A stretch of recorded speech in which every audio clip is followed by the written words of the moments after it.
Every journey has its final day. Don't rush.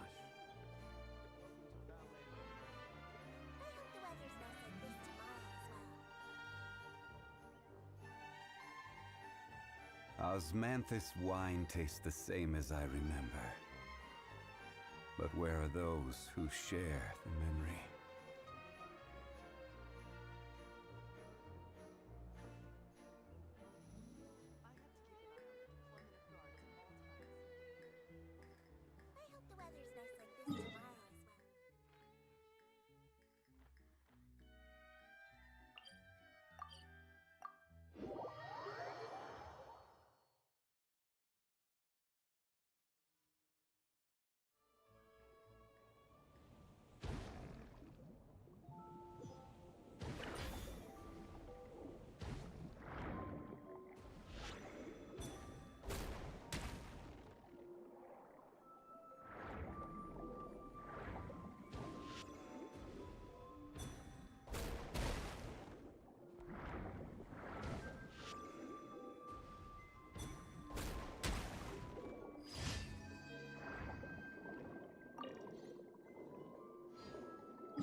right now.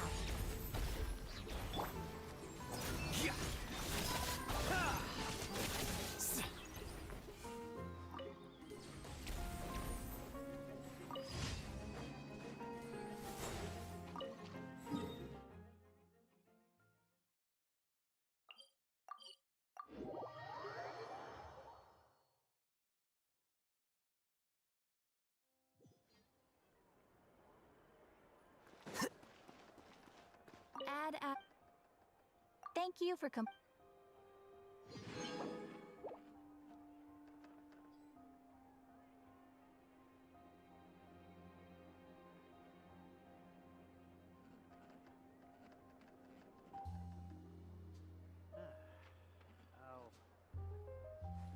Wait. Huh? No. Whatever.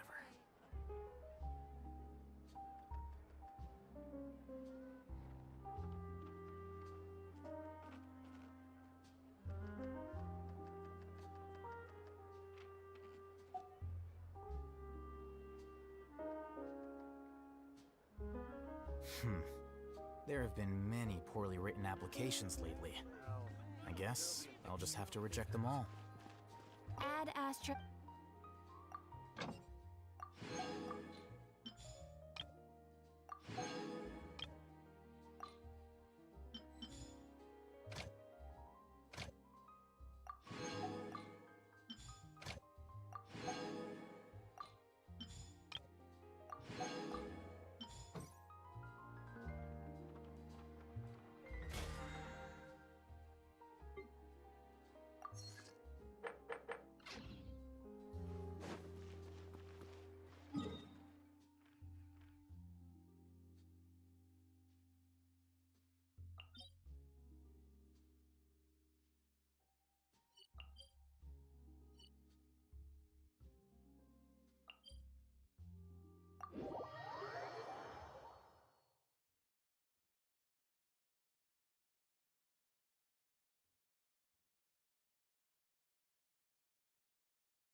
Everyone hold it right here, right now.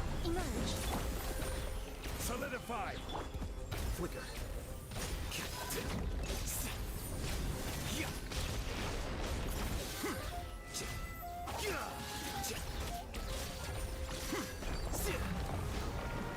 Right here, right now. Emerge. Hey! Here you are.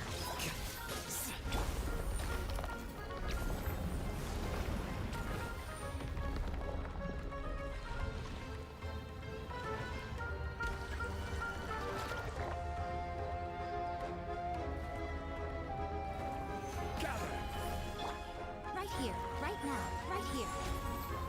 I see everything.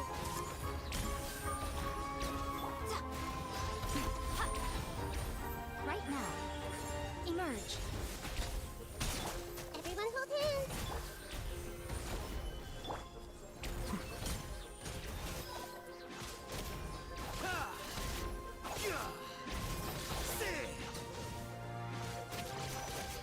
Right now. Emerge. Right here. I see everything. Solidify!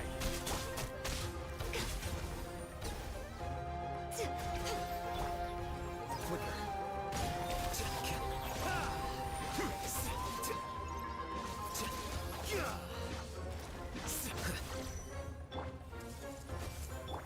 Emerge.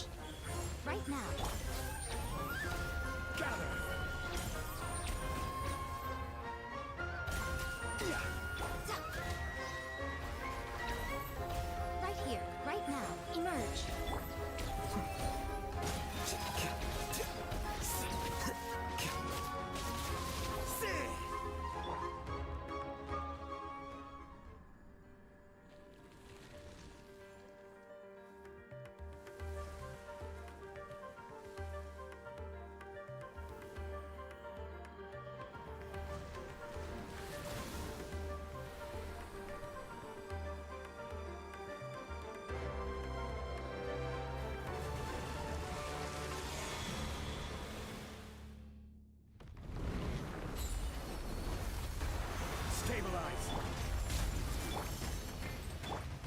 Right now. Emerge. Right here.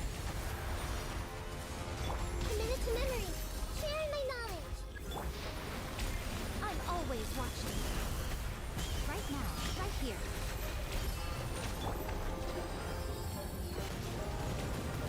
Solidify! Emerge. Here you are.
Yep, here's the room, and it's empty and waiting for us as promised.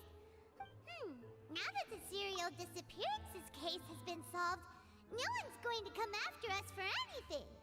Even without Silver standing guard, we can just completely relax. Why don't we stay and rest up here for a while? Even machines in Fontaine need to stop and recharge now and then. Oh, come on! This place isn't that bad. Besides, how often do we get to stay in an actual base? Oh, fine. Remember that detective story Paimon read before? Well, the author is about to release a new book, so Paimon wanted to buy it as soon as it came out and have a quiet place to read it. Yippee! Then it's agreed. Come on, let's get some sleep. We'll need to be up first thing in the morning to get in line and buy a copy.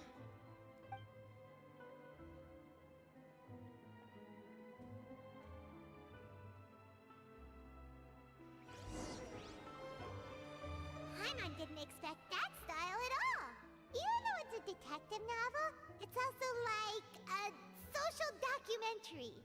No! Paimon just spends a bit more time sleeping than you, that's all. Excuse me, but do you know if the Traveler and Paimon are lodging here? Huh? Who are you? Paimon doesn't recall seeing you before. Wait, you're not here to give us trouble, are you? A blonde traveler and a chatty little fairy. Phew, looks like I found the place. Good thing I asked the Spina di Rosula. Seems they sent me the right way. Hey, what do you mean by chatty? Paimon's always careful not to talk too much. Most of the time, anyway. It's an honor to meet you both. I was sent from the Palais Mermonia. Monsieur Nourilette wishes to see you. It seems he has something important to discuss in person. Nouvelette? He wants to see us again already? Huh. We talked so much the last time we met. Has something happened since then? I am not privy to the details. It would be best if you came to the Palais Mermonia and asked Monsieur Nourilette in person. If you say so, but Paimon has a bad feeling about this. Now that I've delivered the message, I'll take my leave. Thanks! We haven't left the room for a few days, so we'll head over once we've freshened up a bit.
not.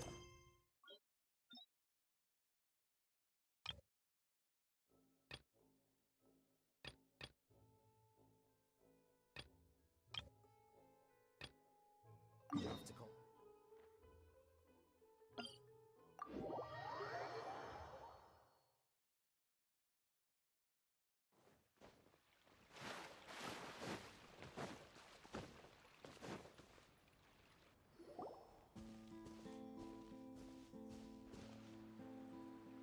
You followed us a long way. Why don't you come out and introduce yourselves? So you're Linny. And where's your sister? Ain't she with you today? Save us the trouble and go fetch her for us. Let's not drag this out. Paimon doesn't like the tone of your voice, mister! Who sent you, huh? Save your questions, missy. You ain't gonna need answers where you're going. Capiche? Looks like we can't avoid this fight. Now, I'm not the strongest fighter, so I hope you're ready to back me up. Don't worry, we got this!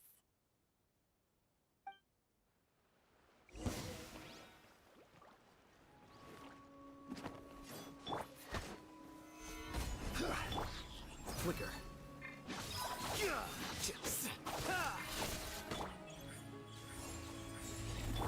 Everyone hold hands!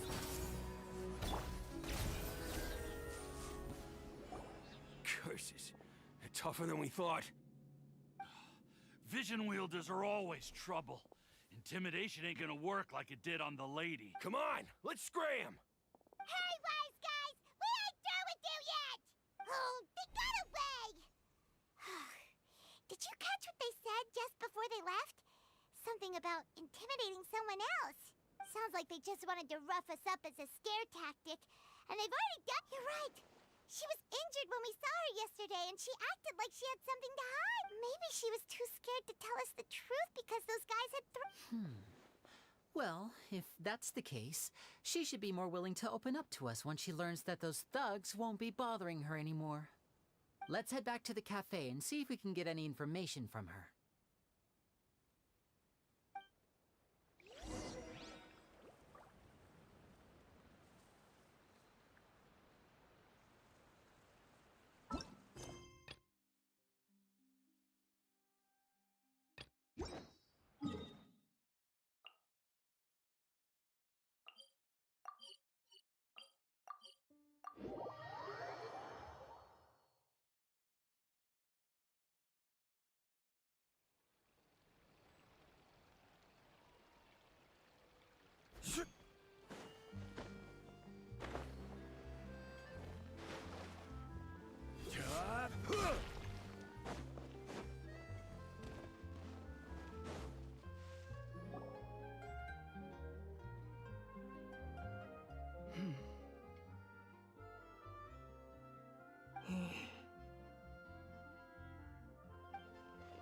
Gemma? You again. What is it this time? We just ran into the men who've been threatening you, and we gave them a taste of their own medicine. So, you can relax now. What? Why? I didn't tell you anything. Why would they come after you? Sounds like they're no strangers to you. That's putting it mildly. I know them all too well, and I hate them with every fiber of my being. It's been 10 long years, and still every time I try to look into Caesar's death, they show up and warn me not to do anything stupid. How do I know I can trust you? Do you really think you can get to the bottom of it all? And why are you doing this? I'm afraid I can't reveal all the details just yet, but I can promise you this. I will expose the Phantom Weasel's true identity. Because you see, this is a personal matter of the utmost importance. I give you my word. Trust me. Okay. How can I help you? I've heard that Caesar used to have a magic workshop where he kept a lot of his personal effects. If possible, I'd like to take a look at them. Do you know where it is? The Fleuve Sonde. But the place was sealed up by the police after his death, and no one's been there since. I also know that the Fleuve Cendre is dangerous territory. Lots of hostile groups lurking around. If you're serious about going there, please be careful. Understood. Lynette, you stay here and take care of Gemma. Don't let her come to harm. Got it. But if I'm staying here, I'm ordering dessert. I mean, bon appetit. But stay sharp, too. They're likely to come for you while I'm away. Okay. Alright. Power saving mode off. I'll start taking this more seriously now.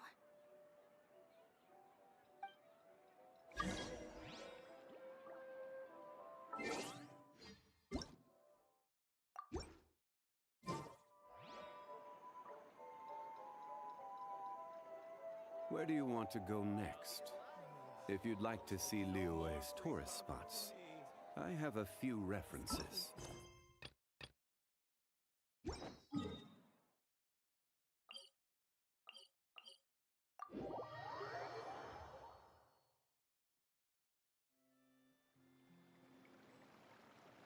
Osmanthus wine tastes the same as I remember.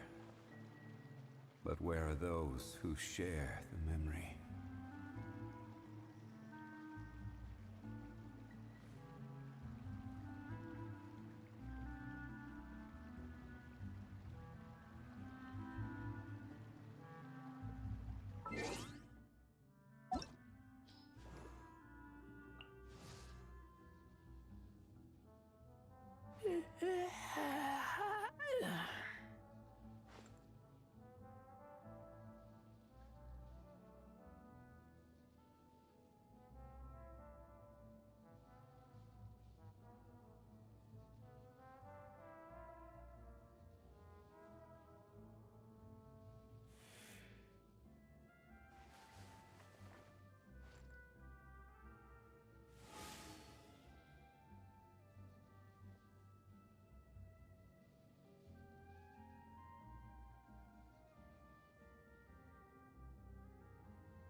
If Gemma gave us the right location, then the workshop should be right nearby.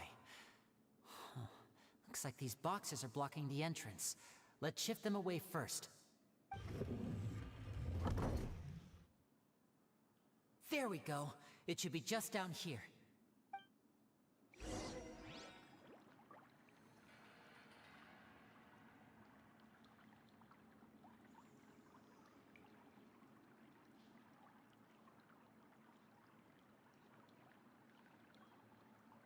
Osmanthus wine tastes the same as I remember.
that?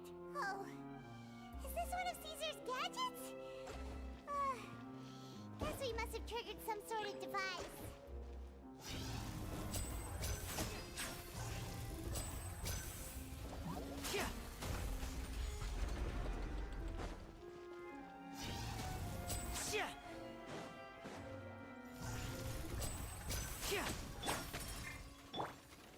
Gather! Right here. Emerge. And voila!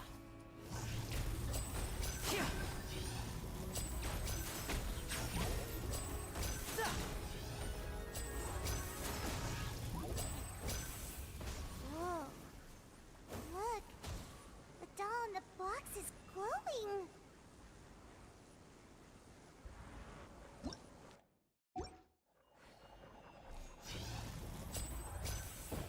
There's something written on the card on this doll.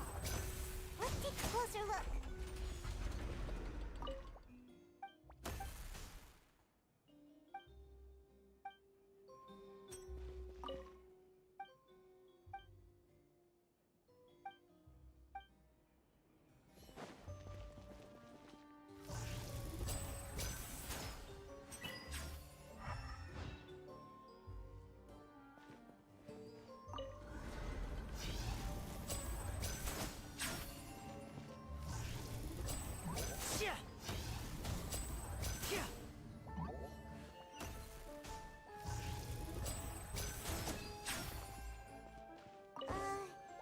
These magic boxes are moving.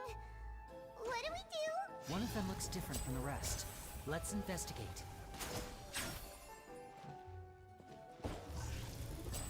Got it. We're supposed to find the box that lit up at the start, right? There should be another wish list inside. Let's keep trying.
That's weird. Have we reached the end already? There's nothing here. Maybe this was a wasted trip. This place seems a little too ordinary for a magician's workshop. There's a distinct lack of mystery. We've triggered quite a few devices on the way here. I'm starting to wonder whether Caesar built this whole place as one big, elaborate magic contraption. If so, then there must be more to this place than meets the eye. Maybe a hidden room somewhere. Aha! If I just move this book, then hopefully... and... presto! A secret passageway! How did you know? I'm a magician too, and apparently great minds really do think alike. Looks pretty big inside. Let's head in and take a look around.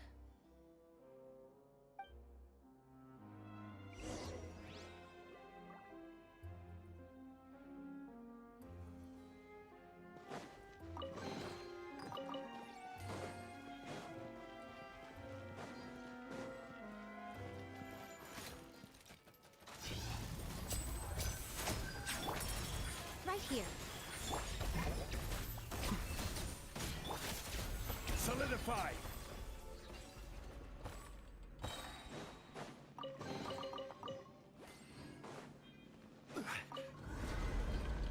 I see everything.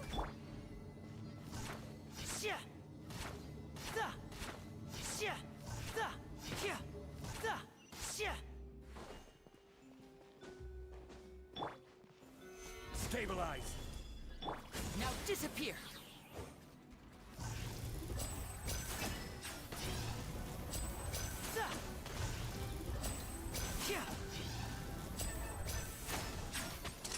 Let's get this show on the road!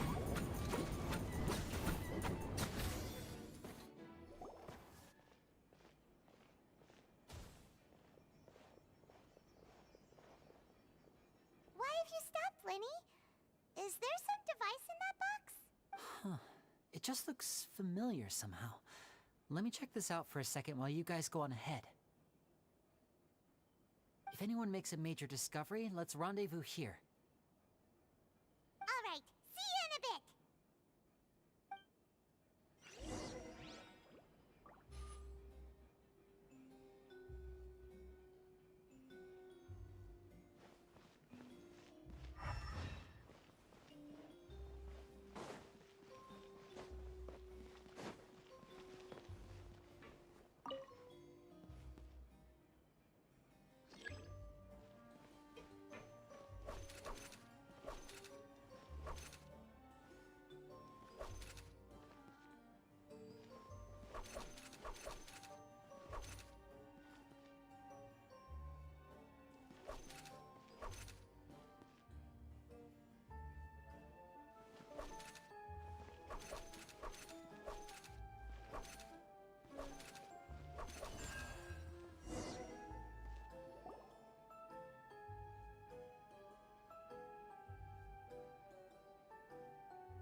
Wow!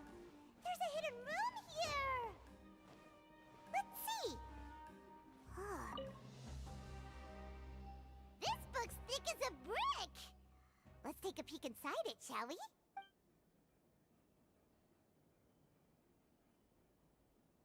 At one of my shows a few days ago, a child asked me how I pulled candy out of my hat.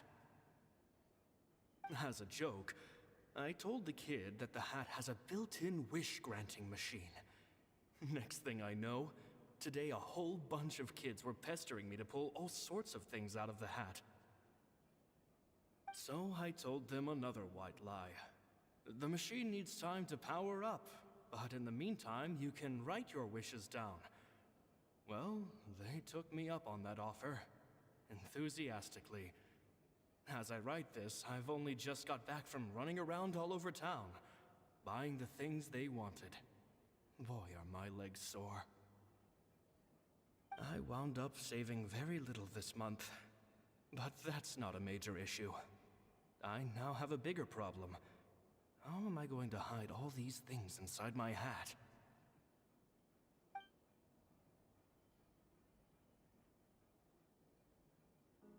Two children came to talk to me after today's show. I don't know why they were out on their own. They looked much too young to be unsupervised. I do hope they got home safely. Anyway, they said that they wanted me to teach them how to do magic. It's not uncommon for children to ask this, of course, but I've never seen any of them as serious about it as these two. I told them that learning magic is very hard work. That didn't faze them at all. It's like they already knew. They seemed so committed. I couldn't turn them down.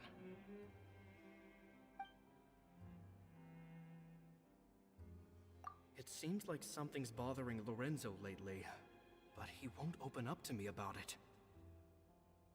Surely he's not upset that I agreed to teach those two children. I'll have to talk him around. I have a good feeling about those kids. They're naturally talented, and it seems like they're not new to the world of magic. They have all sorts of fantastic ideas. All I'm really doing is helping them develop a more professional standard training plan. They wanted to call me Master, but I told them they absolutely mustn't. Any magician worth their salt could have taught them what I have. They're the geniuses here. Compared to them, I don't deserve to be called any sort of master. With time, I have no doubt that they could become far greater magicians than I. My only concern is why they're so mature for their age. I fear they've had to grow up too fast. I don't dare to imagine what they must have been through. Gemma thinks so too. She doesn't like being around them. Says that their eyes are too piercing. They don't bother me, but then again, I've never been the sharpest tool in the shed.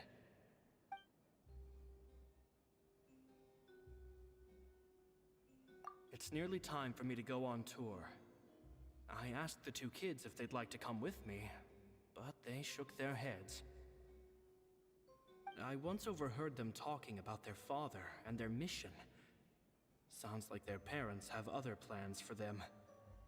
I guess we'll be parting ways soon. It's only been 10 days since I first met them, but I think that I've gotten a feel for their personalities now. They're very tough, but also very cautious, and they trust no one but each other. This, I fear, is not a good habit to have. They hide things from me too.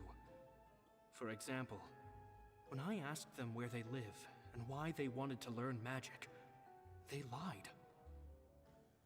That's the thing about children. Whenever they're trying to cover something up, it always shows somehow. I can sense that their lives have been hard, possibly even dangerous too. They're not like other children. It's a shame that I can't do more to help them. After thinking things over, I decided to tell them a bit about how I see the world.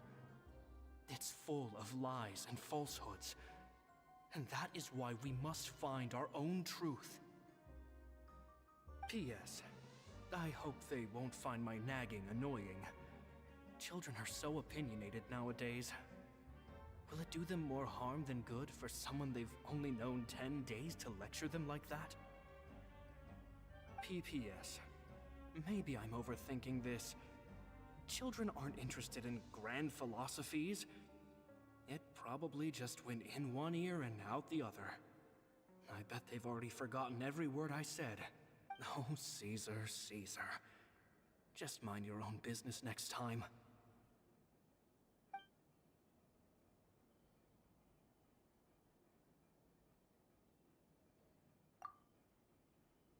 Two magic geniuses with a father and a mission, huh? Sounds a lot like he was writing about Linny and Lynette, don't you think? So did they meet Caesar when they were kids? Let's go ask Linny!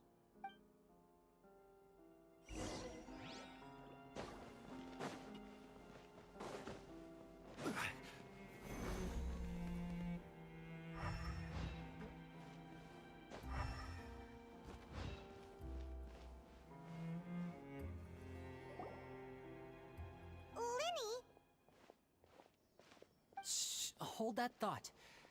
As I expected, there's a lot of fishy things going on in this place. Fishy? Uh-oh, what have you found? All in good time. Before we go over our new leads, I want to tell you how a high-altitude escape is performed. First, the magician slots themselves into a magic box in full view of the audience. The box is then suspended high in the air, and a short while later, the base automatically opens. At this point, a dummy will fall out of the box, but it looks real enough to grab the audience's attention, and they start wailing and screaming. Meanwhile, the real magician, who has by now blended into the crowd, waits for a good moment to make their appearance and put on a hysterical performance. Oh no! Is that me? Did I just fall to my death? Very vivid description. Paimon can really picture it. And then what? The audience's gaze then turns to the magician, and by the time they realize what's happened, the dummy has vanished, as if everything that just happened was some sort of shared illusion. Of course, that's just how I think the process should work, theoretically speaking. The inventor of this trick never performed it successfully. When the box opened, Caesar was the one who fell out, and not the dummy.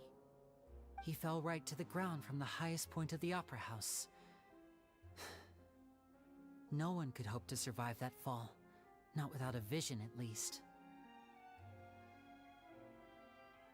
And no one else has ever attempted this trick since. My understanding of how it works is just based on what I could gather from his notes and the relevant gadgets here in his workshop. So Caesar's famous high-altitude escape has never been done, huh? Paimon was about to say how cool it would have been to see it in person, but if it's that dangerous, it's probably for the best that no one else tries to do it. Wait a second. So if a dummy's supposed to drop out of the box, then where does the real magician go? How does he get out? Glad you asked. That brings us to the secret of said box. This box right here is the one that Caesar constructed himself to use in the performance, and it's not as simple as it looks. Inside, there's a device that only the magician himself would know about. Once the magician's inside and the box is lifted up into the air, the audience's view of the box is fixed at a certain angle. From where they're standing, they have a clear view of the front, sides, and bottom, but the back and the top are now no longer visible. At this point, the magician presses a button inside the box, opening a secret door out of view. He then escapes through this trap door onto the opera house roof, waits for the dummy to fall and distract the audience, and quietly returns to ground level. That's way simpler than Paimon imagined. Even Paimon could probably do it. Well, there's a little more to it than that, of course. The hardest part of this trick is controlling the audience's mood and reactions. That takes an exceptional degree of showmanship. There's the falling dummy, the miraculous reappearance, the pompous performing. Maybe the magician would even have themselves tied up before it begins to strengthen the impression that there's no escape. Many days and nights of careful research and painstaking practice would have gone into this, all culminating in a performance just a few minutes long, but one that still manages to transform the shock and grief of a tragic accident to the joy and laughter of a mesmerizing magic trick. Caesar was a highly accomplished magician. But unfortunately, even he didn't manage to pull it off. So, how did it go so wrong? You said you found some fishy stuff here. Have you figured out what really happened? I can make a pretty good guess. I looked into the case files. The magic box Caesar was using at the time of his death had the secret button I mentioned positioned on the right-hand side. And, sure enough, he always used his right hand as his dominant hand in public. Okay. Nothing suspicious there. But here's the strange thing. Most of the devices in this workshop have the mechanism on the left-hand side, including this box right here, which leads me to believe that Caesar was in fact left-handed. Because a magician can't afford to have their most basic habits stand out too much. People naturally focus their attention on the most important details of the task or situation at hand. But a magician needs to be able to redirect an audience's attention at will, so as to avoid arousing their suspicion. The essence of magic is getting people to believe a lie. If even the truth raises eyebrows, the falsehoods become all the more. And so, Caesar trained himself to use his right hand to align with his audience's expectations. Great magic always requires sacrifices. But in his most stressful and nerve-wracking moments, and when no one was watching, reflex would kick in and he'd use his left hand. That's why he set his gadgets with the mechanism on his left.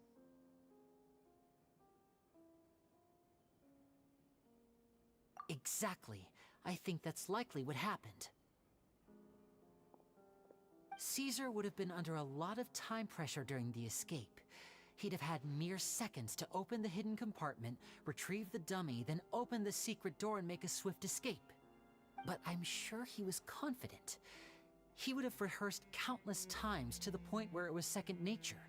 He'd barely need to think about what he was doing because muscle memory would guide him through. So he opened the compartment, took out the dummy, checked everything was in order, and then went to leave. With his left hand, he reached for the button, and suddenly, his heart skipped a beat. It wasn't there. Much like when you reach for your keys but find your pocket empty, his mind needed a moment to process what was going on. Instinctively, his left hand would keep feeling around for the missing button, maybe for another second or two, until the bottom of the box gave way. With the stakes being as high as they were, just a 2-second delay cost him everything. The authorities would find nothing suspicious and conclude that his death was due to his own error. When in reality, someone switched the boxes, and they did it to murder him. But how would they be able to make the switch without being noticed? That would be difficult to pull off, no? It would have to have been someone who knew that he was left-handed, and who could move his props around without arousing suspicion. Someone who was always by his side. Isn't that right, Lorenzo? You just couldn't let sleeping dogs lie, could you? There's not a lot of people who'd go to all this trouble for some magician who died 10 years ago. I didn't want to have to do this, you know. Silencing you the hard way just creates more problems for me to deal with. But I gave you your chance. I hoped you'd do what's good for you and back off like the lady, but you disappoint me. You mean Gemma? So you are the one who's been threatening her! Yes, although however stubborn she might be, she was never much of a liability. But you people, you never even knew him, but for some reason you just wouldn't drop it. Which is why you can't leave this place alive. Take them out, and make it quick. Do your worst!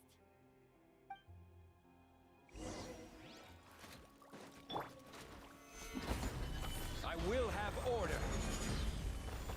Come on out. Right now.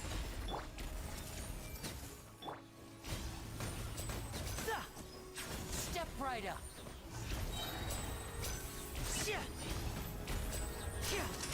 A round of applause.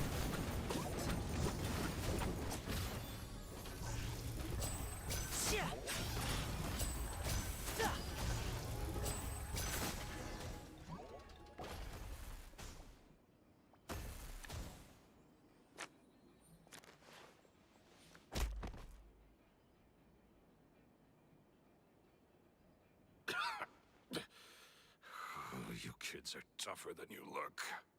Had enough yet, Lorenzo? Your cronies can't help you now. I think it's high time you started talking, and what I'd really like to know is, why did you murder Caesar?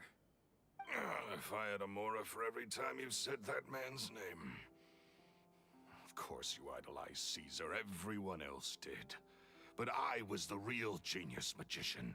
Me! He was just an amateur who did cheap tricks for gullible children. I was the one who made magic into the fine art it is today. The aristocrats doffed their hats to me! So it was jealousy. Jealousy. Hatred, more like.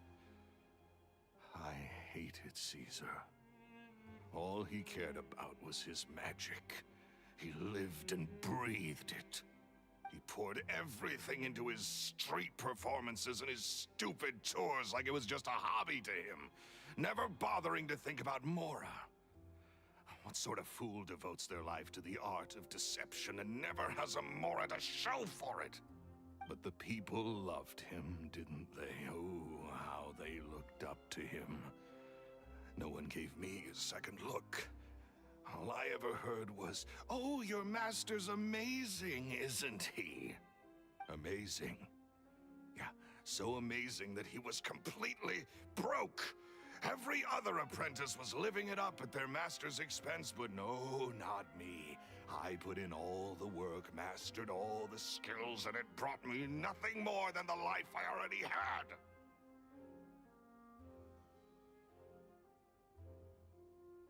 He forbade me from using magic to trick people out of their mora. There was nothing he hated more than that. And with his reputation in Fontaine, it was too risky for me to go it alone. As long as he was alive, if I dabbled in my own brand of money-making magic, he would expose me, and it would destroy me. I had to kill him. There was no other way. He had to go. And this was your only motive? It was reason enough. What other motive would I need? Well, I was under the impression that there might have been other factors at play. For instance, maybe you were in love with Gemma, but she was engaged to Caesar. In love with Gemma? Don't be ridiculous. Guess I was wrong about that then. Next question. Are you the Phantom Weasel? I am. Caesar was so strict with me. He insisted that his way was the right way. That the sole purpose of magic was to bring joy to the world. I never bought into any of that. I was more interested in the practical value of magic. Sure enough, it helped me fill my pockets with all kinds of valuable treasures. Oh, yeah! Charlotte told us that the weasel would steal whatever people valued, no matter how much it was worth. That's just how it looked from the outside. What would any thief want with second-rate loot? I've only ever targeted high-value items. I stole cheap things as a way of practicing my craft. It was other people's overactive imaginations that conjured up the preposterous image they then dubbed the Phantom Weasel. So, that's the story, huh? Well, I hope you're ready to tell it all over again during your trial. What choice do I have? You're a pack of wolves, and you've got me between your jaws. You've seen what's here, and my last-ditch effort to stop it getting out has failed. What else can I do? So be it. I've enjoyed power and wealth for the last 10 years, the likes of which Caesar could never give me. I wouldn't choose for things to end this way, but I regret nothing. Very well. In that case, I'll contact the guards. Traveler, Paimon, keep an eye on Lorenzo for me. I'll meet you just outside the workshop when I'm back.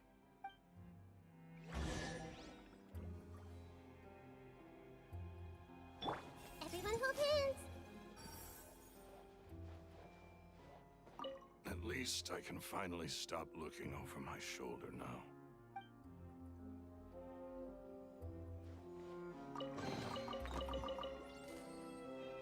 I see everything.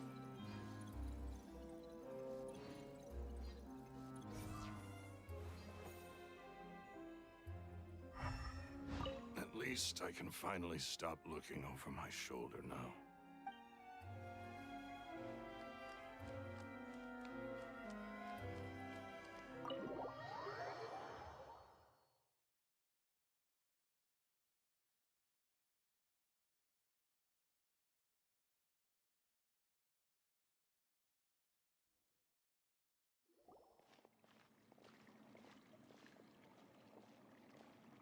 Lily has told me the whole story.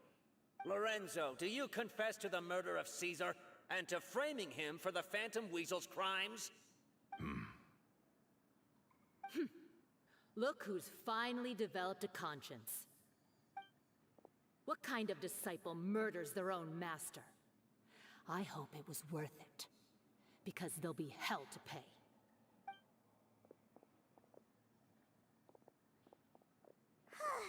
Looks like it's all over. What should we do next, Lenny? Should we start preparing for your show? Let me think. Let's rendezvous with Lynette and Gemma first. With Lorenzo in custody, Gemma will no longer have to fear for her safety. Good point!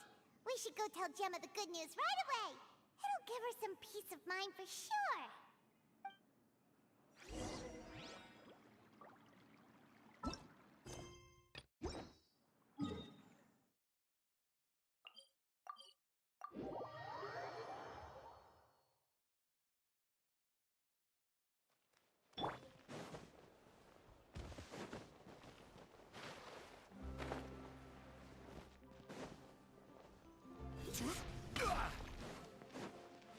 is order.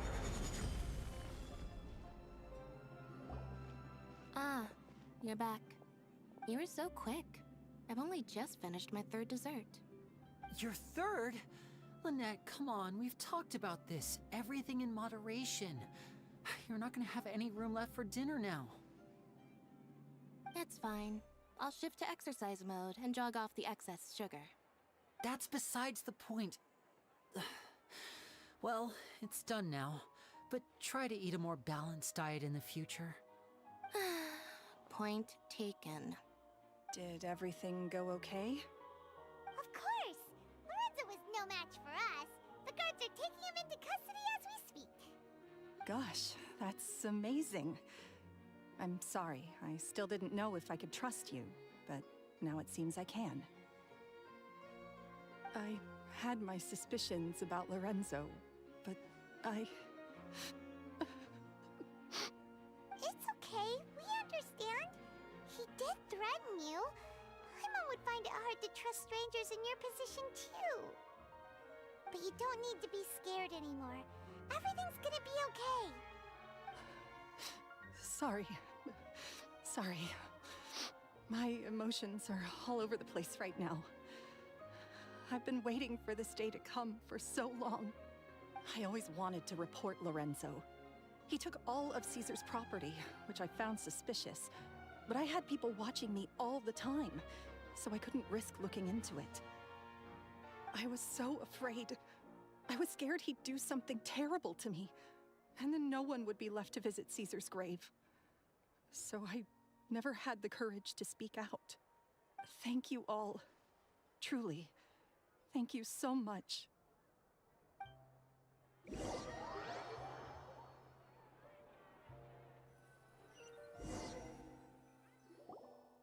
Thank you all for clearing Caesar's name. I never would have guessed that Lorenzo was the real Phantom Weasel. He never showed any signs that there were problems between him and Caesar in public. From the outside, it looked like they got along great. And to think that lowlife's been living life to the fullest all this time, while Caesar's name was getting dragged through the mud. It's a travesty. At least his soul can finally rest in peace now, thanks to your efforts. If only I'd realized before it was too late. Don't blame yourself, Gemma. This isn't your fault. Yeah, you still have the rest of your life to live. Caesar wouldn't want to see you spending it feeling... Cheer up, Gemma. My brother's doing a magic show at the Opera House tomorrow evening. Would you like to come along? It might raise your spirits. This show will be a special one. We're holding it in Caesar's honor. In Caesar's honor? Really? Oh, thank you. I'll be there. Great. We'll see you tomorrow evening. Traveler, Paimon, don't be late. Don't worry, we'll be there. No way are we gonna miss out on a free magic show. Wait, Paimon feels like we're forgetting something. Oh yeah, Caesar's diary! We never found out if the two kids Caesar taught magic to were Linny and Lynette or not. Linny changed the topic back in the workshop, so we didn't get a chance to bring it up. Oh well, guess we'll just have to ask Linny tomorrow evening.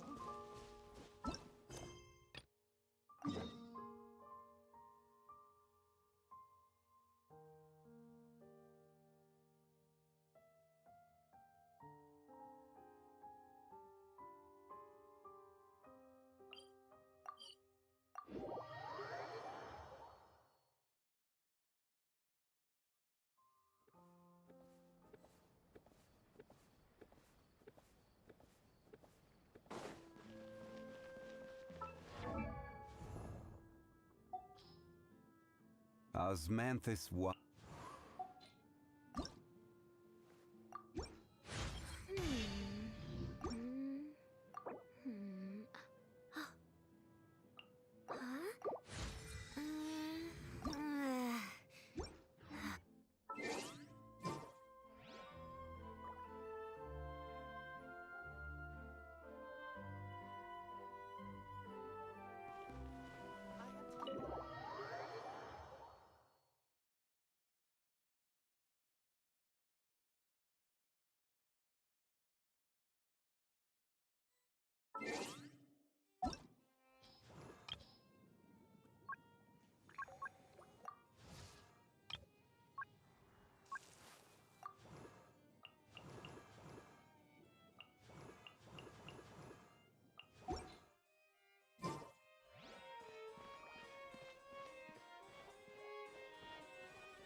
the campaign begins.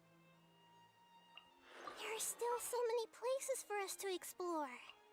Come on, don't keep me waiting.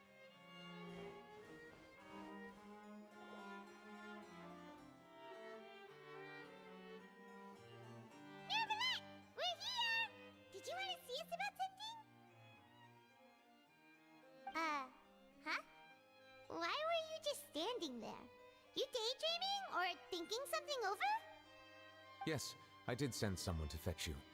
But as for what I'd like to discuss next, well, I still have some reservations. Given that we've already made the trip here, you should just tell us. Bet you need us to help you with something, right? I do indeed have something I'd like to ask you to do. However, you should wait until after I tell you the details, then decide for yourselves whether you'd like to help or not. The situation is this. It has come to my attention that the Snezhnayan Harbinger known as the Knave wants a diplomatic meeting with you, correct? I heard that she was originally from Fontaine, but for her to suddenly arrive here and abruptly request such a meeting like this, I sincerely advise you to refuse her invitation outright.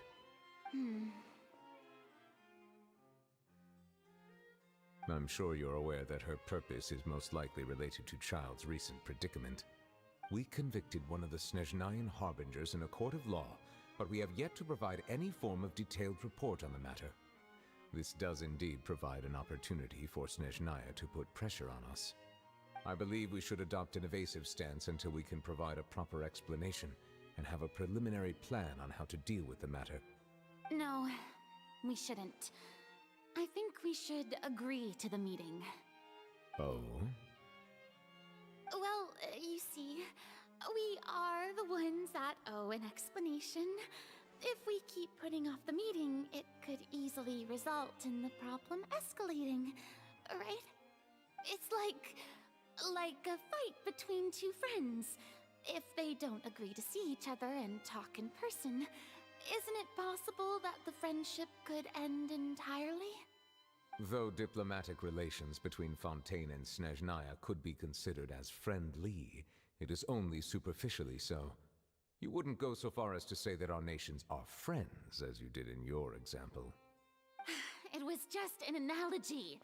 An analogy, okay? Moreover, even if we were to talk in person, if we don't have sufficient information prepared, it is quite possible the result wouldn't be restored relations, but a complete falling out. I don't think we should overthink those possibilities yet. Even if the logic of the divine is not immediately apparent, its wisdom will only be revealed with time. Besides, you'll be at the meeting. If any problems do pop up, you'll have no problem navigating them. I must clarify that interacting and communicating with people outside of court is not my cup of tea. It seems you think too much of me. But more importantly, when did I agree to join the meeting with you? You mean you won't come? No, that won't do. I can't go to the meeting alone. You have to accompany me. I must take you with me.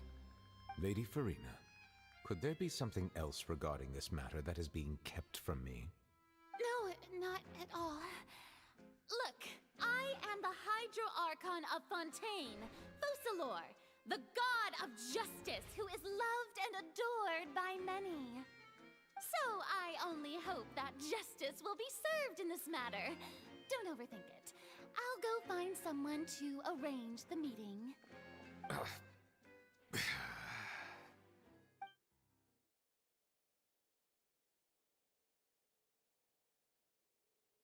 Though it could officially be considered a diplomatic conference, I prefer to see our meeting today as an ordinary tea party. I assume you see it the same way, Miss Farina?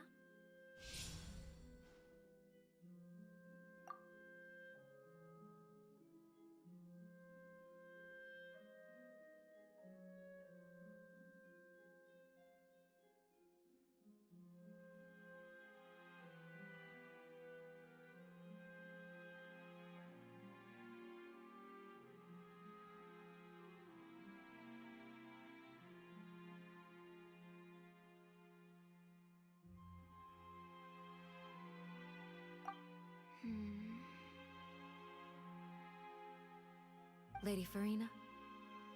Oh, yes, that's right. Just like you said, a tea party. I should thank you for providing the pastries. They look delectable. To make this tea party even more lively, I've invited someone else to join us today. It's a pleasure to meet you, Monsieur Neuvillette. I was born in Fontaine, so naturally, there's no need to introduce the nation's revered Eudex to me. Hello. The pleasure is also mine. First, I would like to thank the two of you. I'm often away on business outside of Fontaine, and I'm told that the children of the House of the Hearth have been well taken care of by you. Oh, I'm not referring to when my children, Linny and Lynette, were falsely accused by you. Please don't misunderstand. The children of the House of the Hearth are often misunderstood, perhaps due to the reputation of the Fatui. There's no getting around that. All I meant to say is that Fontaine has been stable in recent years. The people are well off and the children lead happy, fulfilled lives. That is something truly worth cherishing, and no one wishes to disrupt such peace. Now then, you have come regarding the matter of child, correct? Well, yes. It appears the ever-busy Eudex Neuvillette doesn't wish to waste time with diplomatic pleasantries, and hopes that we can get straight to the point of our talk. Yes, as you surmised, understanding child's situation is indeed one of the goals of this trip. As we are both diplomats from Snezhnaya, as well as Fatui Harbingers, Child and I have always been colleagues. Were anything to happen in Fontaine, each of us would serve as the other's attorney to resolve the issue. So now, in my capacity as his attorney, I request that Child be turned over to Snezhnaya. We have a responsibility to cooperate with Fontaine and resolve what has happened to him together. The rules governing attorneys only apply before a trial has concluded. Since a verdict has already been rendered, we see the case as settled. I apologize for being unable to grant your request. An outright refusal. Very well.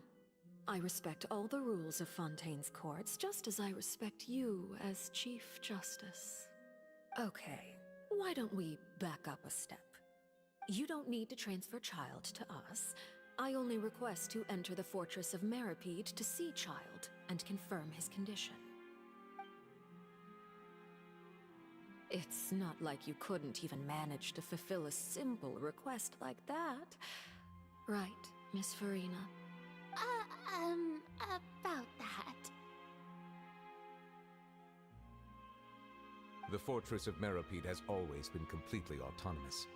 Even we have no authority to interfere there, and diplomatic issues do not suffice as an excuse.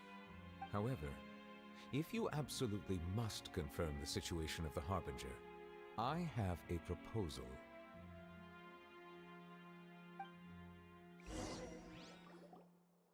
The knave showed up already? Well, Linny did say that Father will be returning soon. We didn't even know that Linny was from the House of the Hearth at the time, so we kinda overlooked that information. Yes, thank you for your kind advice. I'm well aware of the situation. I also noticed that Lady Farina acts a little odd and unnatural whenever I bring up matters related to the knave. Could the knave be threatening Lady Farina or something? If that were the case, then why wouldn't Lady Farina inform me? And what means could the knave possibly have to twist the arm of an archon? So maybe that's not very likely. Even though Farina can act a little weird at times, she's still an archon. In reality, this problem is even more thorny than it appears. According to reports from the Fortress of Meripede, Child recently disappeared under mysterious circumstances. The details are still unclear. We cannot rule out an escape, but there have also been no reports of him outside of the Fortress of Meripede. Special guards oversee the fortress, and its internal systems are extensive. Combined with the special characteristics of the surrounding terrain, An escape should not be possible. I suspect that there's something else behind Child's disappearance. I was only willing to share this information with you because you are friends of Child, and it is my duty to see justice done. So this is what you wanted to see us about before. Yes. I would like you to go to the Fortress of Meropide and investigate Child's disappearance. This was my proposal during our meeting with the Knave. Rather than allowing her to intervene, I offered to send someone to find out about Child's situation and report back to her in detail.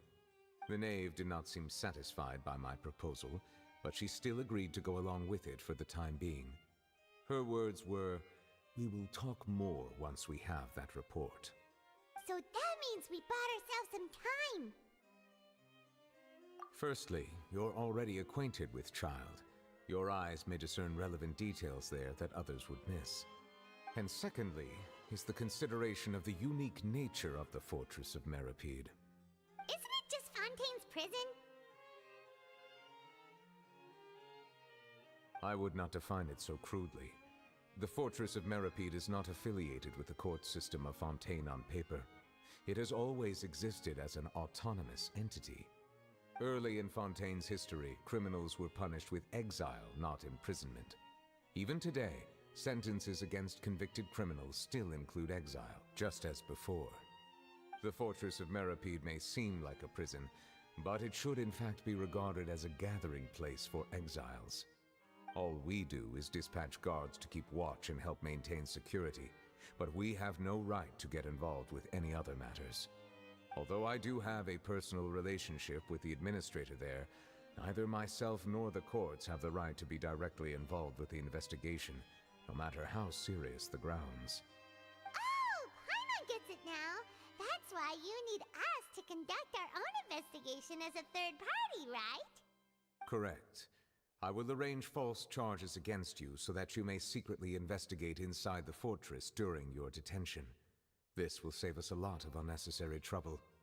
So, are you two willing to accept my proposal? Yeah, no matter how you look at it, it seems we're the best choice. Alright, we hereby accept this difficult task. Reluctantly. You two have my sincere thanks. This matter is of critical importance to Fontaine's current situation. Also, I hope that both of you can keep this operation a secret. We will rendezvous at the Fortress of Meropide's entrance on Erinius once you've prepared yourselves. I will arrange for someone to take you inside. Prepared ourselves? Is there something we need to prepare?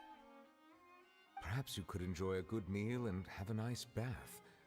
I'm afraid that living conditions inside the fortress are nothing like those on the outside world. Oh, right! Even though we'll be there on trumped-up charges, we'll be in prison for real. On second thought, is it too late to back out?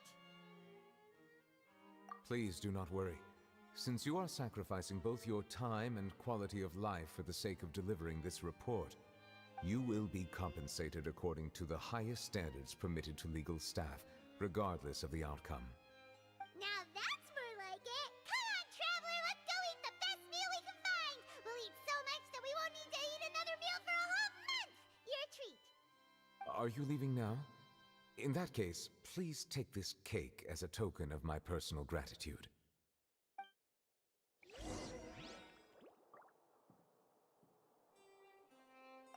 Oh, no need to thank me for it. Just be sure to enjoy it.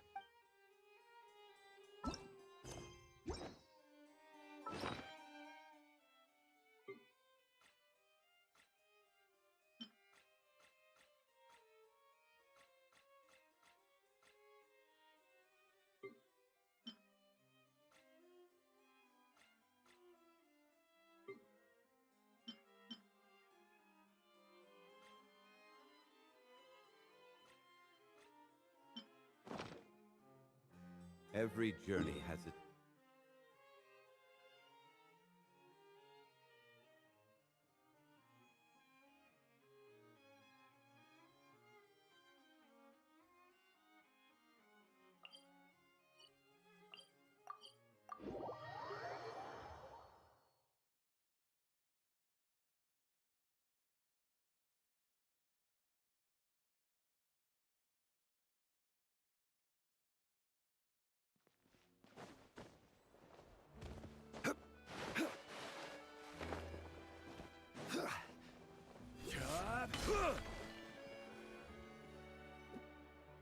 of that, and that.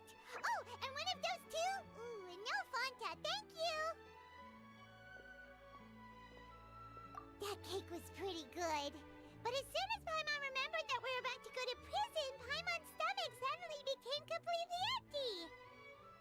Now that Paimon thinks about it, we've always been super careful ever since we arrived in Fontaine. Just to avoid breaking any strange laws here.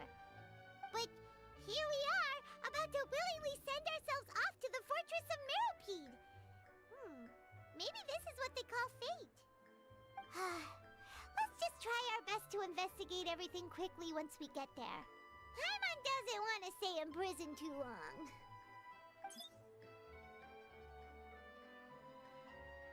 Oh, what is that I hear? Is it the taste of a breaking story?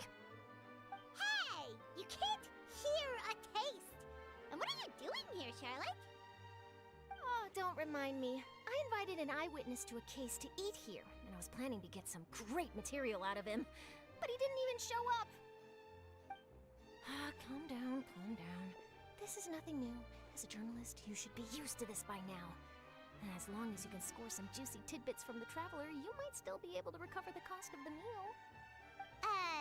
You know we can still hear you, Charlotte. Never mind. It's nothing. I just heard you mention the Fortress of Meropide. You didn't commit a crime, did you? Please tell me all about it. No way! We would never! We're just going there to... Oh no, Paimon almost forgot that Neuvillette told us to keep it a secret! Huh? You're being arrested for that? Oh, but now that I think about it, I suppose that's not completely unreasonable. That's pretty despicable, almost as offensive as committing theft. You mean Paimon really did something that serious? Sorry, Paimon really messed up. Well, in that case, it's nothing particularly newsworthy after all. Oh, how disappointing. Oh, right, there's still a chance. Since you're going to be at the Fortress of Meropide, would you be willing to help me gather some material for a story? About that, Paimon doesn't think we'll have any time. Oh, it's nothing difficult. All you have to do is think of a way to get some time face-to-face with the warden of the fortress. He was awarded the honorary title of Duke in Fontaine. Sounds really cool, huh? Only those who have made significant contributions to the nation have been conferred this title. It's incredibly rare. On top of that, the Fortress of Meropide has never been under the jurisdiction of the courts. Practically nobody, including journalists like me, knows anything about the person in charge there. Oh, if I could write an exclusive article about him, I bet it would sell a boatload of papers. You make it sound easy, but it really depends. Of course, I wouldn't ask you to do it for free, so this meal is on me. All right, you got a deal. We'll do anything you want. Then it's settled. The food should be here any second, right? Huh? Wait, just how much did you order?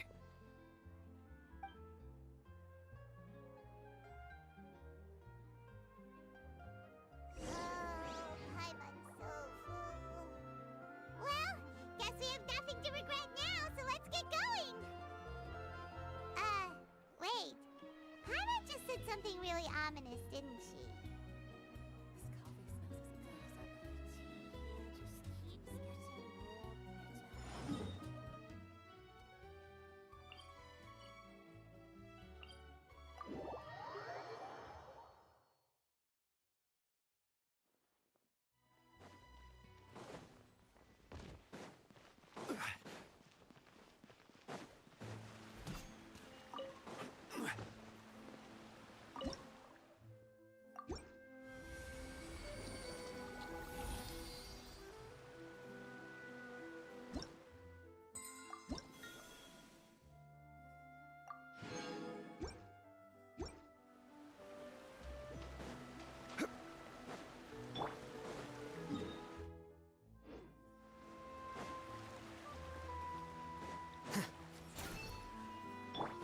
Emerge, right here, right now.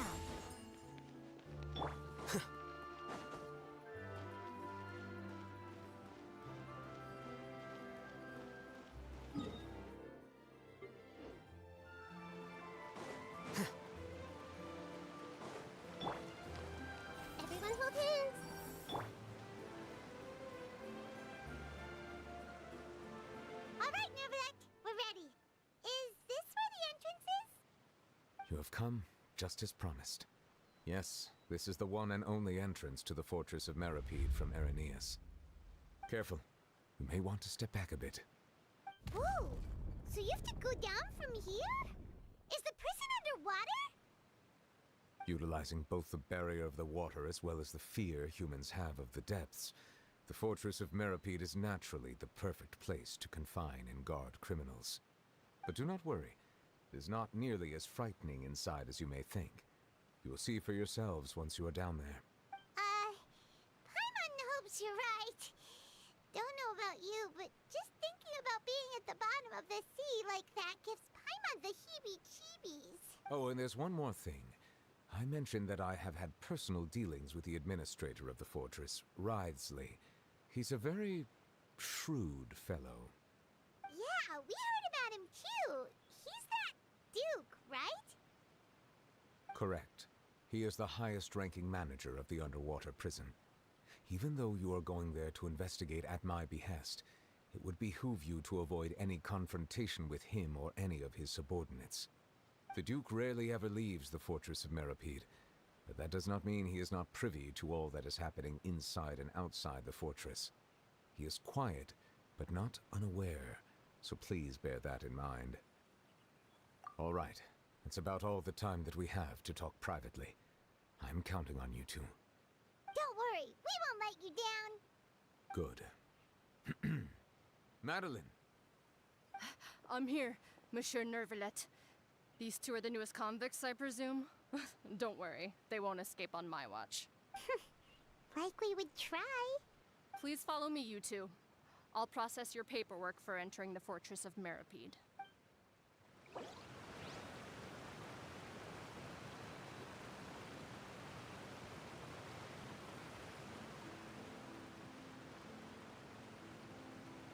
Osmanthus wine tastes the same as I remember.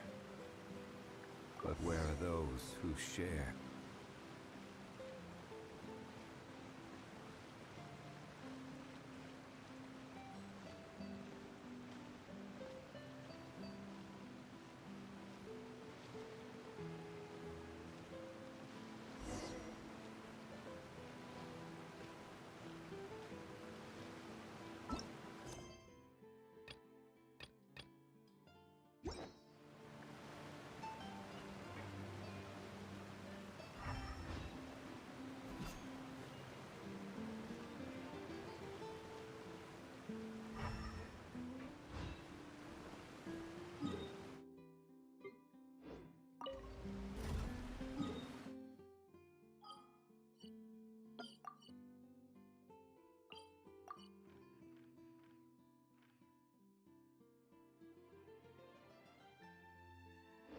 Where do you want to go next? If you'd like to see Liyue's tourist spots, I have a few references. Are we already underwater now? Huh. So this is what it feels like to be a criminal in Fontaine. You two seem to be taking this pretty well. It's rare to see convicts in such a good mood.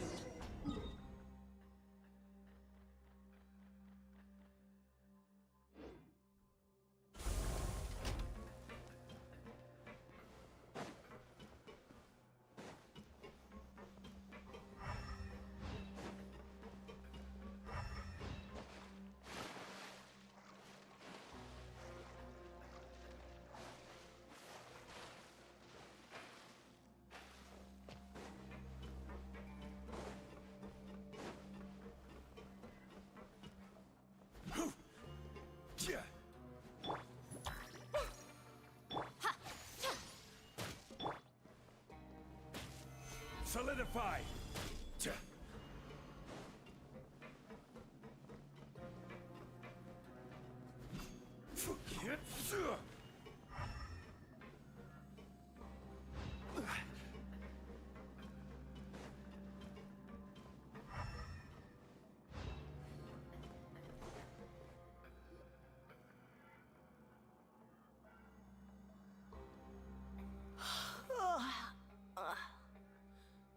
Oh, it's you, Madeline.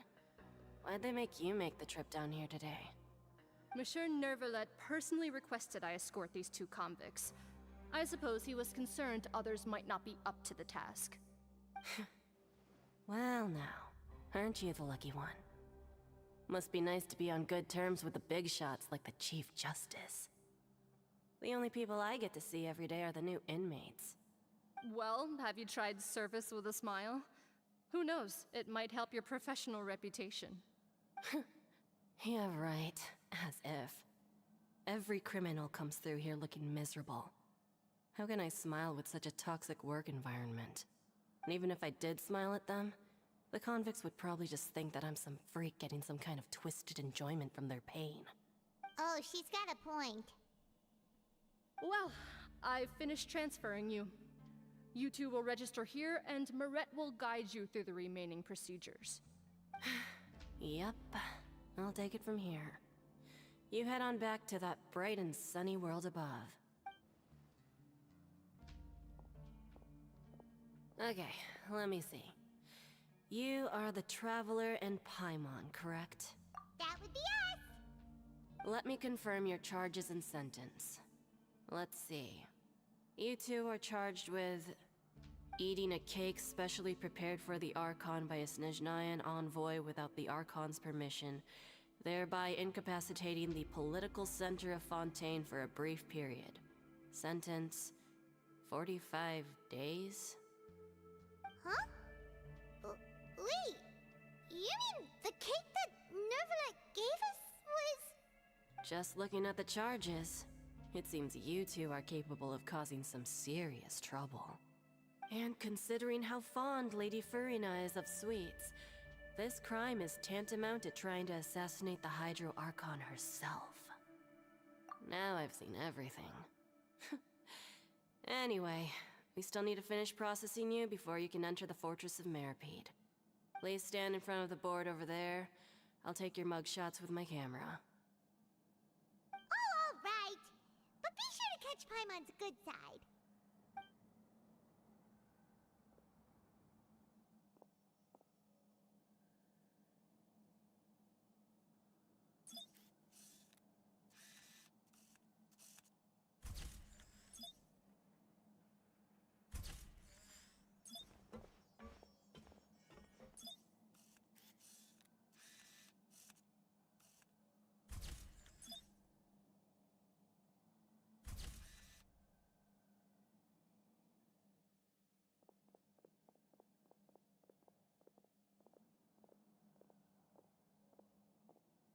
And we're done.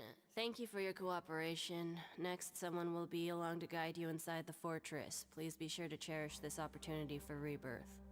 Huh? Rebirth? Isn't that a little much? We're only gonna be here for 45 days! You two are the new inmates, right? Follow me. Oh, okay. Paimon is Paimon and this is the Traveler. Save it. Not like I'll remember your names. Move it.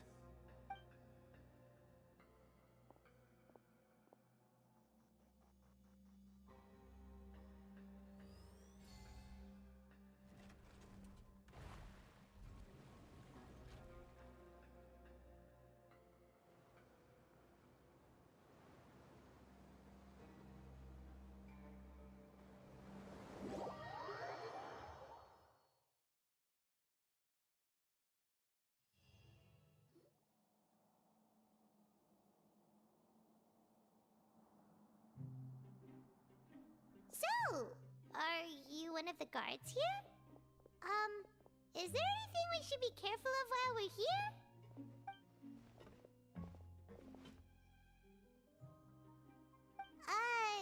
Did Paimon already ask something she wasn't supposed to? Why should I tell you anything? What's in it for me?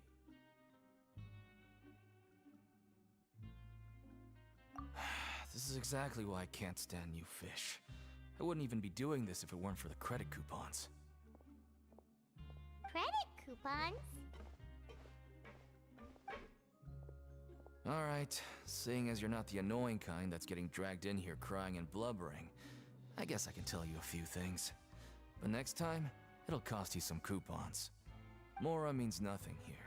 Here, we use credit coupons. Coupons can get you almost anything in the Fortress of Meripede. Desires? Fulfilled. You want power? No problem. Coupons can even change fate itself. So, credit coupons are a currency that can only be used here? It's not as simple as that. Like Moret said, everyone gets a chance at rebirth. No matter how much money or power you had before, it means nothing once you set foot inside the Fortress of Meripede. You have to start over and earn your coupons. Everyone starts from the same place, and you have a chance at a new, less terrible life. I guess that's the real purpose of the coupons. They symbolize true fairness and true justice. And this is also exactly why so many criminals choose not to return to the outside world, even after they've served their sentence. Oh, so that's what the Fortress of Meripede is like. Huh. Paimon was under the impression that it'd be more like a prison. It certainly ain't all sunshine and roses here, but it's also not the worst place to be. You'd better take a good look at the scenery now. It'll be the last chance you get for a while. After being away from the sunlight for so long, even the terrifying depths of the sea start to feel like home. It just stops feeling oppressive, you know? Oh, I'm actually an inmate like you two. Welcoming newcomers is a job I've picked up to earn some extra coupons.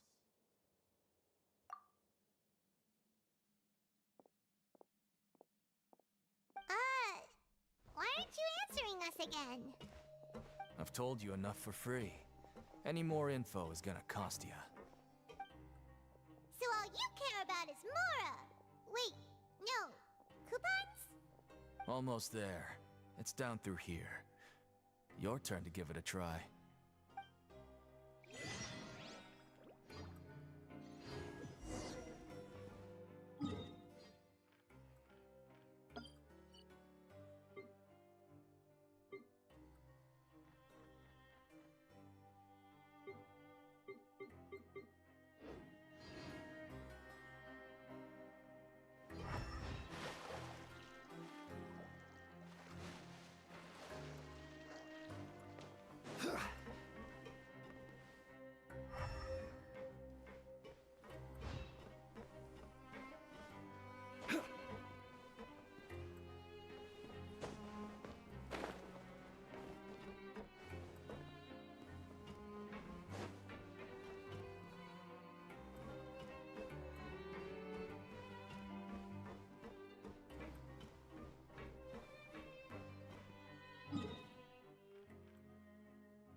Show them. Emerge.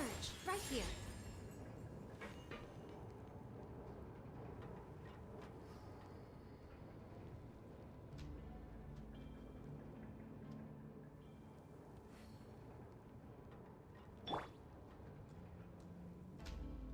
So, we're going even deeper now? Just how deep down are we? It's like a metaphor for your previous life, isn't it? Our lives weren't that bad.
So this is the actual entrance to the Fortress of Meripede? Huh. It looks like there are other new arrivals too. Oh, they sure don't look happy. Maybe we look too relaxed for fresh convicts. Oh, right. We're on someone else's territory now. We need to think of a good way to act like criminals to get by. If we're discovered, even Neuvillette might not be able to rescue us. Hey! Don't scare Paimon! Oh, Paimon's not ready for all this! Look, I don't really know you, and I have no idea what kind of crime you committed, but... You wouldn't have happened to anger someone important, did you? Someone important? Paimon doesn't think so. Wait, why are you suddenly trying to talk to us now? Now's not the time to worry about that. Anyway, it's over there, so... You just go on over there by yourselves. I've done my job, so... Good luck. What was that all about? Wait a second. Are there usually so many garden racks around here? They're already onto us? Prisoners numbers 7459 and 7560. Welcome. Oh, no need to be anxious. These Gardamex aren't here to attack you. In fact, they're here as your honor guard. When I heard that you were friends of Monsieur Neuvillette, I had the Gardamex come and wait in formation. Wait, you know about our connection with Neuvillette? The seafloor isn't as cut off from the world as you might imagine. However, I'm afraid that I know nothing more than that you are friends of the Udex. And as you can see, committing a crime means being sentenced here, even if you're friends with the Chief Justice. Quite fair. The Duke! Greetings, Your Grace. Lovely weather today, isn't it? Oh, greetings, my good fellow. Well, I'm willing to imagine that the weather is as good outside the sea as you say it is.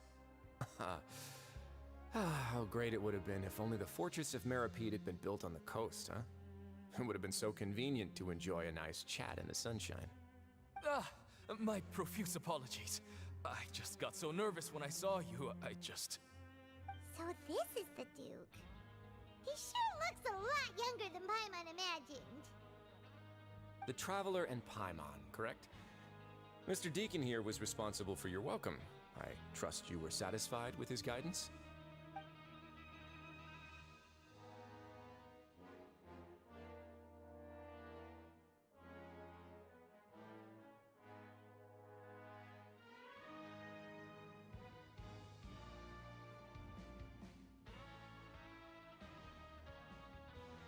Outstanding. Well, Deacon, I recall we discussed fate during our last work meeting, I believe that fate will reward all those who take every aspect of their work in life seriously. When you return to your bunk, you'll find the guards have issued some extra credit coupons to you. Oh, thank you. Thank you, Your Grace. Oh, and you too. I can't believe you gave me such praise. If you need anything in the future, anything, please, come find me anytime. No credit coupons necessary. Well, I believe that concludes the introductions. We've already taken enough time here. Deacon, if you would. Yes, Your Grace. I'll take my leave now. Please, follow me. To make you feel more welcome, I'll show you around the various facilities of the Fortress of Meripede. I hope it'll help you adjust to life here. He's going to personally give us a cure? Huh. Paimon can't figure out what this guy's thinking at all. No wonder Charlotte's so interested in him. He's one of those mysterious types. Alright, let's keep up with him.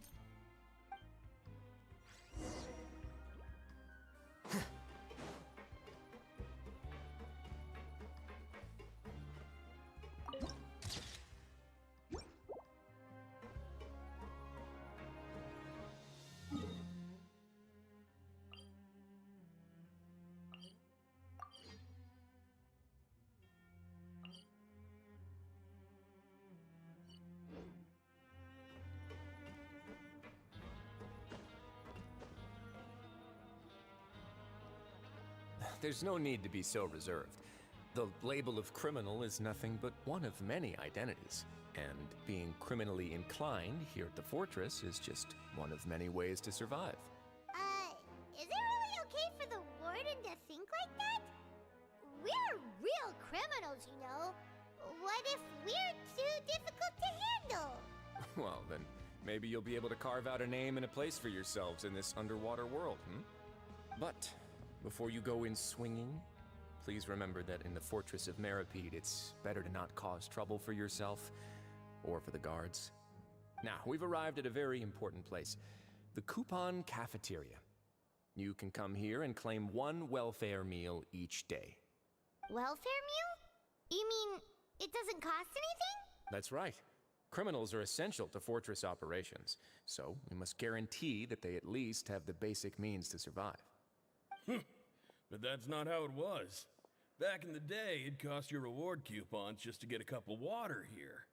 For fish like you who just arrived with nothing, you'd have to go to work hungry until you earned enough coupons to eat.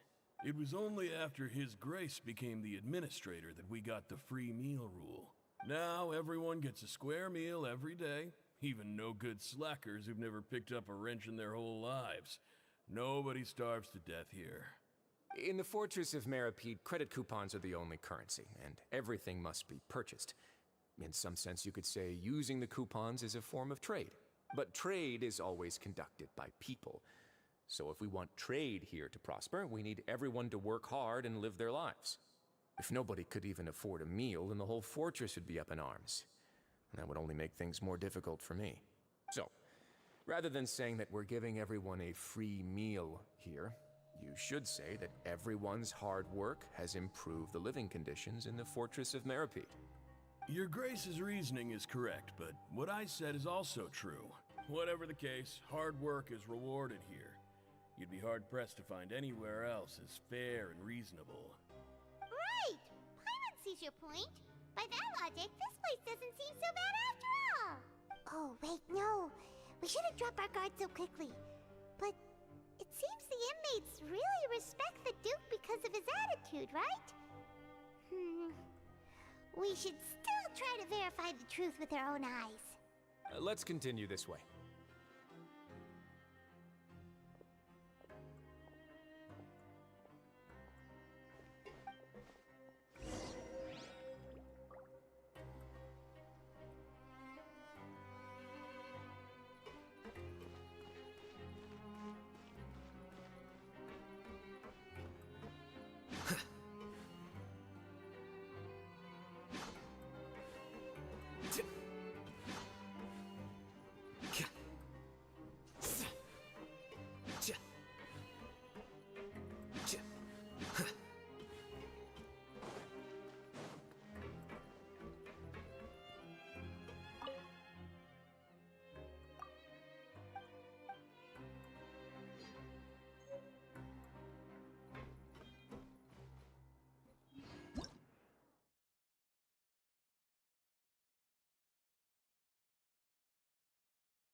This place is known as the Pancration Ring.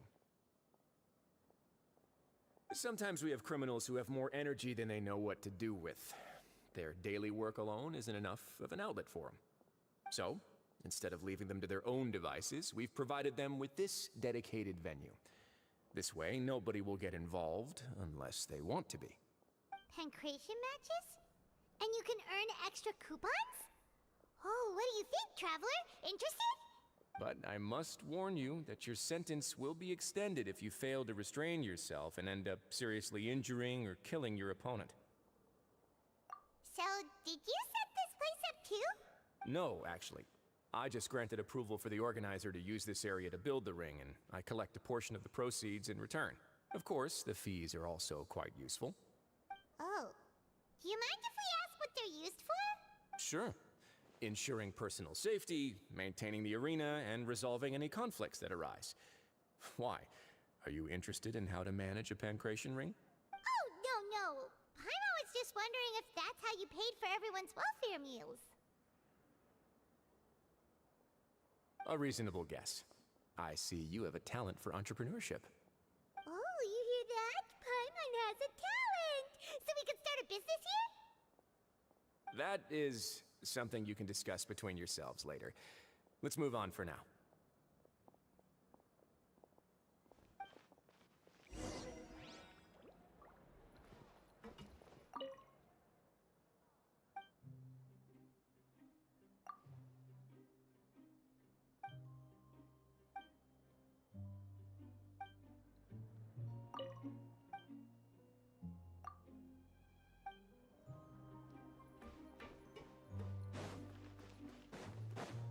Flicker.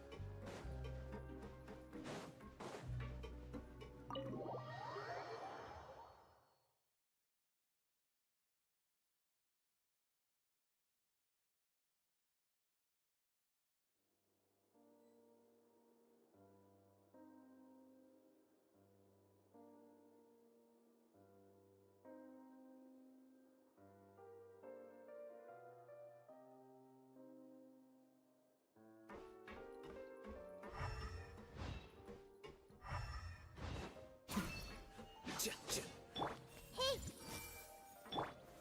Stabilize!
Osmanthus wine tastes the same as I remember. But where are those who share the memory?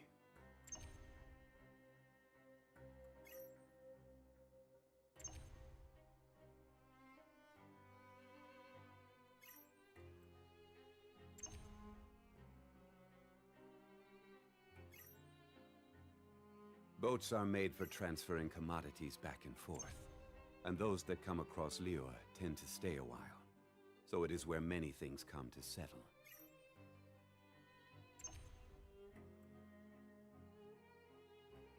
Osmanthus wine tastes the same as I remember.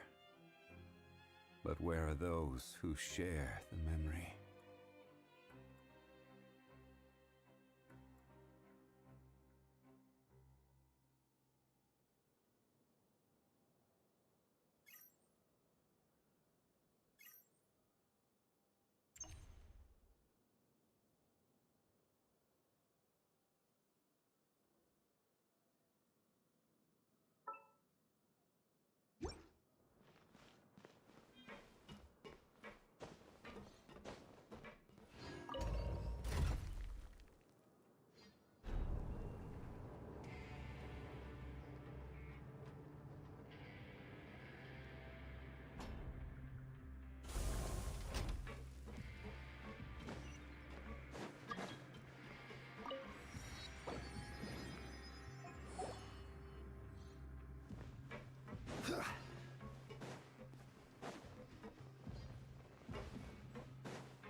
Your Grace. Good morning. I mean, good afternoon. No, wait, what time is it again? What time indeed? Time waits for no one, so it's best to keep an eye on it. My apologies, Your Grace. Jeez, that guy's so nervous he almost forgot to breathe. Sorry, forgive my manners.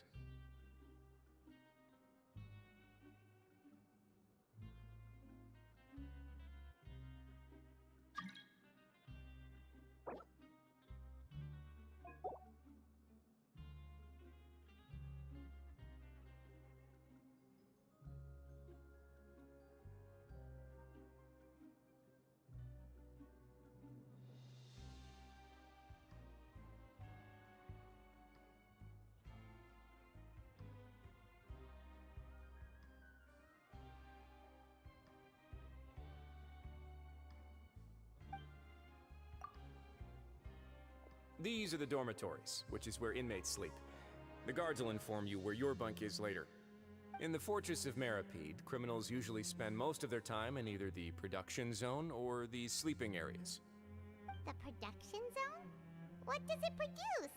Is that where we'll be working? Not necessarily. Though working in the production zone is the most reliable way to earn credit coupons. If you have other skills, you can skip your shifts to earn them in other ways. Wait, you're the manager of this place, and you're just telling us to our faces that it's okay to skip work? The fact that the Fortress of Meripede has continued operating completely autonomously is proof enough that most people are willing to work honestly and earn a stable income. As for what we produce, many of the clockwork machines seen all over Fontaine originate from our workshop. Therefore, the Fortress of Meripede is not only a place where criminals serve their sentences, but also a giant machine factory. There's no need for me to get into specifics about the production process now. You'll experience it all firsthand when you report for work tomorrow. Let's move on. The tour continues over this way.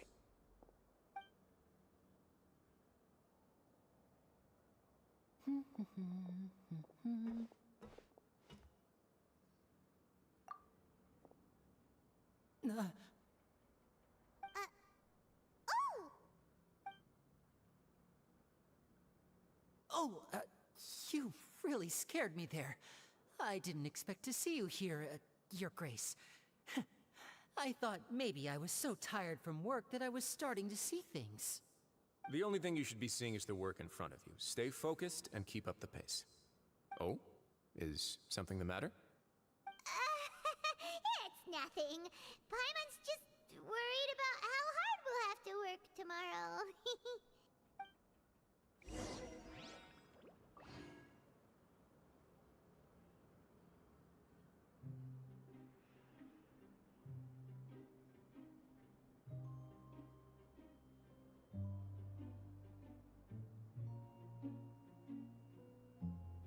Every journey has its final day.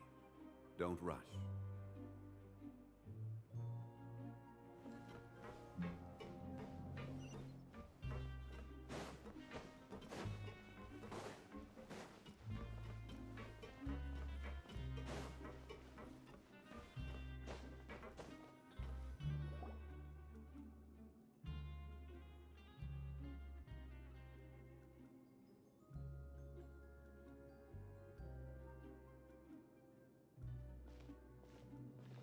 Your Grace? What are you doing in the infirmary at a time like this? Oh no, you didn't injure yourself, did you? Not yet, unfortunately for you. But thank you for your concern, Sigewinne. Then you must be here for those two. Allow me to introduce you. This is the infirmary, and Sigewinne here is the Fortress of Meripede's head nurse. Hello, new faces. They call me the head nurse, but I actually handle all the nurse-related work all by myself down here. Since you seem to have some rare downtime with no patients, perhaps you could find the time to join us for dinner? Oh, then these two must be some important convicts. Sure, I'll join the welcome party. Thank you. Your presence will be the pièce de résistance for today's tour. Oh, so the tour part is over now? I believe I've already covered the primary aspects of life here in the fortress. As for your work, there'll be someone else to guide you through the details. Is there anything else? I seldom conduct tours, so why don't you just ask if you have any questions? Well, this is our first time here. Paimon's not sure what to ask. Then let's head back to the coupon cafeteria. Maybe a meal will help you think up some questions. You should at least try to be excited. Our free meals are actually pretty good here.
What do you think of the food? Does it meet your expectations? Wow, it looks delicious! Neverlet made it sound like living conditions in the Fortress of Meripede wasn't very good. Who would have guessed that criminals get to eat tasty food like this every day?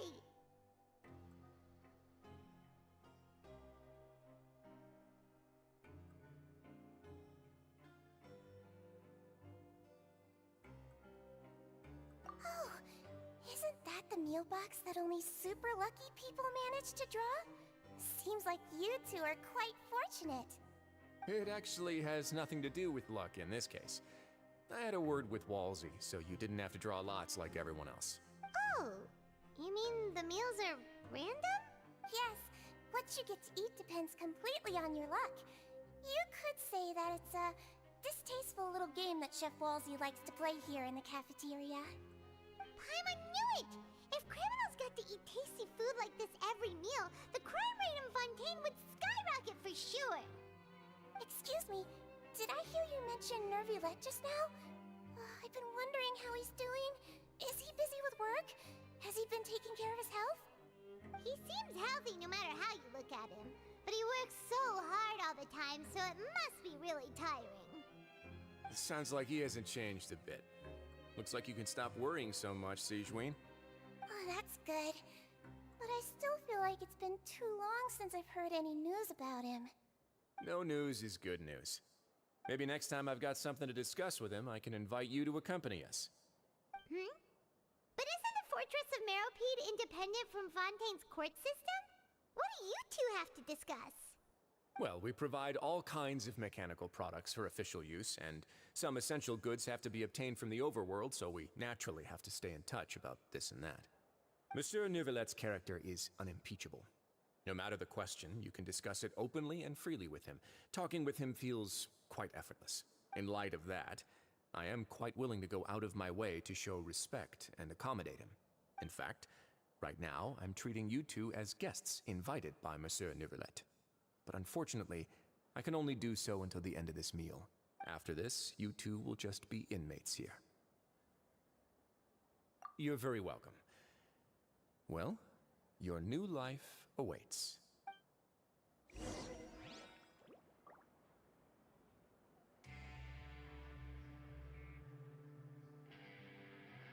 Grab yourself a welfare meal. Are you finished eating?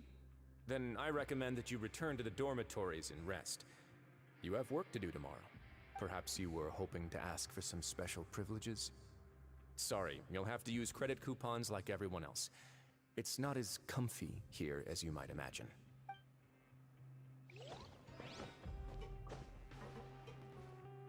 Yeah.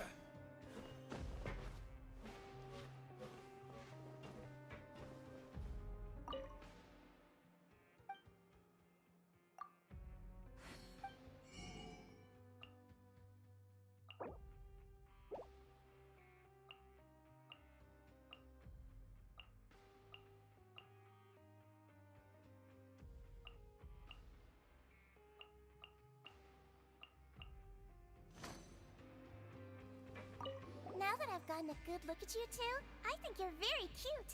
After all, heavy is the head that wears the cutesy crown. I guess I just want to say, just take care of yourself and don't get hurt.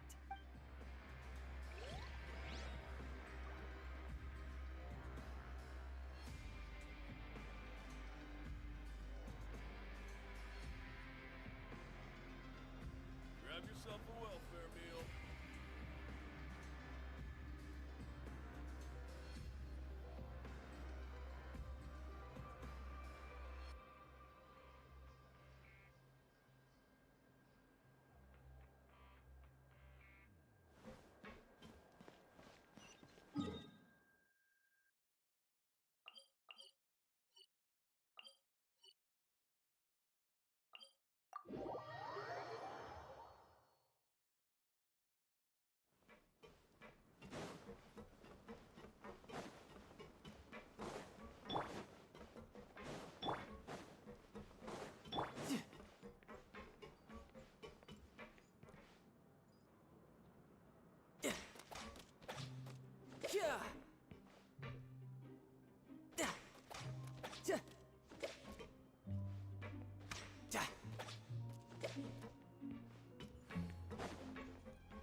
The Traveler and Paimon, right?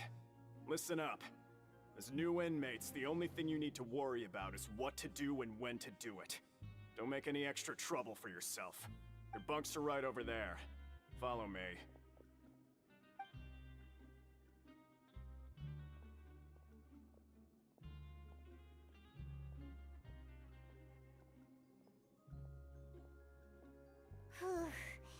So this is where we'll be sleeping from now on. Oh, Paimon can't believe this! The days of staying home and reading detective stories are like a dream now. By the way, Traveler, we saw a lot of things worth investigating just now. Even though the Duke didn't say it too directly, judging from what he said at the end, it seems that he was only welcoming because we know Neuvillette. We are criminals, and Paimon did eat that cake, but we're actually here to help Neuvillette. Is it possible that he knows we're here on a mission? Or is Paimon overthinking things? Yeah, Paimon thinks so too. He probably knew why we came here from the very beginning and intentionally wanted to send us a message. Maybe something like, "Hey, I have my eyes on you." Yeah, you're right. It's not like we can go back to Neuvillette empty-handed and say, "The dude looks scary, so we gave up." And besides, the Duke said that he was willing to go out of his way to show respect for Neuvillette, right? So, we at least need to try. But Paimon hasn't gotten a clue where we should start our investigation.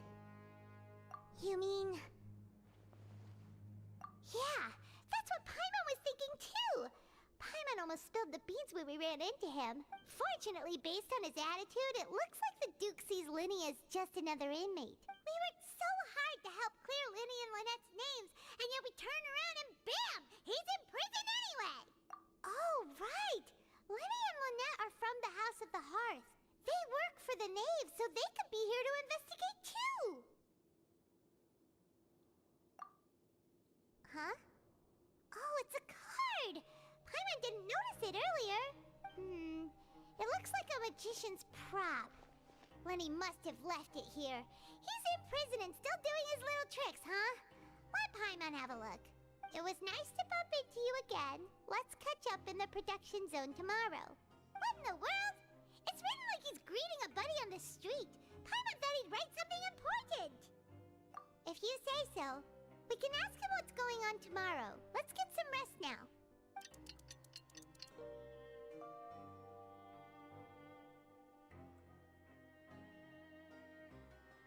Hey, you're finally awake! Well, it's Paimon's first day as a prisoner. Last night, Paimon dreamed about getting... Hey, come on! It's just a dream! Hey, lazy bones! What are you still doing here? If you don't want to starve, then get yourselves over to the production zone. Sorry! We're going right away!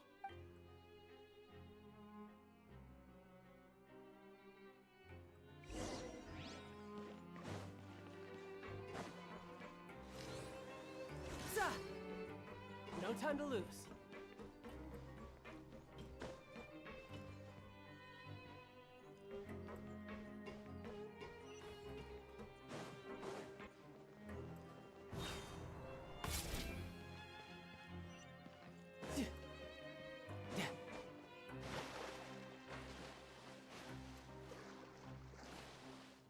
Yep.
Shine down!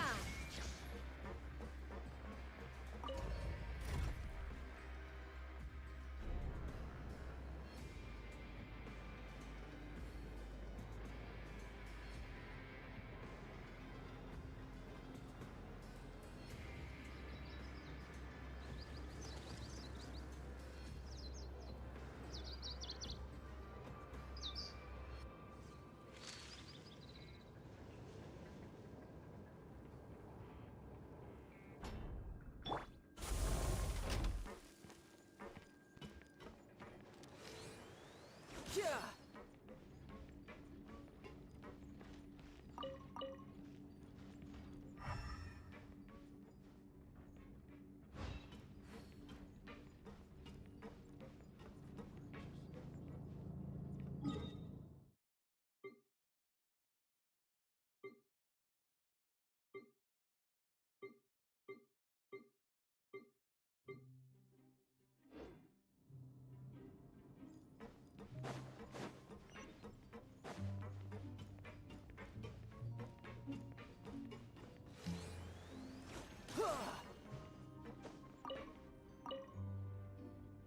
Ah, you must be the catch of the day.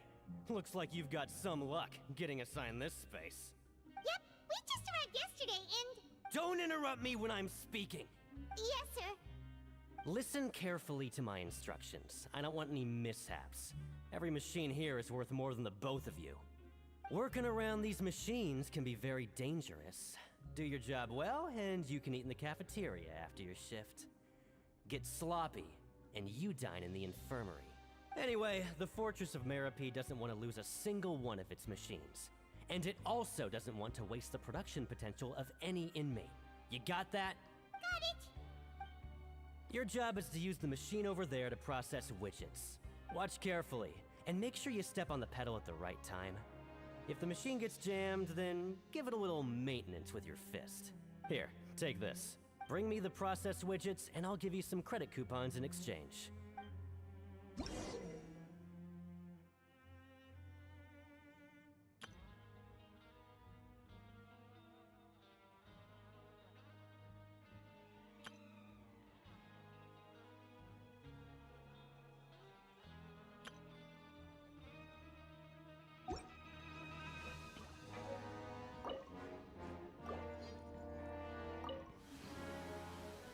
So if the machine gets jammed, you just need to attack it to fix the problem.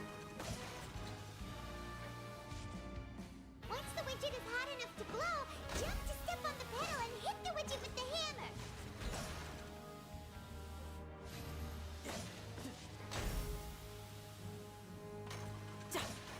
Bring it on. Okay, you got this. Great. Now we... This one is tolerable. Though, since the processing is done by machine, the product is all pretty much the same anyway. Alright, I'll pass you for now. And we'll count up how many credit coupons you've earned. Paimon's exhausted. We're done now, right? He probably just finished up his work, too. He should be around here somewhere.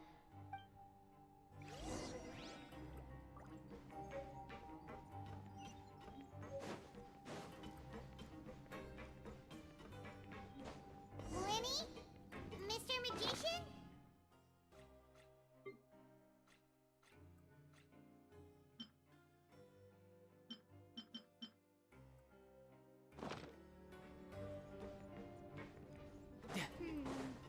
He doesn't seem to be around here. Let's try looking somewhere else.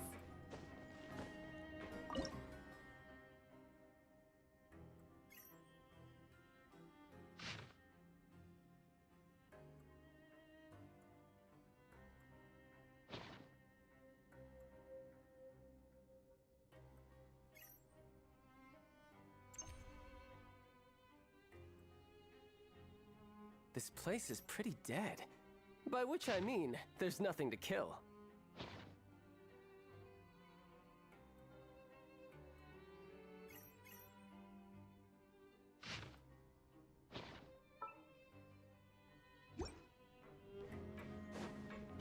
time to lose.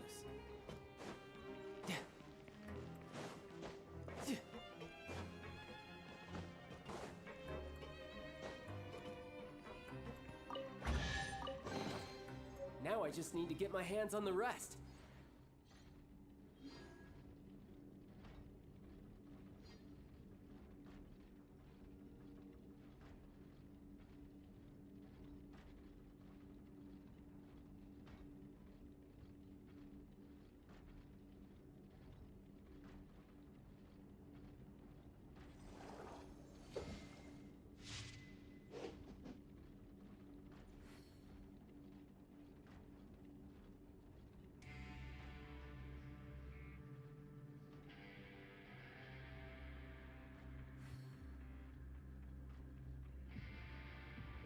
You know, there are better ways to seek out our enemies than, well, standing here.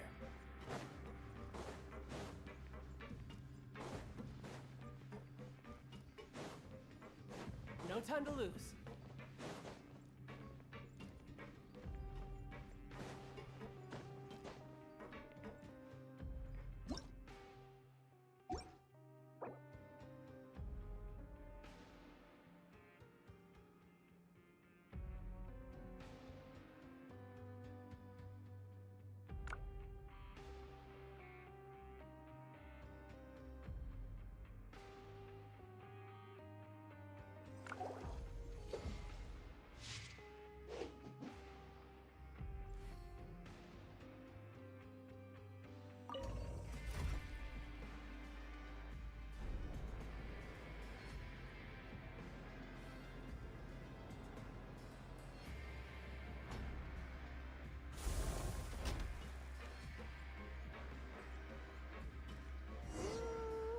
Could he be?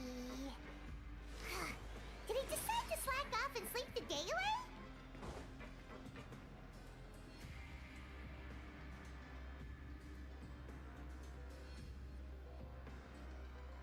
Hey, over here. Oh, you scared Paimon! How did you appear out of nowhere like that? Oh, you scare so easily now? Is there something worrying you these days? You little...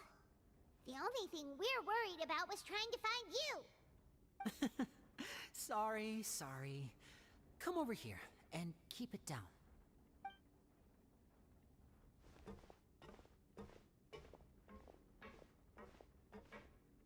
Oh, Lynette! You're here too!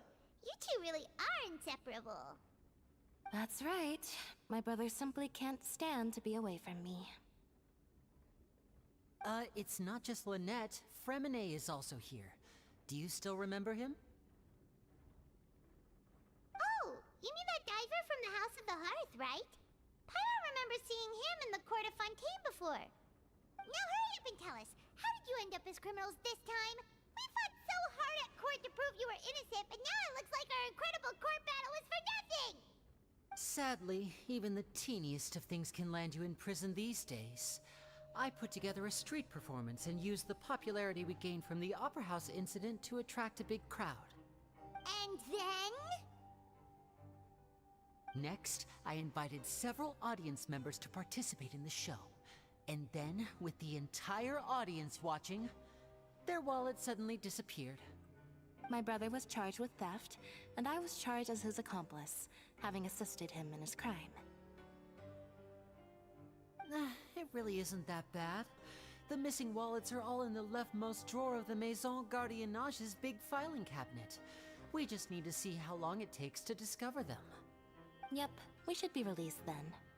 In terms of the magic trick itself, I think the performance went perfectly. Leave it to Lenny to magic himself into prison.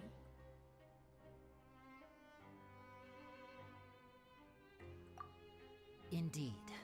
Last time I hid my identity from you, I promised that I'd tell you absolutely everything if you were angry about it. No more secrets. So I don't plan on keeping anything from you this time either. At the moment, the House of the Hearth's interests don't conflict with yours at all. We were instructed by the father of our house, the Knave, to come here and conduct an investigation. Told See? Paimon guessed right. As for what we're investigating, perhaps you haven't heard, but the fortress of Meropide hides a secret. Some even say that the entire fortress exists just to protect it. The House of the Hearth has been investigating this for a very long time, trying to uncover its mysteries. But recently, all of our informants, including the ones that had infiltrated the guards, suddenly vanished and have not been heard from since. We believe that this is a direct provocation, and it's the reason why we came here. Father has somehow managed to confirm that Focalors does not have Fontaine's Gnosis. Huh? How did she manage to learn information that important? Father has her ways. Many of them are beyond our imagination, and we've never had the chance to see her at work. But we trust her conclusions. It was this information that led us to suspect that Fontaine's Gnosis might be in the fortress of Meropide and is related to that secret. So it's all about the Gnosis again. Well, that's about it from our side. How about you two?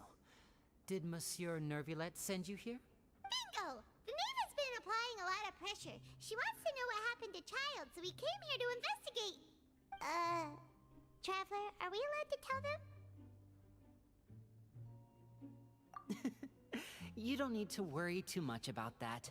She's just asking for a report on Master Child's predicament as a means of pressuring you. Father used this situation as a pretext to negotiate with two high-ranking officials in the court of Fontaine. She actually just wants to be able to make concessions on this matter for gains elsewhere, almost like a bargaining chip. Sometimes you need an excuse to do things you otherwise couldn't. And a harbinger is more valuable than you might imagine. Of course, it's not a complete farce. If we do manage to find out what happened to Master Child too, then diplomatic relations with Fontaine could improve, and Snezhnaya might even be able to adjust its stance a bit. Is it just Paimon, or does it feel like we're the only ones who actually care about Child's situation? The relationship between the Harbingers must be as bad as ever. I wouldn't go that far. Father just has different standards than we do when it comes to what can be sacrificed for an advantage. By the way, I have a suggestion. Why don't we team up? Even though we have different objectives, we're both here to investigate the fortress of Meropide. It would be more efficient for us to work together. As you know, the House of the Hearth has many reasons to seek the Gnosis, but our highest priority remains resolving the prophesied crisis. You can trust us on that.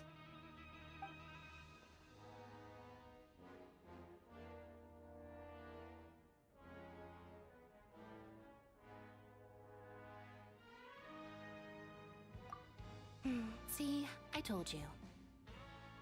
Is that so? Sure enough, it won't be easy to convince them to cooperate with us. Lenny seems to be thinking pretty hard about something. Of course he is. Lenny has been looking forward to a chance to reach an understanding with you ever since last we met. Or, I should say, we were really looking forward to teaming up with you this time. Lynette, just tell them everything, why don't you? It's okay to open up a little.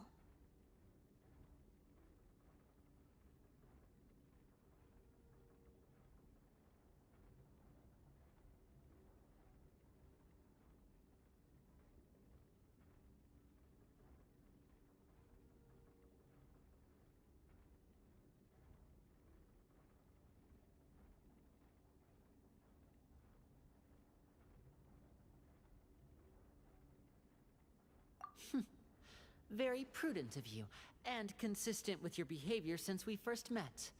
That's reasonable enough, and I agreed to cooperate on these terms as well. I was prepared for the worst, but you were actually more agreeable than I anticipated. All right then, there's no time to lose. I have some information to share, so listen carefully. Since Lynette and I arrived here, our investigation uncovered the fact that the Fortress of Meropide has a forbidden zone. Most people just clammed up and wouldn't talk, but after asking the right questions, we were able to confirm the existence of the Forbidden Zone from the guards. You should be aware of that while you're investigating. A forbidden zone? Could that be where Child disappeared to? You're right, we'll definitely keep that in mind. Good. That's the most suspicious thing about the fortress that we know of so far. We have a few other unanswered questions, and we'll be investigating those as quickly as we can. Anyway, I hope you find our information useful at least. Oh, look at the time. You two must be hungry. You should go to the coupon cafeteria and get something to eat. I'll use my cards to get in touch with you again in the future. Oh, that's just what Paimon wanted to hear! Paimon's starving after all that work today. We can talk more about the investigation later. Let's go get some grub!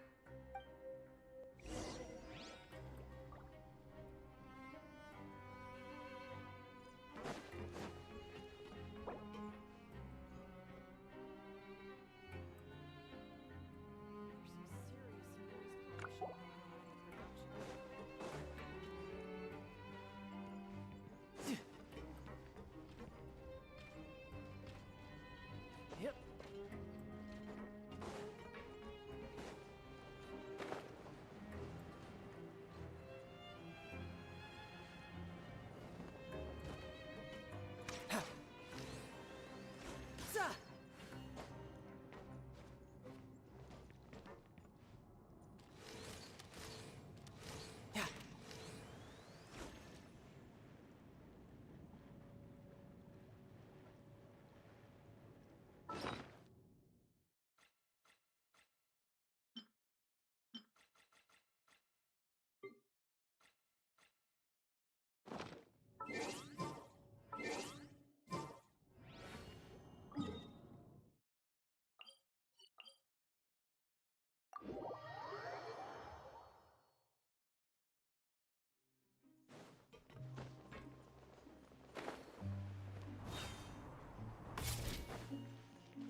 Oh, he wasn't kidding.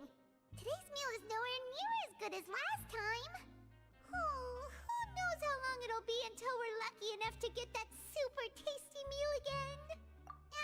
Forget about it then. We'll just deal with the regular food for the time being.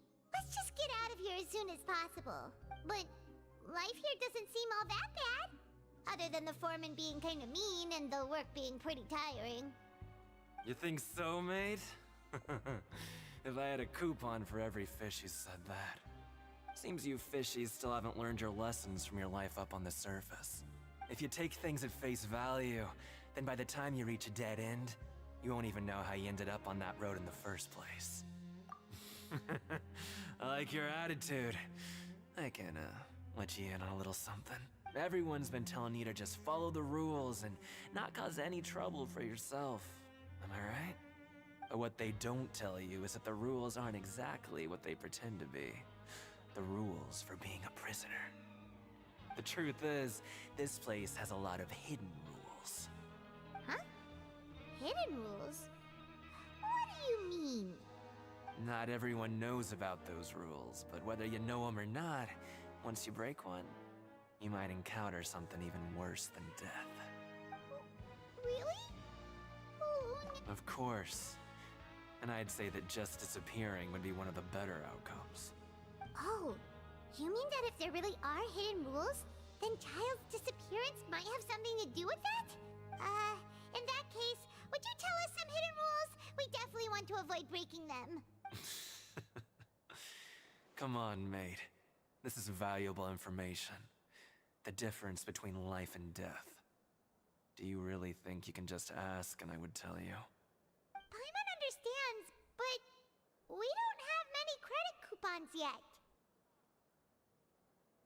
Yeah, I know. Not like I'm going anywhere. Just come talk to me after you've saved enough. Moreover, you're new fish, freshly caught, and completely out of your element. What'd be the point in even telling you anything before you've gotten a handle on your new lives? Come and find me once you've been here longer. I'm usually around the Rag and Bone shop. Just call me V-Doc. Bye-bye now.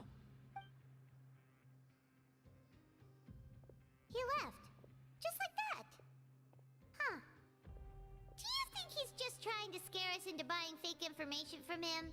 Yeah. It might be a good place to in our investigation. Hidden rules, huh? But, like he said, we don't have any coupons and we're still not familiar with this place. Oh, there's nothing we can do about it now. Ah! We were so busy talking, we almost forgot to eat. Even if it's not the best, it's probably better while it's warm. Come on, dig in before it gets cold.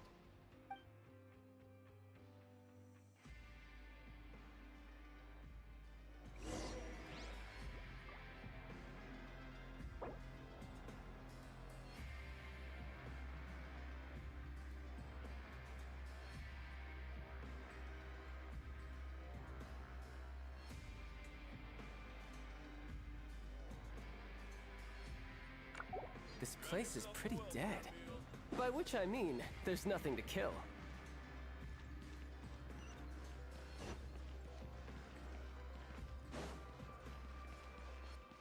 No time to lose.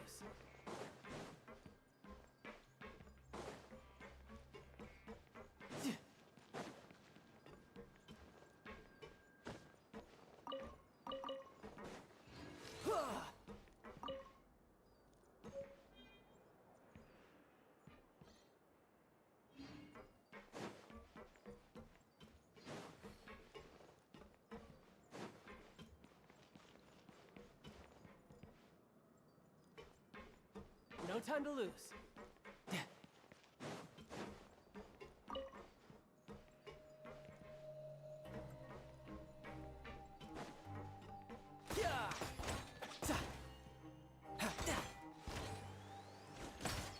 Tidal wave.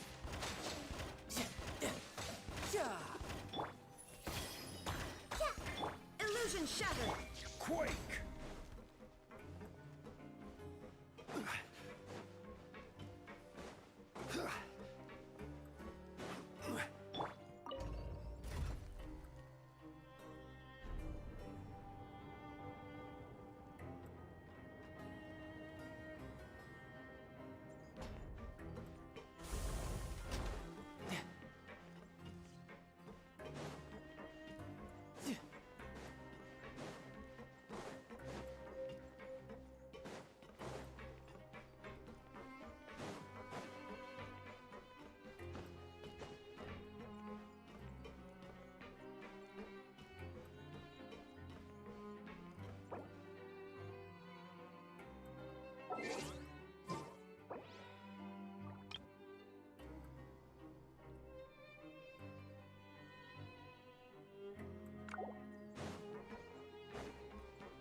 So Paimon just confirmed with the guards that our shift is set for every morning, and we're free to do whatever we want all afternoon. But it seems like most of the other inmates choose to continue working through the afternoon to earn more credit coupons. Oh, and they also said that you can use coupons to skip work in the morning and free up your time. They weren't kidding. Credit coupons really can be used to do anything here. Paimon's so tired.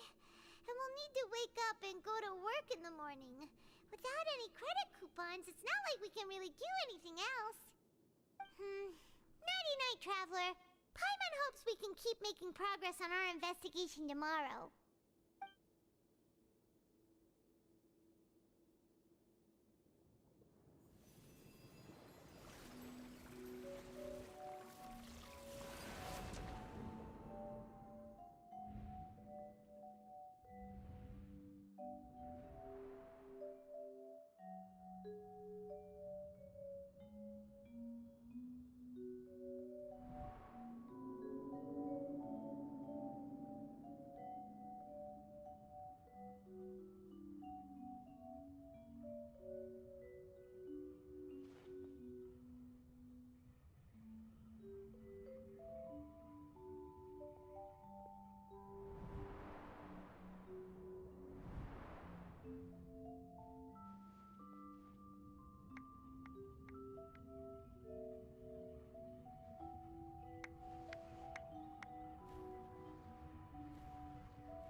something on your mind.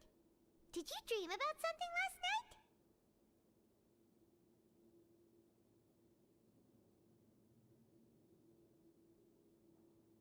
Is that even possible? Unless it wasn't an ordinary dream? Child's vision! So you had it with you this whole time? Maybe the vision connected Child's consciousness to yours.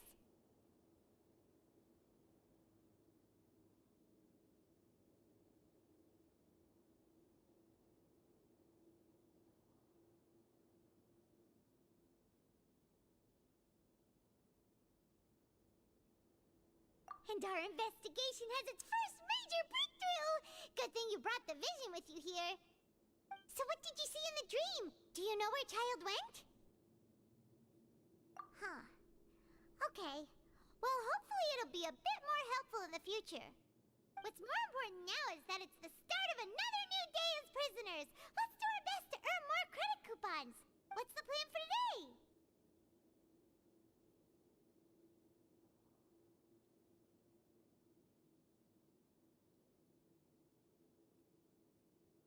Let's go! It's time to start working. If that guard Fielding catches us skulking about, he's sure to give us an earful.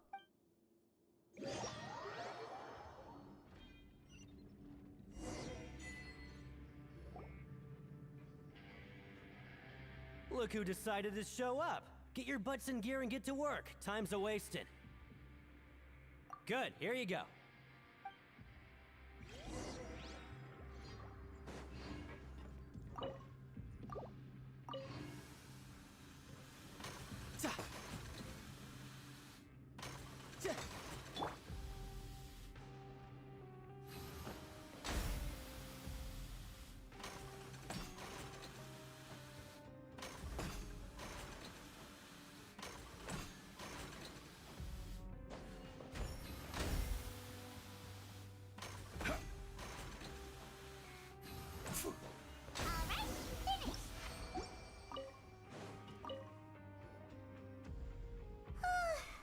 I'm on speed.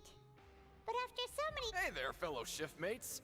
I saw you finished your work, so I thought I'd come over. Oh, hey there! We've seen you before. Your assigned workspace is really close, isn't it? That's right. The name's Rowan. This past few days, I couldn't help but notice the new faces working nearby.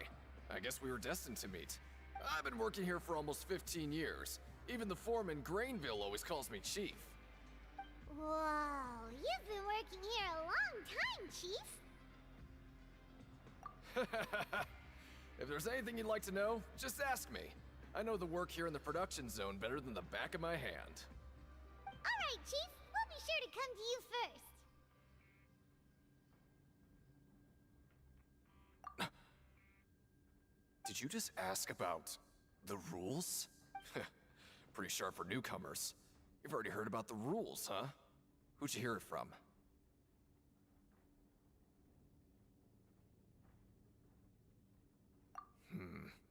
Alright. Seeing as I'm the one who came over here, you're already calling me Chief. I guess I can tell you a little. Truth is, you two keep working like this, you might be putting yourselves in danger. Huh? Wait, there's even a rule about that? What would have happened if you never told us about this? Well, it's usually not that easy to break one on accident. The conditions of the hidden rules are usually pretty specific. But once you do break one, bad things happen. If you work continuously in the production zone for 3 days, and if all you do besides eating and sleeping is just work, then something bad will happen during lunch on the 3rd day. Huh? Like what? Oh, don't scare Paimon! If I knew that, then I wouldn't be standing here talking to you, now would I? You mean, even you have never tried working 3 days like that before? There's actually a legend about this rule. They say that there was a worker who worked way harder than me. He was both efficient and eager on the job, and most other workers couldn't hold a candle to him. One time, he tried to test his limits and worked as long as he could. Then during lunch on the 3rd day, he disappeared into thin air, as if he'd evaporated. Later, some people went and asked some of his past friends about him, but they said, never heard of the guy. What the? Unfortunately, we were assigned different production zones. I never saw for myself what he looked like. Wait, are you thinking that it was... Oh? You... Listen, kid. This ain't the kind of thing you should be curious about. Let me tell you, you're better off forgetting about it and looking after yourself. Now I kind of regret ever telling you. Yeah, I agree with Chief here. Do you really want to try?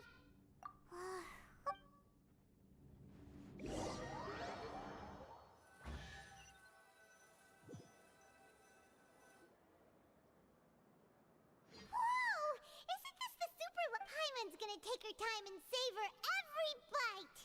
What would you like to do this afternoon?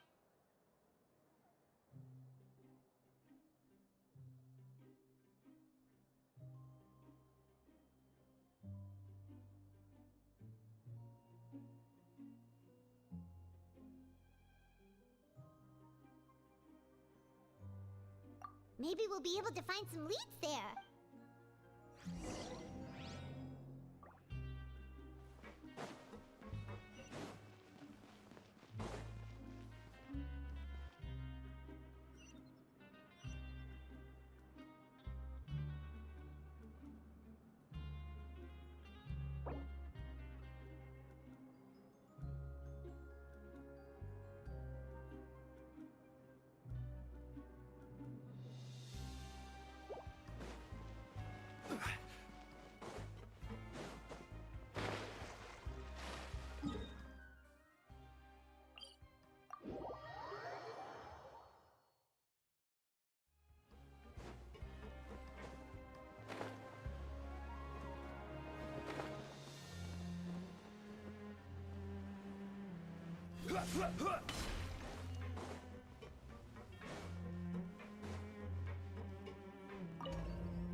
Solidify! No time to lose. No time to lose. Oh, you must be the Traveler, huh? Sorry, mate, but competitors as strong as you are prohibited from participating. I don't make the rules, mind you, but I was given very specific instructions.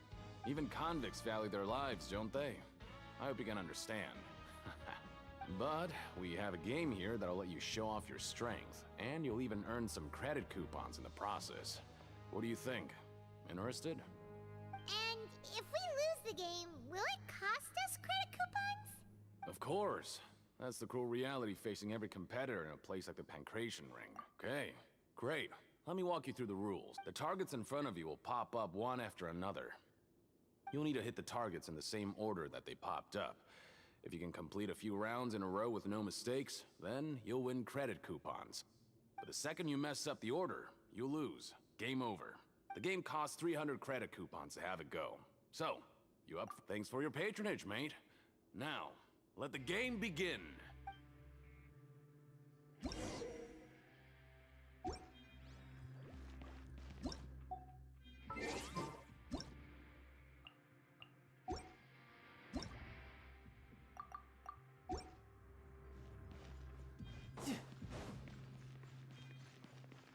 Okay, do your best to hit the targets, just like Colin said!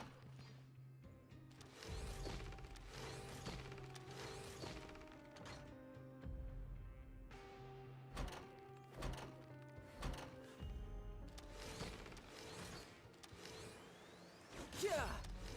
Za! Huh! Yeah!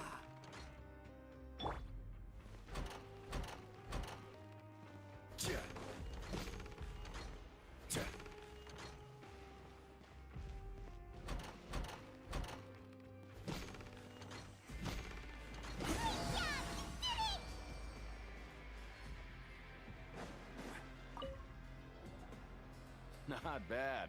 Not bad at all. Here, the coupons you won. Be sure not to lose them.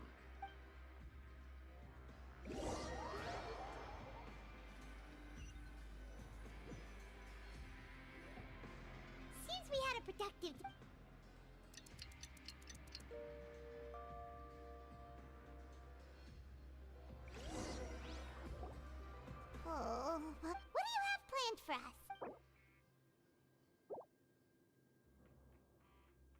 Right, we just...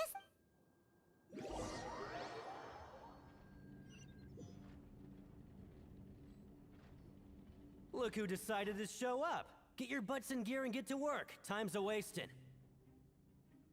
Oh? What's with suddenly wanting to work so hard? You need coupons that badly? Sure. Let's...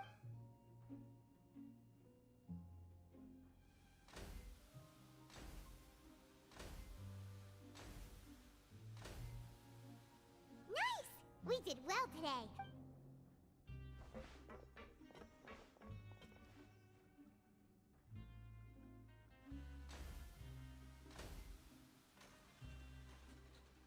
Ooh, Paimon's had it.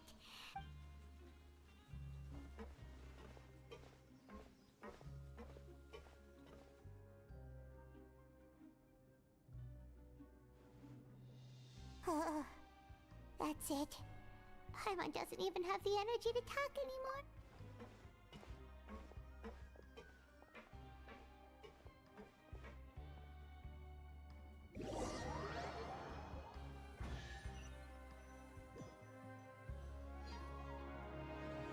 Oh, Paimon's exhausted.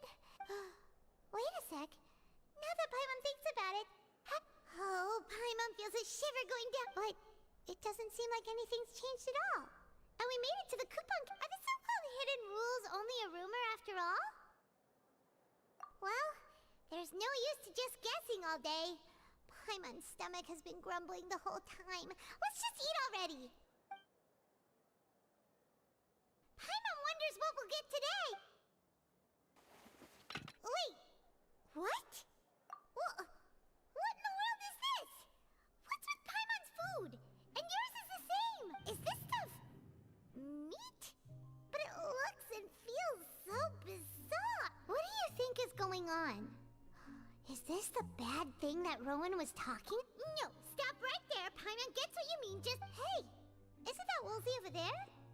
He must... Hey, Woolsey, have a moment? What is it? I'm about to go report the numbers for today's free meal, so you'd better make it quick. It's about the meat in our meals. Look, does it seem normal? The meat? Oh, that. Looks perfectly fine to me. Totally normal. You better hurry up and chow down. What should we do now? Woolsey wouldn't even... Yeah, looks like we have no other choice.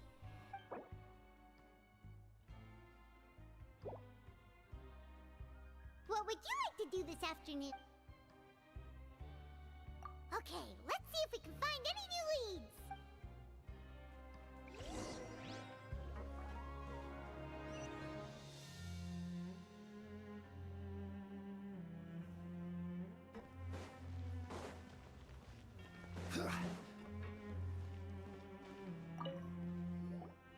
Oh, hello. You two are the ones who were with His Grace. No need to be... Sorry. I couldn't help but think of His Grace once I saw... Oh, it's hard to say. Maybe I am. He's got a very overwhelming presence. It makes me feel like I'm just some insignificant little bug. Wait, seriously? Oh, I'm always indecisive, and I tend to make a mess of things. It's like a reflex. I just instantly start to tense up the moment I see a smart... What? Please, don't say anything like that out loud. How could you possibly think something like that?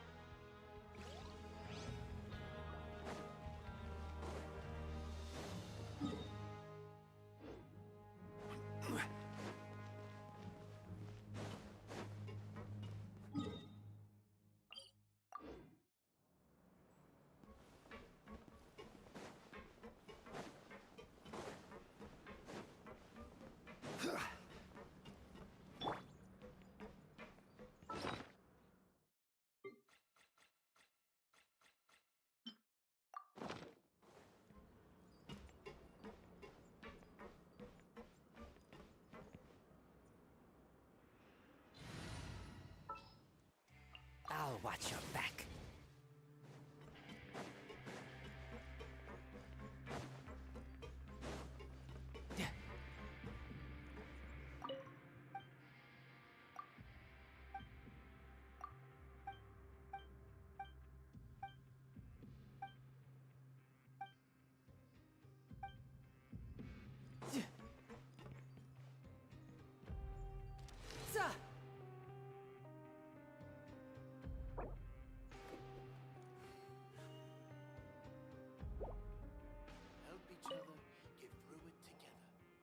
Oh, wonderful.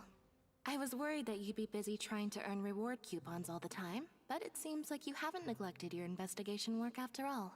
Paimon likes having more coupons, but no one wants to work all the time. Have you also been investigating the area, Lynette? No, I was just slacking off, and you happened to catch me. My brother is still obsessed with anything remotely related to the Forbidden Zone. But knowing him, it won't be long before we get more leads. Oh, before I forget, this is for you. Huh? Credit coupons? Why are you giving us these? I've been here longer than you. Coupons aren't a resource in particularly short supply. What is in short supply are interesting people to talk with. Aw, that's so nice of you, Lynette. We'll be sure to make good use of these coupons then. Thanks a bunch!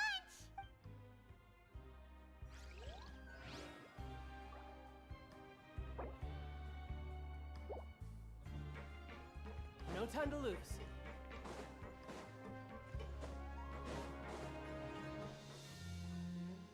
Hey, look!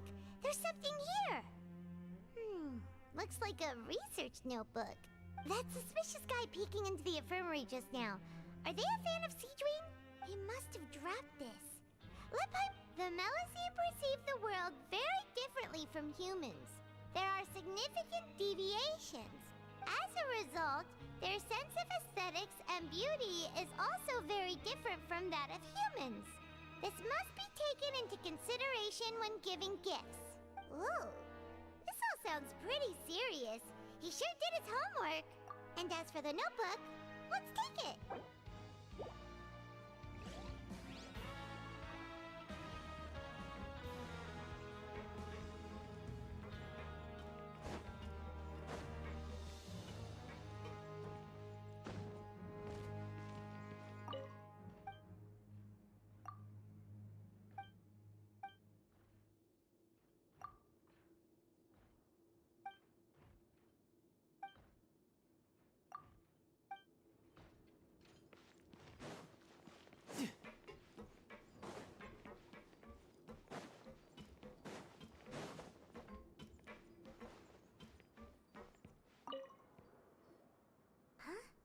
Rowan? What are you doing here, Chief? Oh, I was injured a bit just now. Nothing major, I think I just pulled something. Little mishaps like this are unavoidable at work, you know? Huh.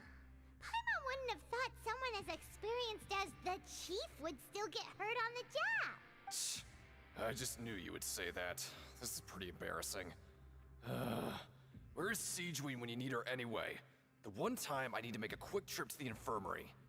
Oh, you mean she wasn't in the infirmary? Yeah. The rumors say that there's never anybody in the infirmary in the half hour before lunch, and nobody knows where Seedwing gets off to. Huh. That's actually really strange. Seedwing's always super dedicated to her work. Where else would she possibly go? Forget it. I can take care of a small sprain like this on my own anyway. No need to trouble her.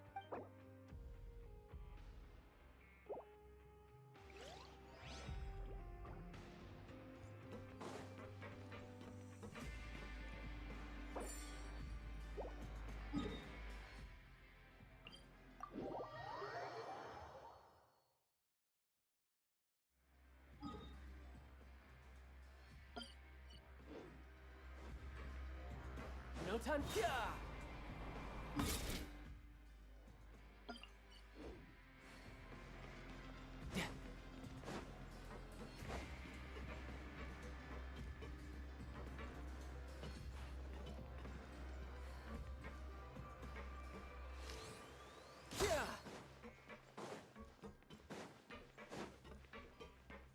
No time to lose.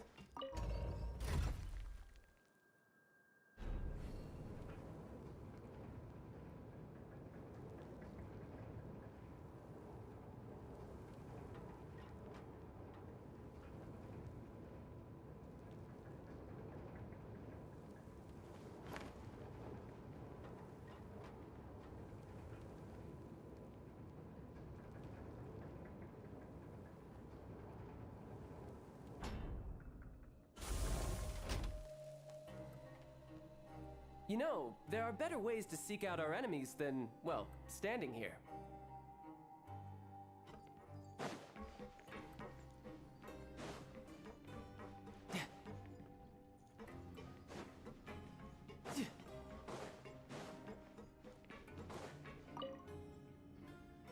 Siegewing? Aren't you supposed to be in the infirmary? What are you doing in the production zone? Hello, Traveler. Paimon? Everyone's usually busy around now, and we don't have any patients to look after in the infirmary.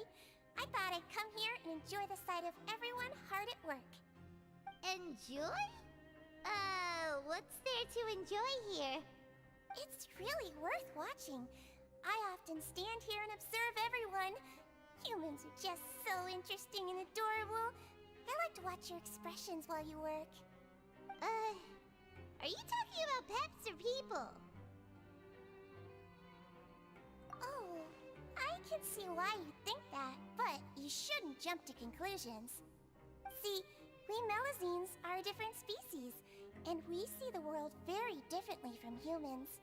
It's very easy for me to observe everyone's condition. All it takes is one look, and I can tell which workers are exhausted. Wait, Melazines can see that? Huh. That does sound useful for being a nurse. Yes, running around tending to everyone's health is very fulfilling. But I'd much prefer it if you're all happy and free from exhaustion and pain in the first place. Take care of your body, and make sure you eat well. Always rest when you're tired from work, and don't push yourself too hard. We'll definitely take care of ourselves. Thanks for the reminder.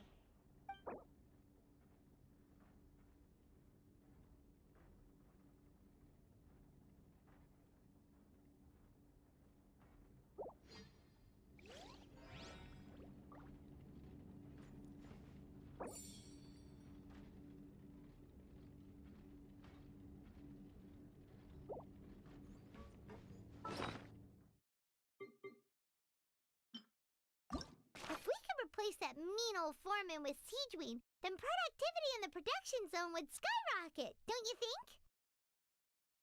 If we could replace that mean old foreman with Siegewing, then productivity in the production... Bet they couldn't wait for lunch to start, so they stole everyone Paimon's appetite for the whole day. Keep it... Huh. Paimon wonders how she looks to a Melazine's...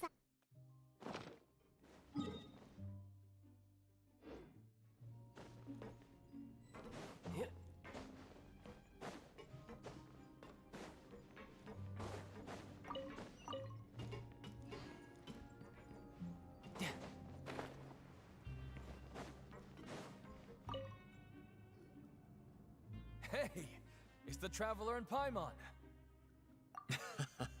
No need to tease me, okay? I won't trip on the same step twice. Listen, I feel ashamed about last time. Thank you for praising me in front of His Grace. Here are the extra credit coupons he gave me. I'd like you to have them.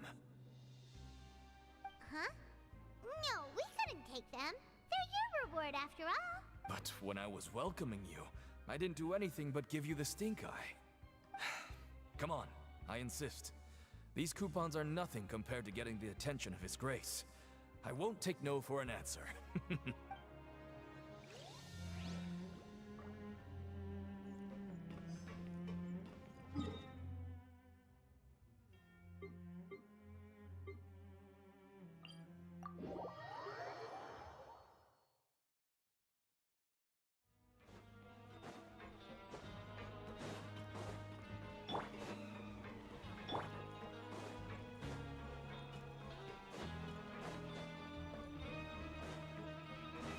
No time to lose.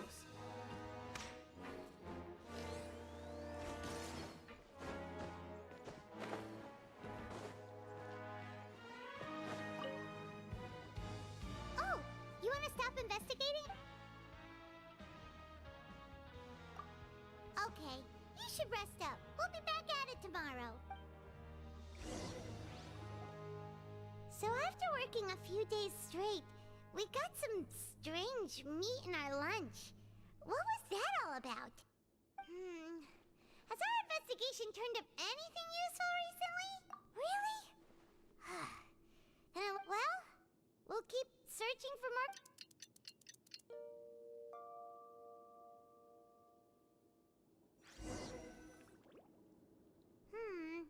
Maybe we can make some progress in our investigation today. What do you have planned for us?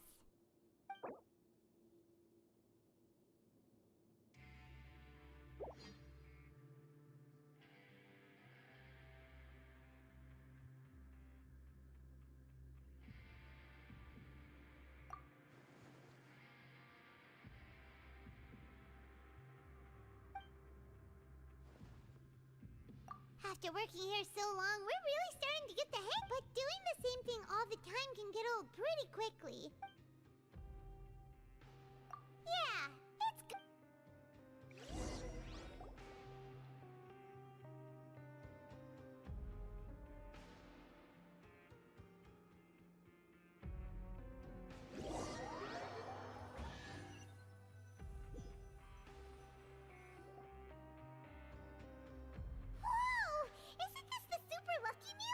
Looks like hard work really does get rewarded. Paimon's gonna take her time and savor every bite. What would you like to do this afternoon?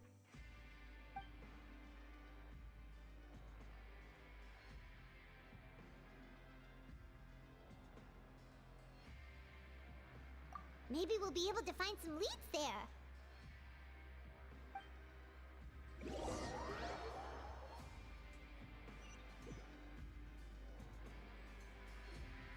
Oh, back for another try? I hope you brought enough credit coupons this time.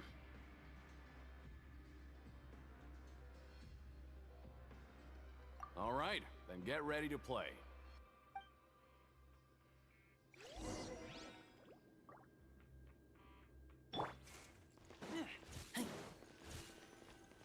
Okay, do your best to hit the targets, just like Colin said.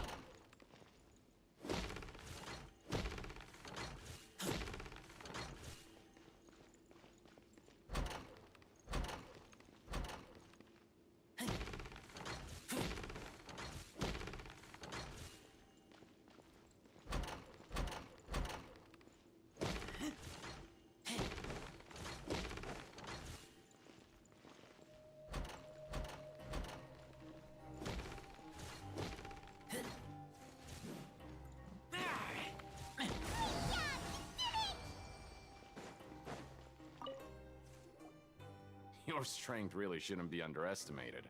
Now I get why you're prohibited from participating in any official fights. Nobody who values their life would be willing to get in the ring with you.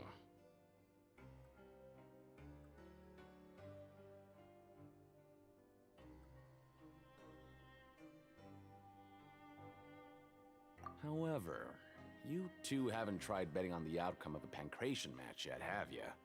Just go talk to Rusimov. Buy a ticket for whichever fighter you think will win. There's a big payout if the fighter you support comes out on top. But we don't know anything about the fighters. How can we possibly know who to support? That's normal. Just watch a few matches and get a feel for the fighters. It won't be long before you can pick winners in your sleep. He's got a point. Why don't we give it a try? If we have enough coupons, we could probably bet at random until we figure everything out. Bet at random, huh? Well, how should I put it? It's not like you can't do that, but I'd advise you to give it some more thought first. Huh? We shouldn't get too carried away. What's the problem? What? I never even picked a boxer before, and you already know about the rules? You're not just strong fighters. Seems you're pretty perceptive, too. Might as well tell you about it, since you already know that much. Plus, I think you've got the potential to be one of my greatest customers. I think I can let you in a bid. Besides, I don't want to risk ever losing a customer like you. Is it that serious? Okay. The hidden rule here is, if you buy both boxers' tickets and support them both, something bad will happen the next morning. So the rule is that we shouldn't pick both boxers in the same fight, but if anyone actually did that, wouldn't they be guaranteed to lose coupons? Who would do that anyway? And what do you mean by something bad will happen? How would I know? Not like I'm stupid enough to do that. But I've heard a story about the rule. According to the rumor, there was a masked boxer who possessed incredible skill and power. None of his opponents even stood a chance against him. However, in the final match, the organizers told him to take off his mask. He refused and never showed up to the fight. And after that, he was never seen again. Some say he died, or that he was taken care of by the event's organizers. But everyone remembers that he was someone who cherished honor above all else. In his eyes, supporting both boxers in a match would dishonor the competition itself. So you mean it's like a curse? He'll take vengeance on anyone who does that? No, he was always wearing a mask, like he was intentionally trying to hide his identity. I don't even know anything about his past. Traveler, do you think that boxer was... Huh? You're not serious. Look, here I was just trying to be nice and warn. Yeah, it sounds pretty scary to Paimon.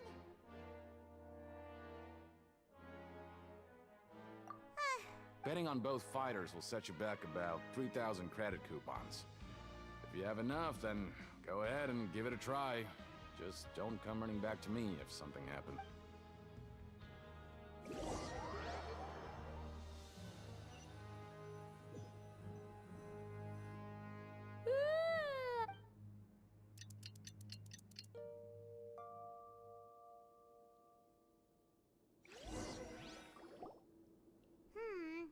Maybe... What do you have planned?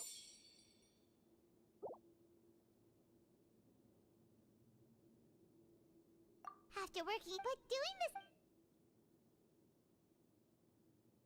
Yeah.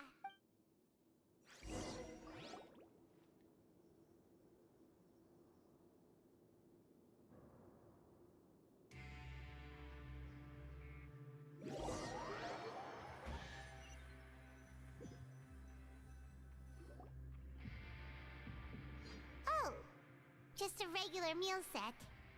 Guess Paimon shouldn't get her hopes up. What would you like to do this afternoon?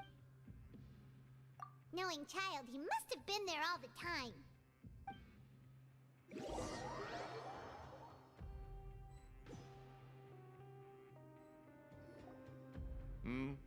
Are you two here to buy tickets?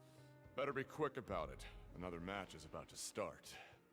Who are the boxers in the next round? We have the reigning champ, Le Grappler, versus a contender from the Eastern Prison Block, Demon Horde. Are those their nicknames, or did they choose those names themselves?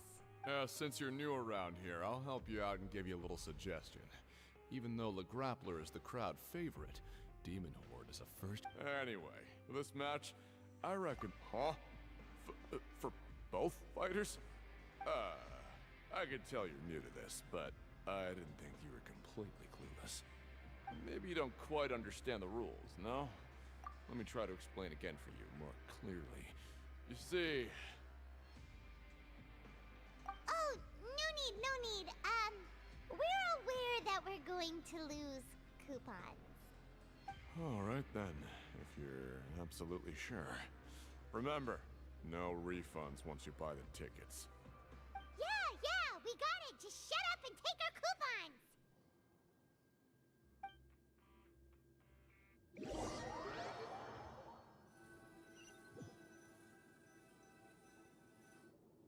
Aw, looks like we won't get a chance to sleep in as long as...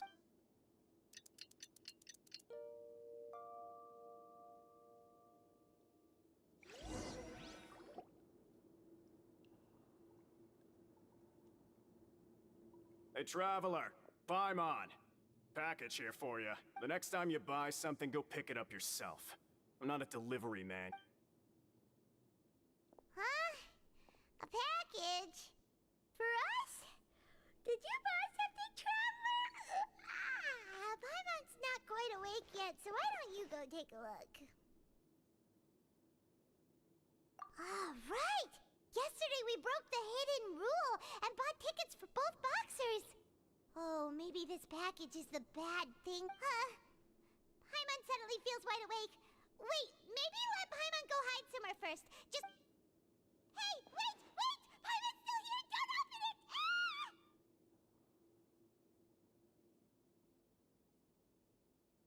Huh? Let Paimon take a peek, too. Oh, it's just a small bottle. But the color of the liquid inside looks so wrong. Almost like... Alright, that's enough of that. No need to say it out loud. Paimon already knows what you're trying to say. Ugh! No way! Get that stuff away from Paimon! Paimon thinks we shouldn't open the bottle until we...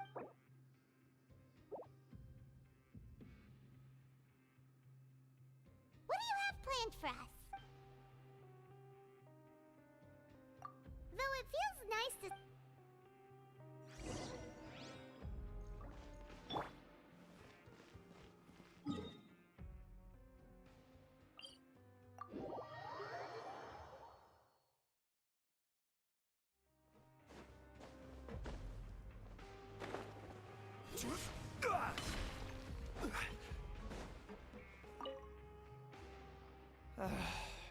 If there's no way to send it all out, maybe I'll never... Who are you? We've never seen you before. I'm not! Of course I'm not. Please, don't Then what are you doing here? I'm a promoter for Fontico, and I'm usually responsible for promoting our drink products. I thought I could complete my task here quickly and return to headquarters, but... Oh, a promoter from Fontico? So... I'm so upset. It's all because of that dude. After discussing the company's promotional plans with him, he told me outright that my project was worthless. However, in light of our long history of successful collaboration, I still tried to patiently explain the details. However, to my surprise, he just cut me off while I was speaking. Let me take a moment and recall his exact words. I'm just gonna stop you there and say no. If anything, I'm saving you time. It seems you don't fully understand the value of credit coupons here, nor do you understand the value of your own product. But as for the latter, only someone monumentally stupid, so breathtakingly stupid that they were completely ignorant of the value of credit coupons, despite living in the underworld, would ever possibly consider buying your drink. Let's just forget it. Anyway, that's how he rejected my proposal and asked me to come up with another solution with the condition that it doesn't cause any trouble for him. Can you believe that guy? Well, he is the head honcho here. Not much you can do about that. We met him too and could tell that he's the kind of guy that's hard to pin down. Fine. I know I should just let it go. I'm on his turf after all. His house, his rules.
Time to show me what you got.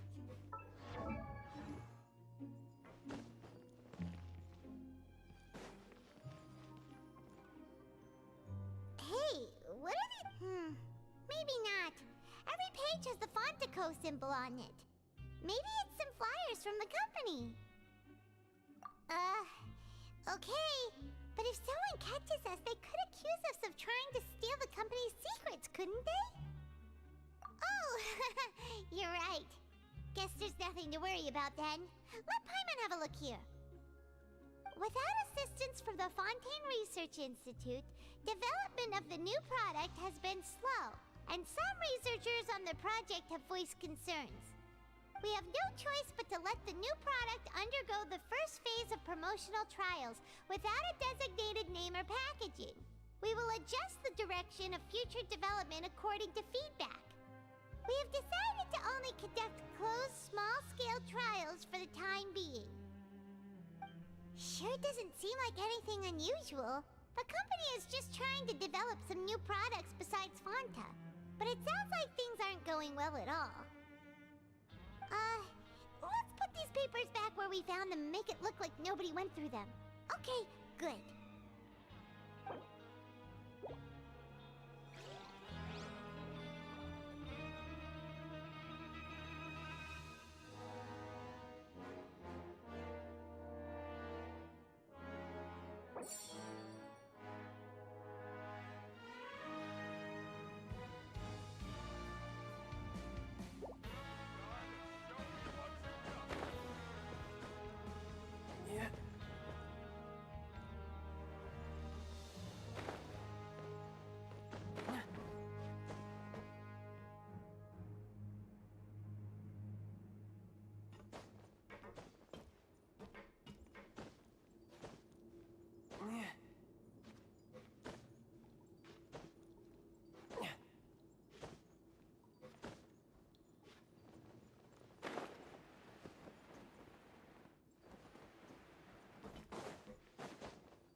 Hey, I heard you crazy fools really did it.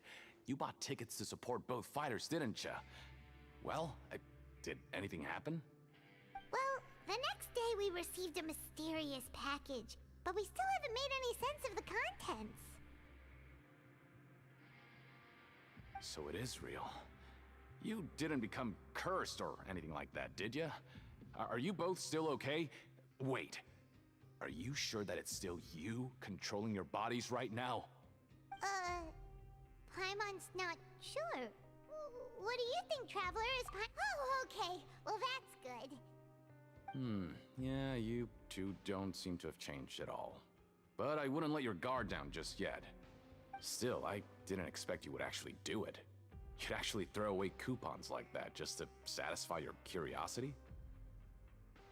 Even if we bought tickets like everybody else, it's not like we could hope to earn any coupons. When it comes to things like this, it's always the organizer who makes the real profits. Hey, just what are you trying to imply? The Pancration Ring is an honest business, and we really don't make much from selling tickets. We make so little that even the current tournaments can only be held thanks to funding from the producer of Fanta. Oh, so it's the company that manufactures Fanta sponsoring the events? Paimon thought all of this was thanks to the Duke's support. Let's just say it's a mutually beneficial arrangement. They reached out to us first, hoping to promote Fanta products in the Fortress of Meropide. Anyway, you try and take extra good care of yourselves these next few days, you hear?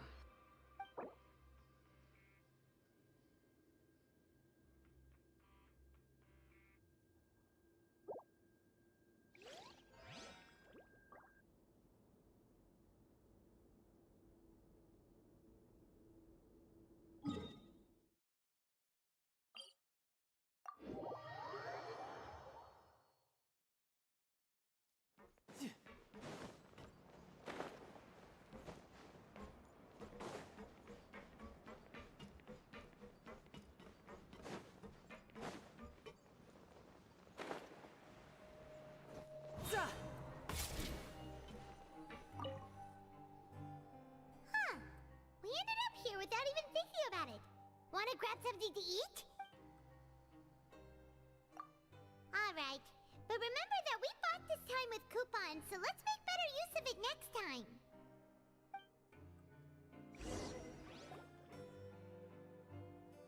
Oh, just a regular meal set. Guess Paimon shouldn't get her hopes up. What would you like to do this afternoon?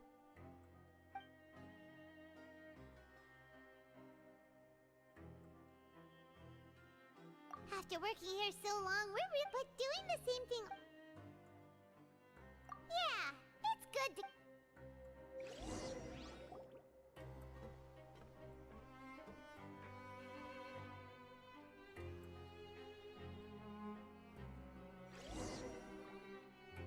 A mysterious box? A bottle of crimson liquid? Paimon still doesn't know what to make of it. Do you have any ideas, Traveler?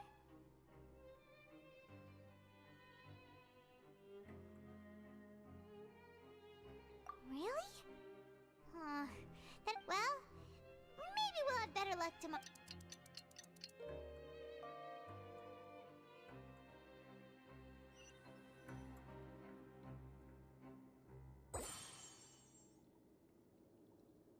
Okay, so we've investigated 2 of the hidden rules. Paimon didn't think this prison would have so many weird things going on. We'd better pick up the pace with our investigation, otherwise we'll never get anywhere.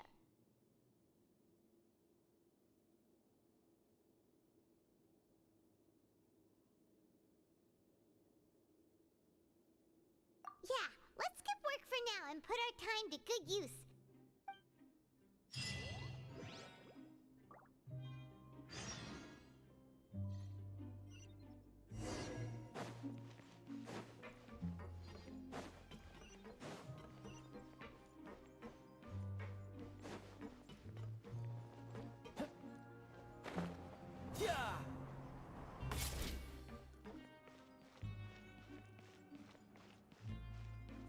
Hey, isn't that Vidoc over there?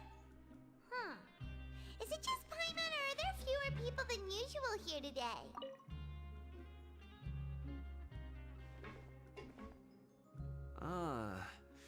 Seeing you at this time must mean you've already saved up a lot of credit coupons. Or at least enough to skip work.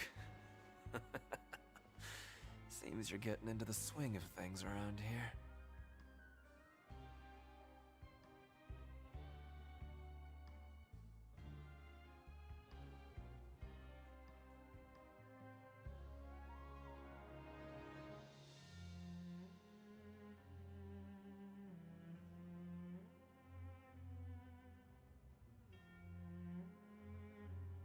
Impressive.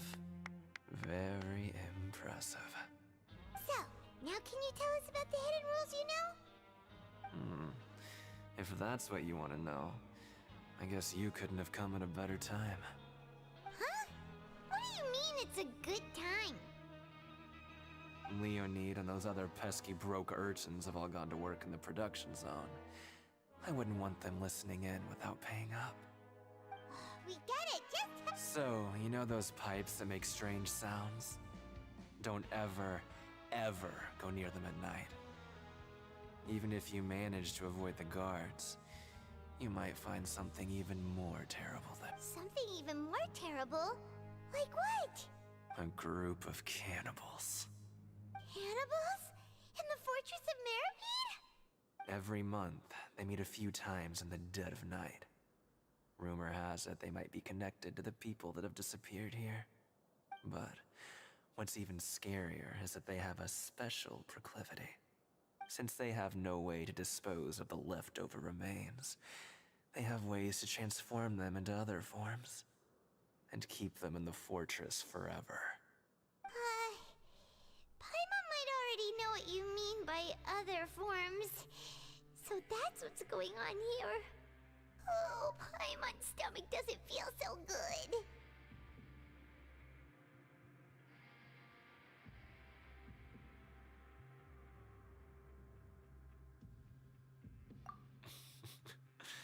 You two look pretty skeptical. No matter. Learning the truth behind dark secrets isn't necessarily a good thing. I've got things to do too. I suggest you just act like I never told you anything. Traveler, can we just trust him on this one? Oh, Paimon doesn't want her blood and flesh entombed here for all eternity?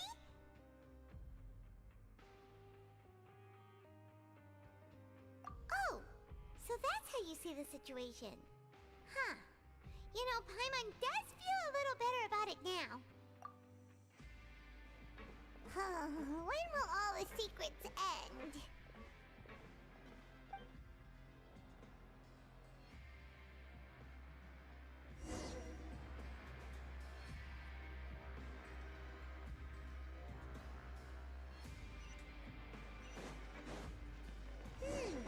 Vidoc isn't here. But the guys who went to work in the morning are back. Let's go ask them!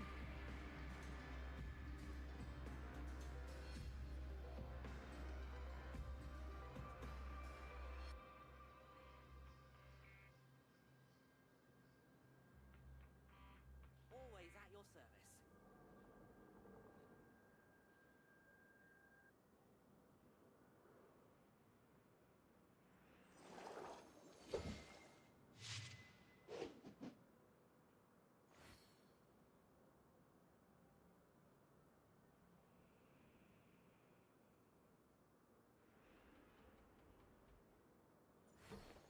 Always at your service.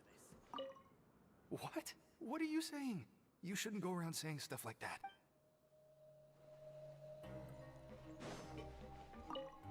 What are you talking about?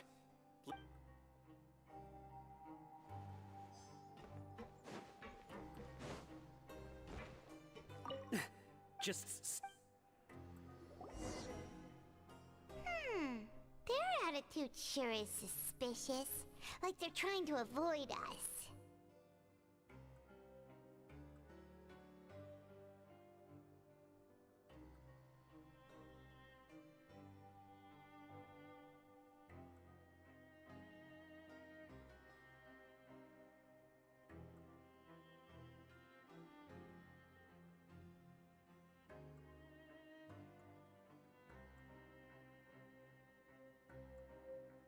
But if they're being so obvious about acting weirdly, do you think they might just be trying to lure us in? Oh, this is all getting way too creepy for Paimon.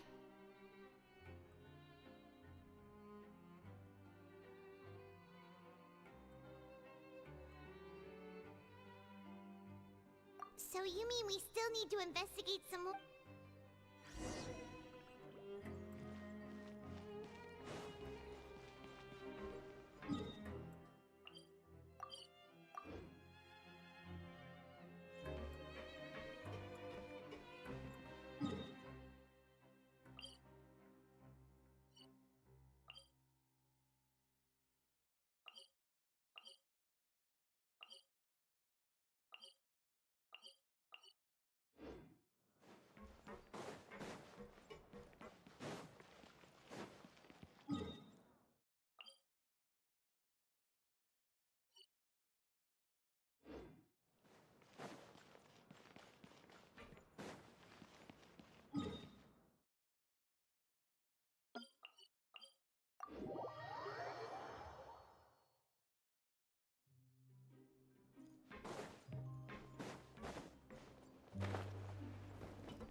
Yeah! No time to lose.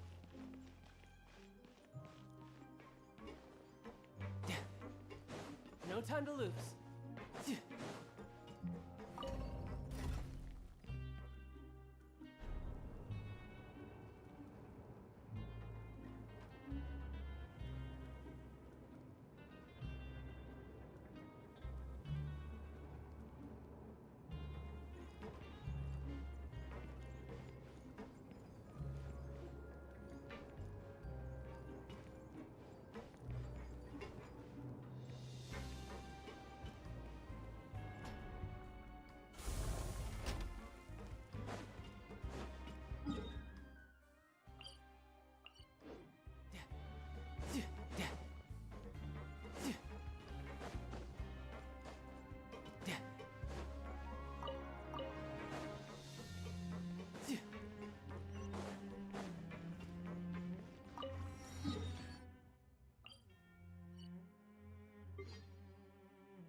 What do you want?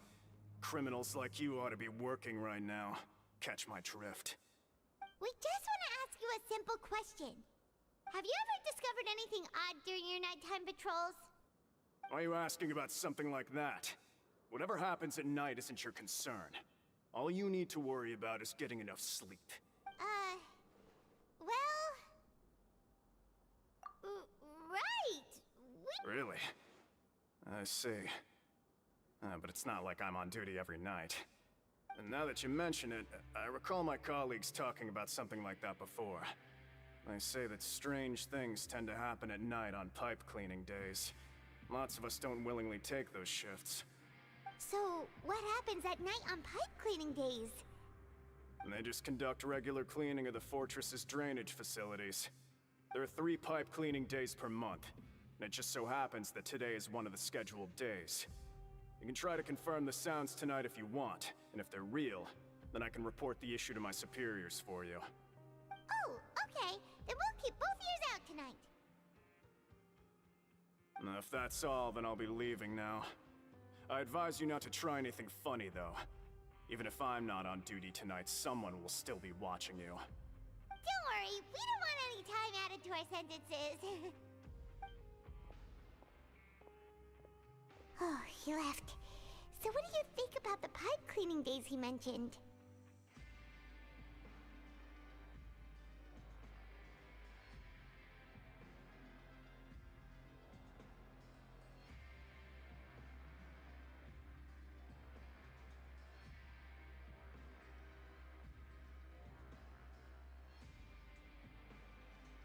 Right, both are a possibility. But Fielding did say that tonight is a cleaning night.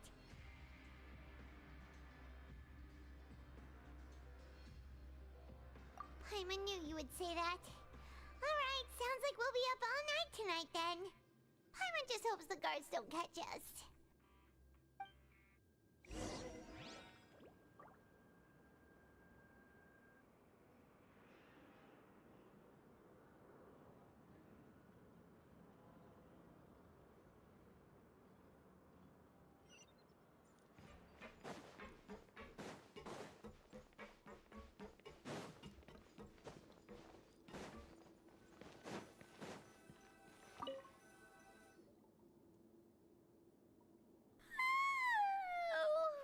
I'm so tired.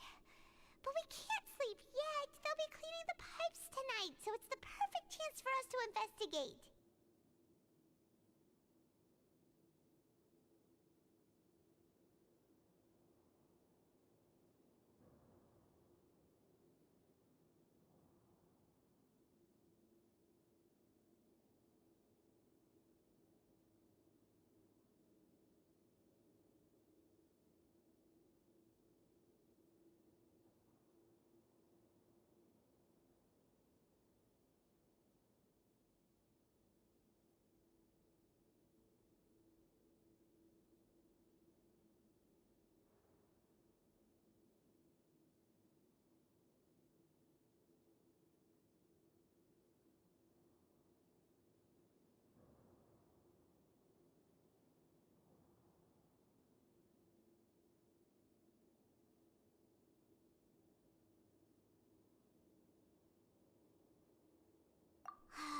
Whatever.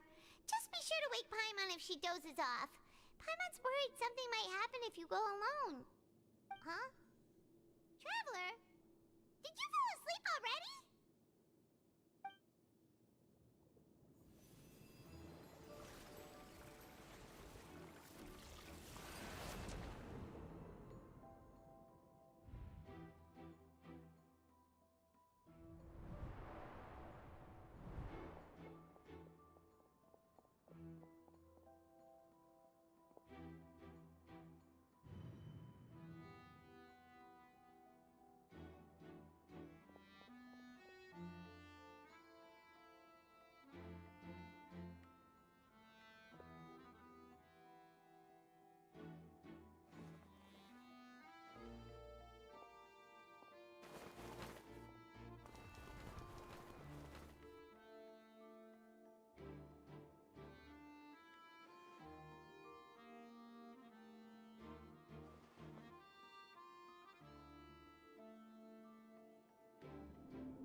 Oh, it looks like you were just peacefully sleeping to Paimon. Really? So we're finally starting to figure out what actually happened! But what about the cannibals? How do you explain them?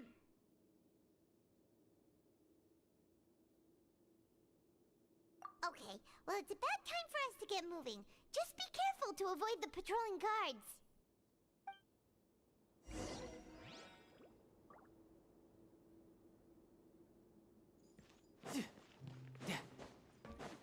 No time to lose.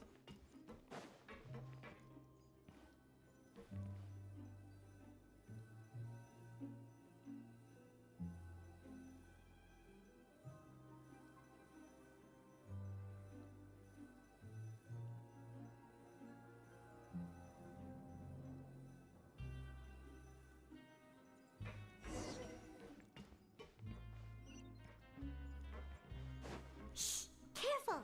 We'll get in trouble if the guards catch us.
This should be the place.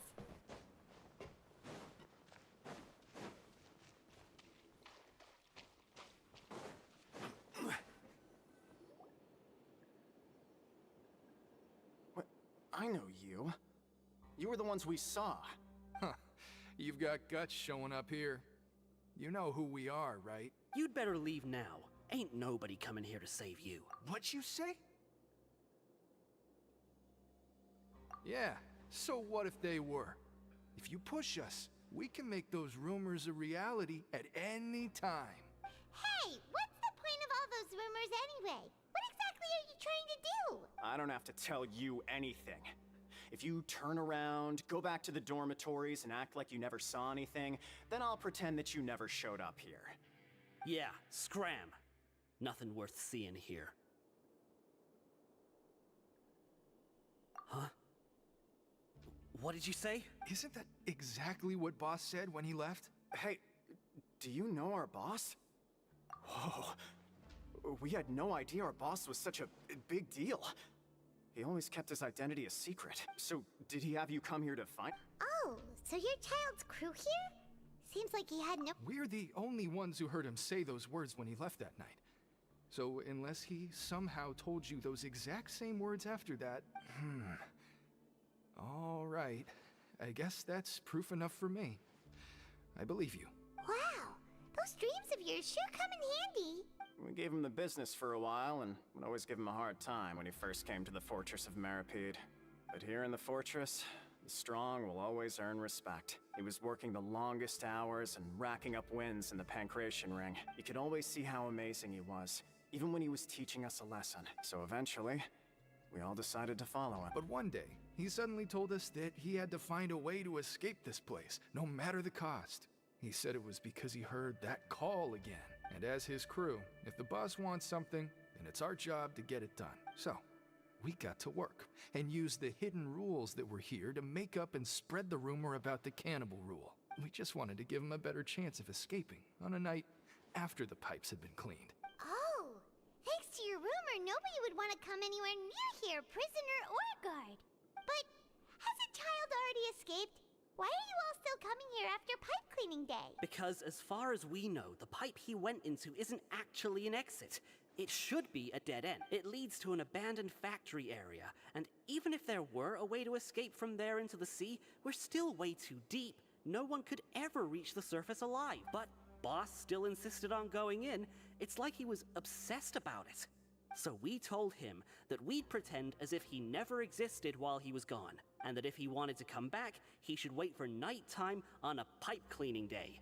That way, we could meet him here and help cover the whole thing up. So you come and wait here through the night a few times a month just because of that promise? Yeah, but it's been so long now. We already know in our hearts that he must have managed to escape somehow. Is it also possible that something unfortunate happened to him? Nothing could ever defeat Boss or slow him down. It's one thing we know for sure. Okay. Paimon was just brainstorming possibilities. All right. Keep quiet and follow us.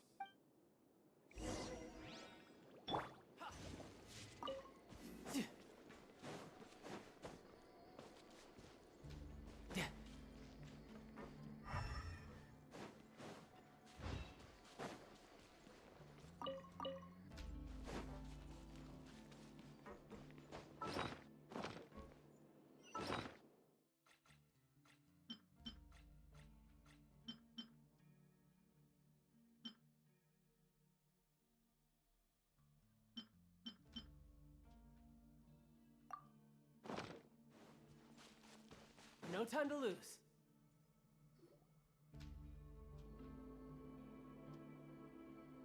The way up from here has been sealed off. It's impossible to get through. Boss left by going down from here. It wasn't full of water at the time. Later, we came back hoping to have a look. That's when we found out it had been completely flooded. It's impossible to navigate unless you're an extremely skilled diver. Do you think Child got trapped by the water? Not likely. We all know that Boss was an incredible swimmer. Really? Then have him come investigate, pronto. Just be sure to tell us if you get any news about Boss. It's getting late. We should leave before the guards come this way. Yeah, we learned a lot about what happened.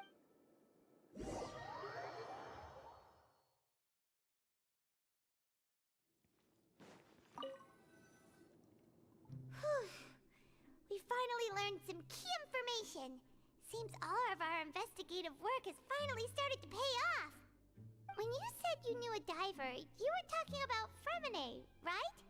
If we ask Linny, he'll definitely have Fremine help us. Ugh. Why is Child like this? What was he doing going into the pipes? Not making our jobs easier, that's for sure. Fortunately, though, it seems like it's only a matter of time now before we find out what really happened. Now that we can finally relax, I'm starting to feel super sleepy. Let's try to get some rest while we still can. Nighty-night, traveler!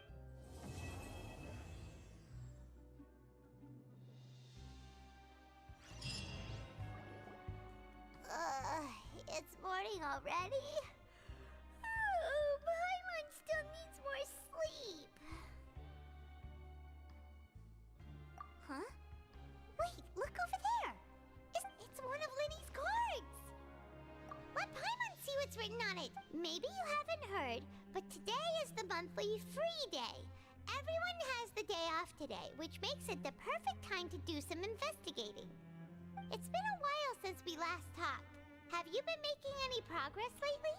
Let's meet at our usual spot in the factory area before lunchtime. I have new information. Ooh, today's our lucky day. We have the day off. From the sound of it, Lenny's been making progress with his investigation. Wonder what he's discovered. We still have some time before we meet up. Let's talk with the people here for a bit more before we go.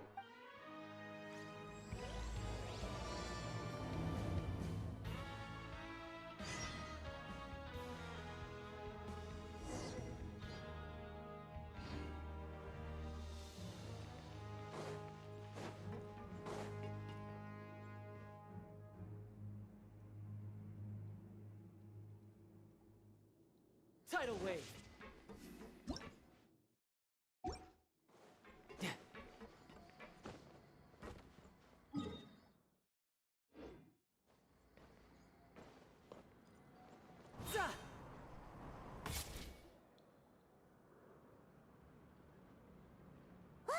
There are some people talking over there! Let's listen in on the conversation.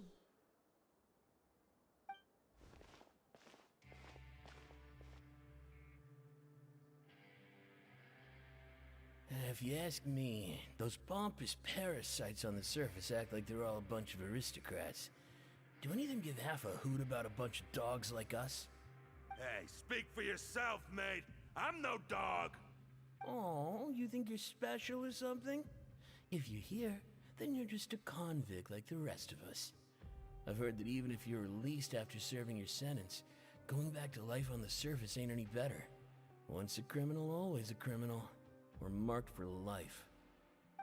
I don't buy that. Hey, how cool would it be if the whole world was destroyed by a giant flood and everyone had to start over from nothing? What kind of filthy bilgewater are you spewing? I have family up there. You best shut your sewer hole with talk like that. Listen, things ain't so great on the surface, but who says that you have to leave? I've heard that you can still stay here and work even after you've served your sentence. Not bad if you ask me. Who wants to live in the ruddy overworld anyway? And what makes you think they'd want to hire someone like you? It's one of the great mysteries of the universe, how someone as useless as you is so confident. Whoa. Sounds like they're really unhappy about the overworld. Speaking of which, Paimon never heard anyone use the words overworld or underworld when we were living up there.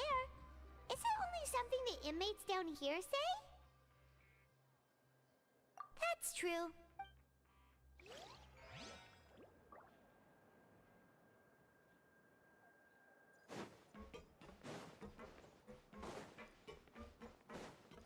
No time to lose.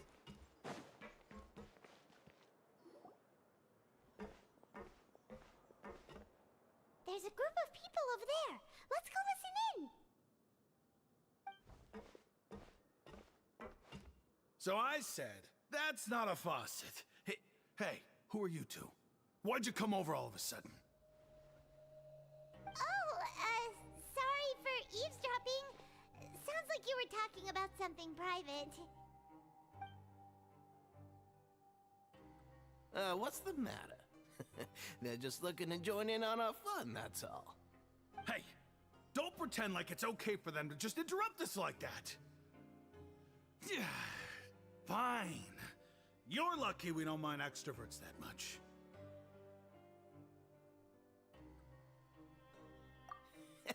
You hear that, Quisto? We're nice. Your expressions tell me you're looking to hear some juicy info, am I right? But before that, it just so happens that I know you two. Really?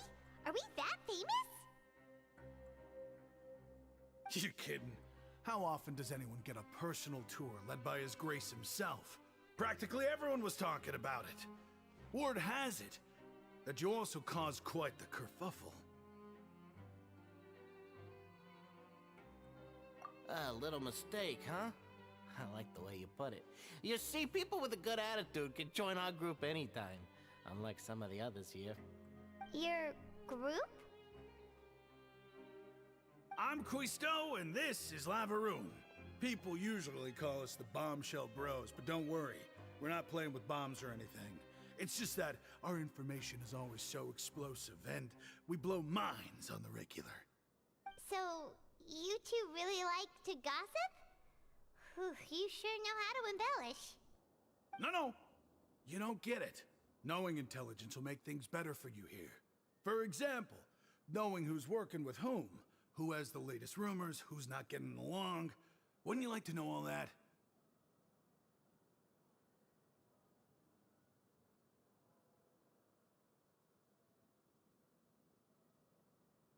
Whoa, all this info's worth something, you know? You should prove you're worthy of it. I don't mind him. Quisto's always this way. Just play nice and say something to massage his ego. the welfare meals. Talk about the welfare meals. Right! That meal we had yesterday was super delicious. Paimon can still taste it whenever she closes her eyes. Is that so? To tell you the truth, I've been helping out with making those welfare meals. I've been working as a kitchen assistant for about a month and a half now. Oh, so you're the one who made those delicious steaks. Amazing! You could be a professional chef. You are correct. I am a true professional. In fact, I even went to culinary school. But enough about that. Since you like my cooking, I guess that means we share similar tastes. Listen carefully. This little bombshell will help you learn what's really going on here in the fortress.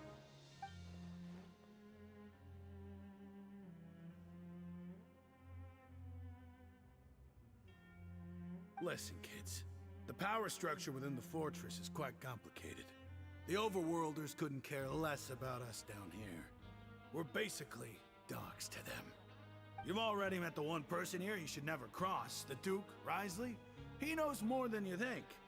And if he doesn't care about something, then he often doesn't bother dealing with it. Those who have the Duke's attention get all kinds of special perks. Even better treatment in the infirmary. I know who you mean. It's that Jurier character, right? I don't think there's anything useful about him at all. Why does he visit the infirmary practically every day? Is it normal for anyone to be going in and out of there so often? If you ask me, he's just faking it to get out of work. But did you know that Jurier was a talented researcher from the Fontaine Research Institute before he came here? There's no denying that. I don't care if he was a researcher that could turn dirt into Mora. Once you're in the fortress of Meripede, you're just another inmate like everybody else.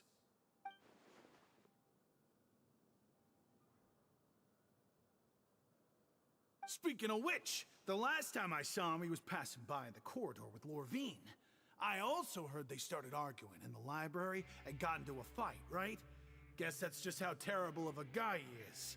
You mean he hit a woman? Wow, I never imagined he was that bad. But that Lorvine's also quite the odd one, you know? She's always gabbing away, got into a fight with a man, and she also got sent to the infirmary. Come to think of it, I always see her going to the sick bay every couple of days, too. Huh. Wait a second. You don't think? Do you think could it be that they're secretly meeting there to go on dates? But it's really hard to imagine. After all, I do remember seeing Lorvine beat Jurier to a pulp that one time. And we might be overthinking things.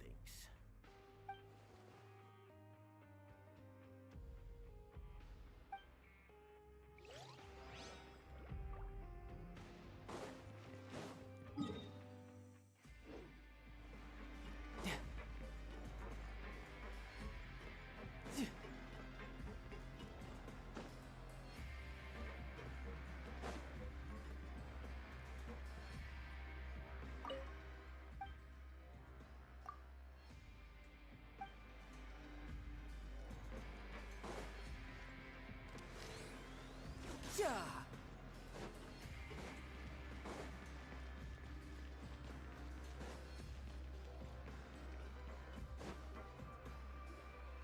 Hey, you over there? Yeah, you. Say, do you like playing card games? You know, like Genius Invocation TCG? You TCG players are like mint in the wild, literally sprouting up everywhere. Hey, come on now. What's wrong with finding fellow Invocation aficionados? Anyway, all right. No pressure. But why would you be looking for people to play Genius Invocation in a place like this? Don't people usually come here to fight? Whether you're throwing down cards or throwing punches, it's all a competition, isn't it? It's all the same in my eyes. There are lots of card players here in the fortress. When I saw you, I immediately thought, hey, even outsiders from other nations play cards. So I came over to say hi. Sure. Great! Since you've been here longer than us, you need to flex your seniority a little bit, right? Maybe you could start by telling us newcomers some stories about this place. I thought you would have already heard everything by now. All right then, did you have anything specific in mind? Or do you want me to just pick a topic? Why don't you pick? We'll let you know if we've heard it already. All right. Have you heard any strange rumors since you've arrived? Then, did you know that there are some people who are always gossiping over in the corner? Yeah, so you've already met those two. They're quite a pair.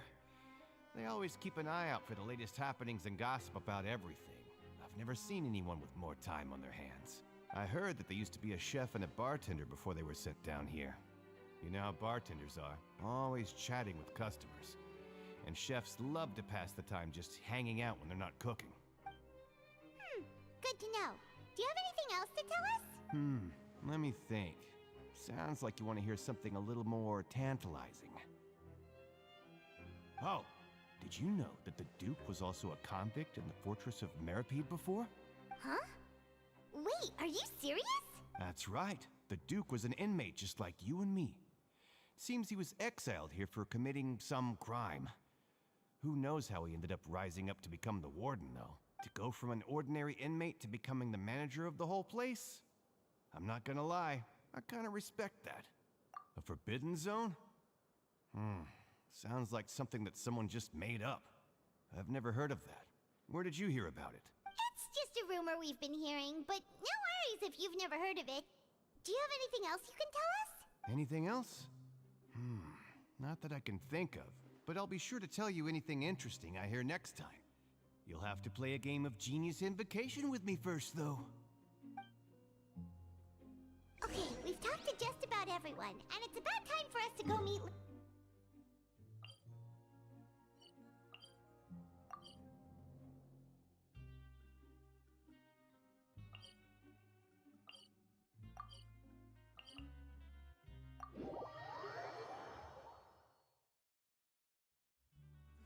According to the card he left us, we should go meet him in the production zone.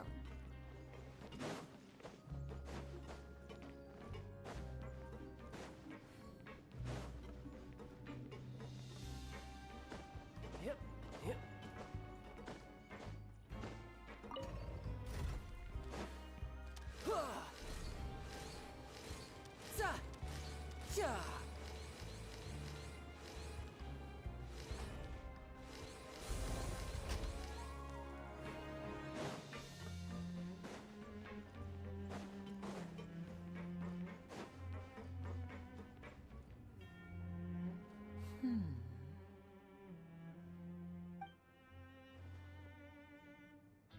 Huh?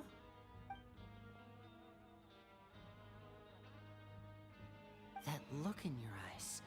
You found something? Hey, this is no time to be modest. Just tell him we found a boatload of information. Oh, as expected of the legendary duo, you have my full and undivided attention. Huh. I'd have never guessed that myself. The rumors swirling about this place are unreliable after all, and Master Child probably went missing because he found a way out. He is a harbinger after all. I suppose he's much... Unfortunately, this isn't enough for our final report to Father. Father told me that even though Master Child said he was just coming to Fontaine for a vacation, he actually had some personal reasons.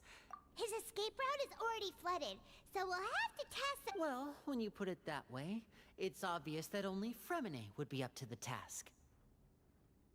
Bingo! Is he around? He's working today. Coming here as a group would have attracted too much attention. I'll talk to him about it later. It's the least I can do. We're all in this together, so it's only fair for us to fulfill our end of the bargain.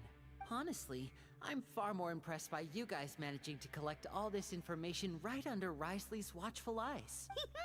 Collecting information has always been our strong point. Now, let me think. To find out more information, Fremine will have to retrace Master Child's original route. And if he's to do that, he'll have to set out on the next pipe cleaning day at the earliest. That's 6 days from now. And after that, He'll probably take another 2 or 3 days to return. You can even estimate how long it'll take for him to get back? We've been working together for a long time. We know each other's capabilities like the backs of our hands. Traveler, what say you to meeting here 9 days from now? We'll be able to pick up Fremine while we're at it, too. Oh, and there's just one last thing we'd like your help with. Though we can just sit back and wait for Fremine's report on Master Child's whereabouts, we still need to make more progress on the investigation of the Forbidden Zone. Fremine's no master of disguise. Lynette's still working on getting intel from the other areas, and I'll need to spend some time helping Fremine prepare for his diving mission. So, you are the only ones we can count on. What do you want us to do? Well, I won't call it easy per se, but I think you'll be able to pull it off. Listen carefully. You'll need to find an excuse to get into the infirmary and investigate the room and environs. You've mentioned several sketchy-looking people always meeting at the infirmary earlier, so it probably has something to do with the secret we're hoping to uncover. You've already met the head nurse, so she'll be less suspicious of you. Investigate the internal structure of the infirmary and any active dealings within, and pass those on to me alongside anything else you're able to discover. But also, there's no need to take risks. Don't forget, safety always comes first. No, when it comes to intelligence gathering, I'd never consider you to be an amateur. Didn't you say it yourself? It's always been your strong suit. I'll believe anything as long as it comes from you. So, please prove your prowess to me once again. All right, then we'll head out as soon as we Let's go our separate ways for now then. Don't forget, we meet here again in 9 days. Stay safe.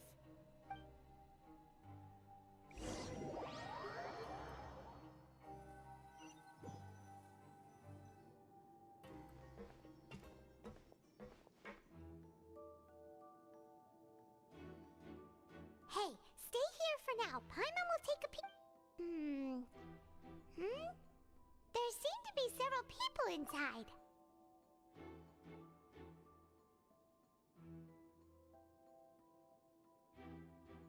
Right. I feel like it's not impossible.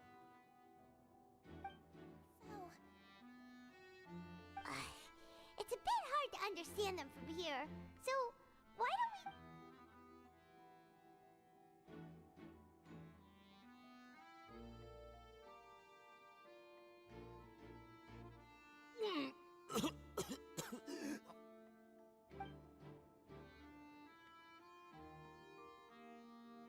Someone! Please help!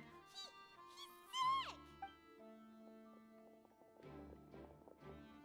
Whoa, are you okay? Oh my! What's wrong, little one? There's no need to panic. Take a deep breath before you begin. The traveler started complaining of a stomachache, and then nausea, and then collapsed onto the ground, freezing limbs, twitching. Let me take a look. Please, lie down over here. Don't worry, I'll get you to the bed safely. Here, hold on to my shoulder and walk slowly.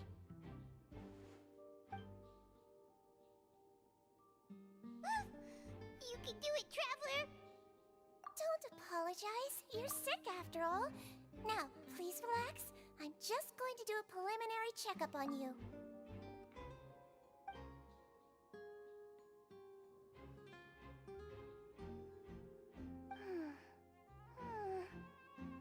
I see now. My checkup has confirmed that he's not in any mortal danger. That's our worst fear out of the way. Eh? Oh, that's good. But... I'll continue my diagnosis of the patient now. Please, relax and take a deep breath.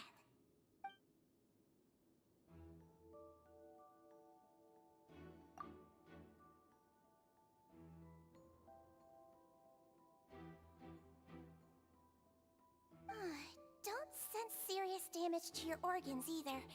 Does it hurt when I press here? And here? Huh? But based on my initial checkup, there should... what about here? Oh. I understand. So that's what it is. I think you just ate something that disagreed with you. That's all. Nothing too serious. Outside of a pretty bad stomachache when it decides to act up. So that's what it is. Thank goodness it's not anything more serious. about the food recently.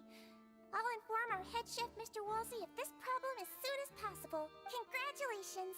The health risk is incredibly low, so you should recover within a couple days. Why don't you take a rest here while I go get some medicine for you? Miss Levine, I'll have to trouble you to help me look after this new patient while I'm gone. Very well. And she hopped away, just like...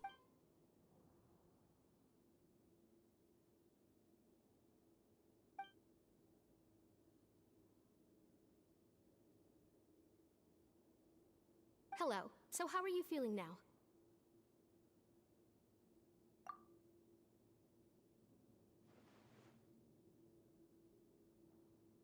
His stomach ache's really bad. He was stumbling about the whole week. If Miss Sijuin says it's not a serious problem, then there's no need to worry. She's the best medic we've got down here.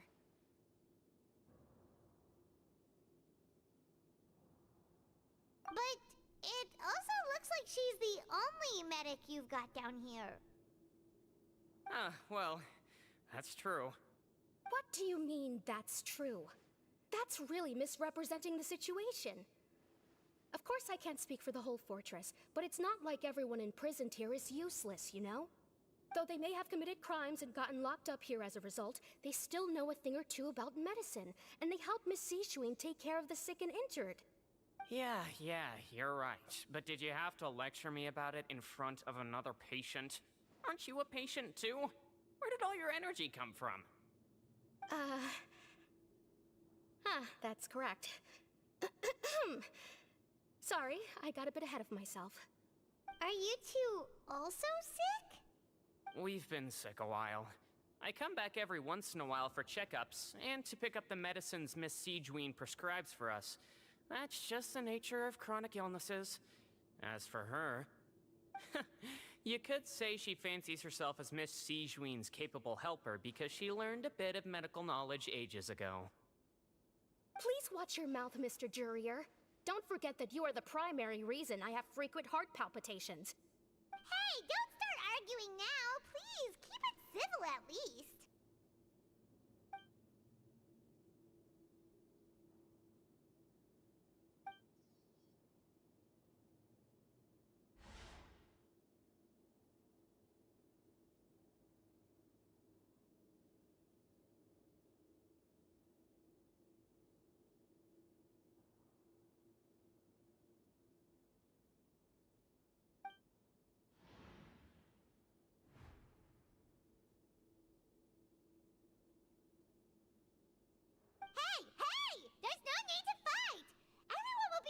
Someday, so there's no need to argue over silly things like this!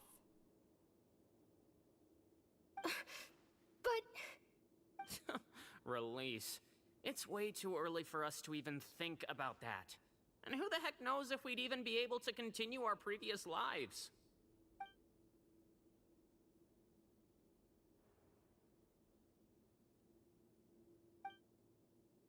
Please allow me to end this boring and useless conversation. Oh, and Mr. Jurier, I don't want to see your face here again anytime soon. And same to you, Miss Lorvine. Anyway, that was more than enough rest for me, so I'm going to get out of this excessively noisy place. See you later, everyone. He just slowly walked off? Like that? That's just what he's like. I'm sorry you had to see all of that. I'm Lorvine, and that's... Well, his name is Jurier, but I hope you'll never have cause to remember his name. You really can't stand him, huh? I mean, can you blame me? Who would like someone who's as arrogant and obsessed with weird research topics as he is? But there's no need to keep dwelling on him. I'll accompany you two for a while. Miss Sijuin should be back soon, and I'm sure you'll feel better as soon as you've had some of her medicine. No, it's nothing. I'm back! Did you rest like you promised? Thank you for getting our medicine, Miss Sijuin. Did you all cooperate with your bed rest? I trust that nobody got up to walk around. Good. Here, this should be 2 days' worth of medicine for you. Take 1 pill now, and then continue your bed rest.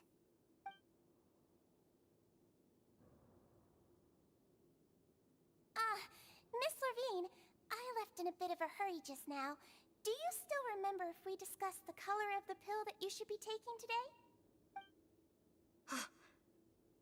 I remember. You said it should be yellow.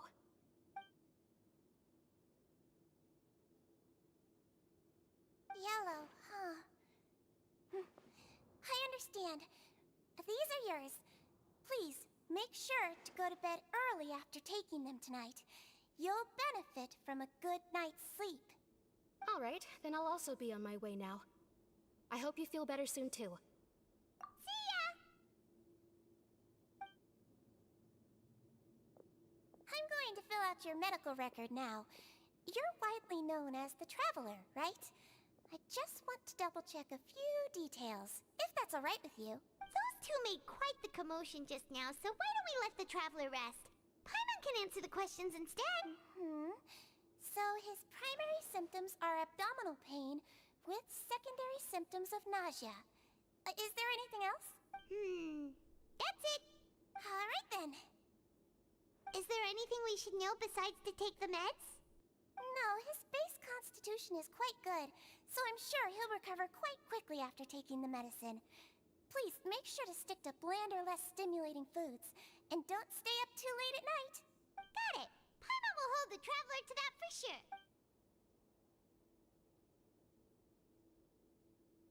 Oh, you're going to take a nap already?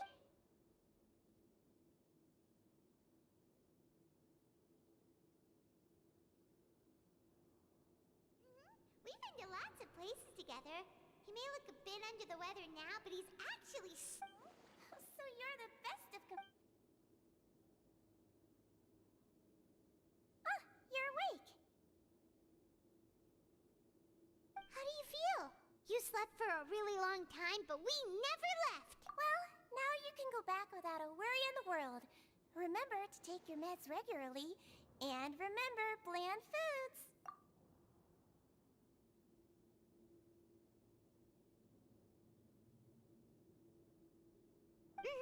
Thank you, Miss Sijuin.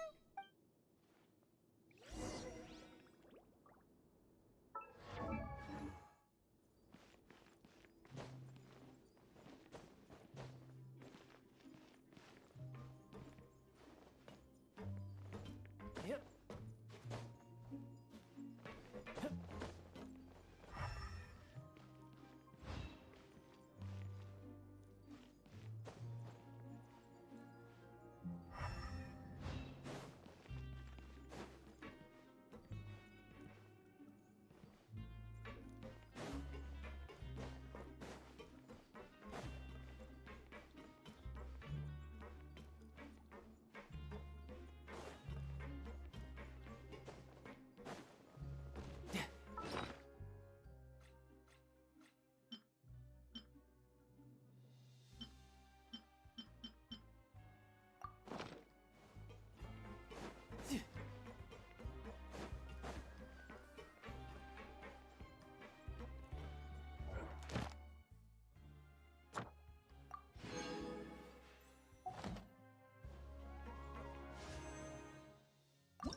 You really are something.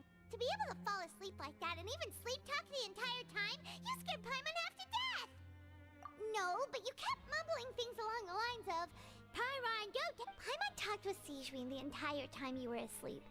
She seems like she's just a sincere nurse, and Paimon didn't notice anything unusual in the room. Are you sure we're not going off track with the infirmary?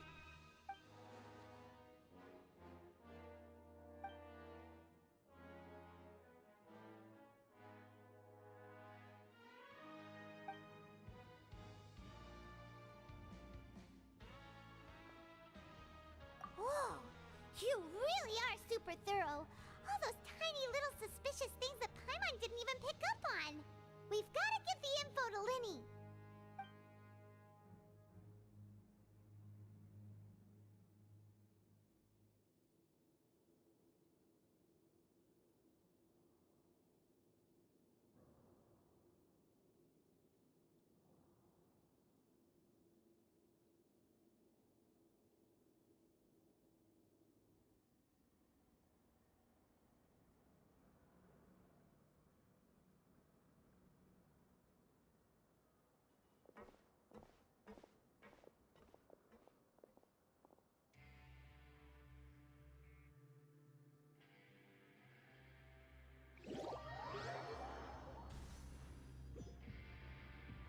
Today's the day! Let's go meet up with Vinny!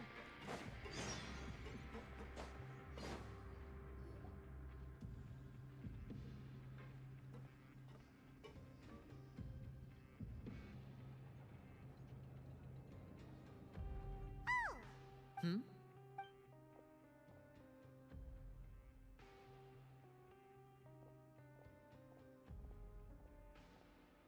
Did you two run into any trouble over the past few days? No, we just worked our shifts according to the schedule. Nothing weird happened. That's good. That means you didn't raise any suspicions when you infiltrated the infirmary. We've taken a look at the slip you've sent. Fremine successfully left the grounds via the pipes 2 days ago, and as of last night, Lynette has also infiltrated the infirmary after faking an illness. Wait, why is she getting involved as well? You already went above and beyond when you scoped out the infirmary. To put it more bluntly, even if we were to view that as something you did in exchange for Fremine's help, you've already done more than enough. Infiltrating a guarded stronghold is a different kind of job from a one-off investigation.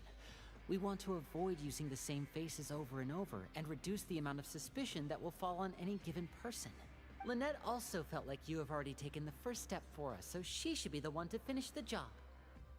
So that's what Lynette thinks. Perhaps that's true.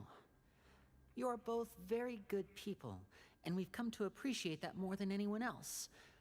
Unfortunately, there's still one thing that could get between us, lest you've forgotten. The matter of our respective loyalties. You've mentioned before that you've had some run-ins with the Fatui.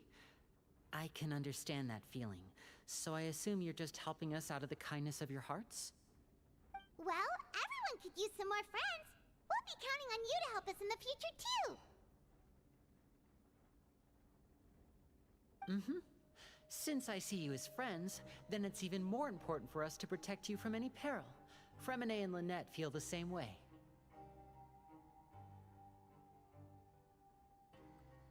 Glad to hear it. Then, let's go check on Lynette before Fremine returns. If everything went well, then she should be wrapping up her investigation right about now. Is now really a good time to go over? According to my observations, Sigewinne always spends around half an hour away from the infirmary right before lunch. Lynette knows this as well, so this should be a good time to meet up with her. Also, I'm her brother, remember? It's only natural for an older brother to care about his younger sister's well-being. Okay, then let's head over right away!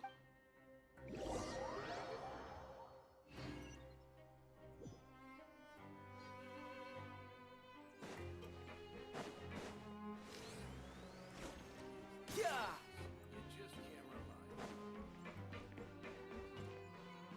No time to lose. Lynette should be here right now. Huh. Strange. Lynette? As expected, Sigewinne isn't here, but why isn't Lynette here? No, Lynette rarely deviates from the plan. We agreed that if she were to make changes on the fly, she'd find a way to let me know. Unless... Let's see if there are any clues around here. We can look while we wait for her. Who knows? Maybe she'll be back soon. Okay.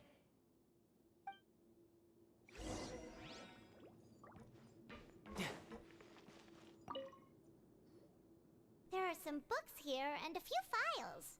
They all look like medical records. Advanced nursing, how to raise the spirit of your patients, a quick guide to the psychology of emotions, and the meaning of laughter. These sure are some interesting books. Who knew Sigewinne would be interested in these kinds of things? She even has books on understanding people's motivations and feelings. Is it because she's a Melusine? Or does she have a need to understand her patient's emotional state? Seems quite normal to me. These are skills that would come in handy for a nurse from time to time. Yep. None of the beds have any signs of having been slept in. Except that one over there. That's the one Lynette must have used, right? You said she was pretending to be sick. She would have said her migraine was having a particularly bad flare-up. Generally speaking, the head nurse would then ask her to lie down and rest, while she left to retrieve the medication.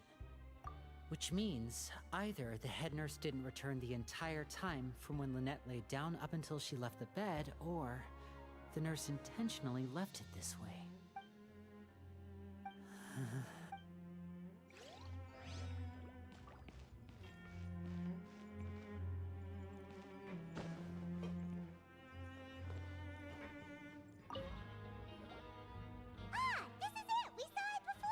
Wait, this thing?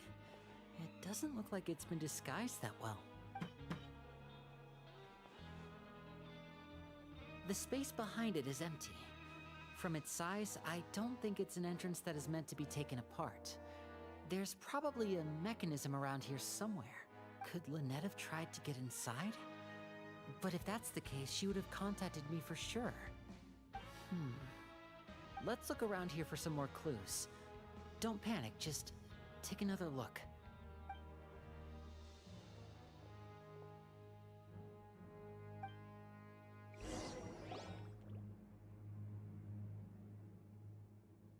Hey, you guys, there's a slip of paper over here! A slip of paper? It's right over here, and there's a bunch written on it too. It reads, "Out of respect for your usual practices, I'll use a piece of paper or card as the medium to pass on my message. You may consider this as me giving you my best regards." This is... Is that all? The back. This is... Show me! Now! That look on your face. Paimon's reading it now. Would you care to guess where Miss Lynette of the Fatui could be right now? No. Could she have... Is she already... Wriothesley. Did he deliberately leave the infirmary unguarded to use it as bait? Wait, you mean he was aware of our goals from the very beginning? But why? We didn't run into any trouble last time, and he also never reached out to us since. Yes, that is a crucial question. Wriothesley, he doesn't do anything without a clear goal or reason. So this means he had no concerns about your activities from the very beginning. You're not from the same camp as us. You were sent down here by Nervulet, so you have no conflict of interest with Wriothesley. We're a completely different story, though. I'd like to know that, too. Why did he only go after her? Don't panic, just think everything over. I have to stay calm. This is not like what happened last time. The situation's different now.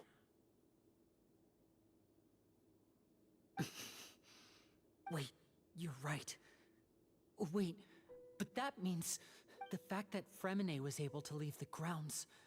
Could Wriothesley have let him go as well? But what does he gain by letting Fremine leave like that?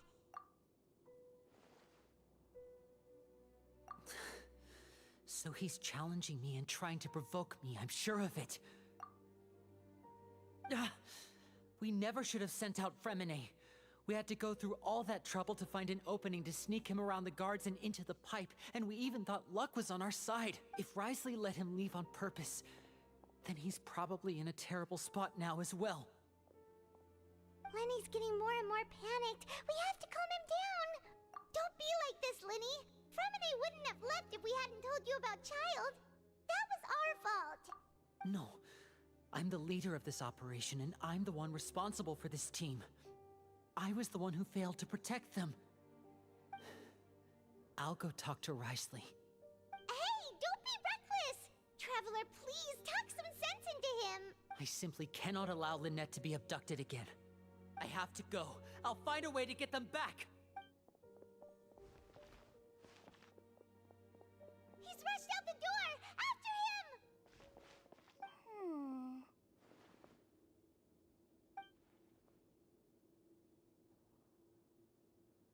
Right. I feel like we still have some room to make changes on these details. It's not impossible, but it'll require extensive testing. Is that so? Very well. Then please be mindful of the time. Huh? Is someone? Pack everything up. Whoever's outside is eavesdropping. They'll probably come in once we stop talking.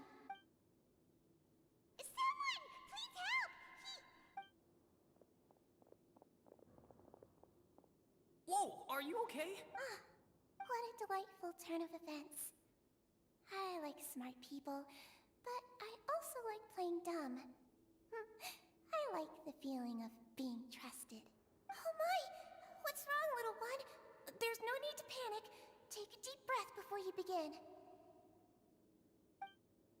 Being able to read human expressions is quite the useful skill. Wait! It's no use, we have to catch up to him!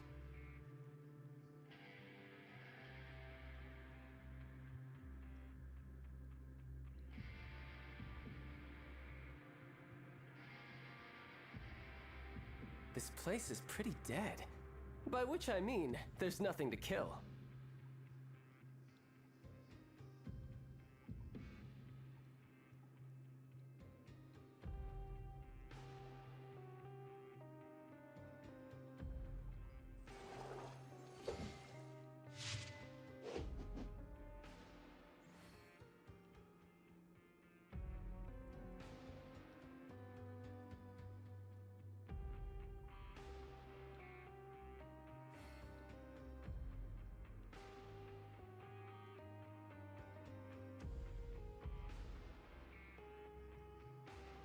Where I'm from, if we didn't keep moving, we'd freeze to death. Literally.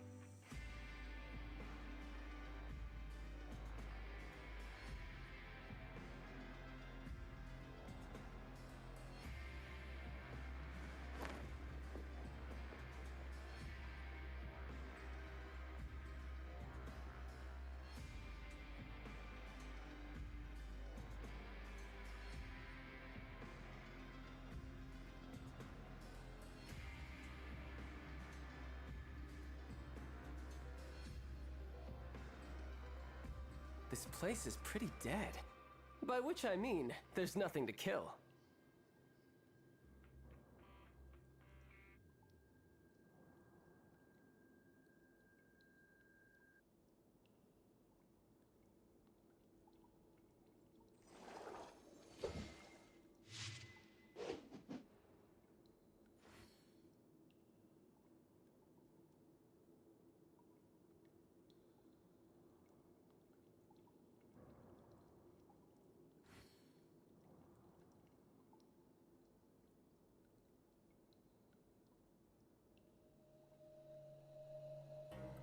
You know, there are better ways to seek out our enemies than, well, standing here.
wonder what the rest of the Harbingers are up to.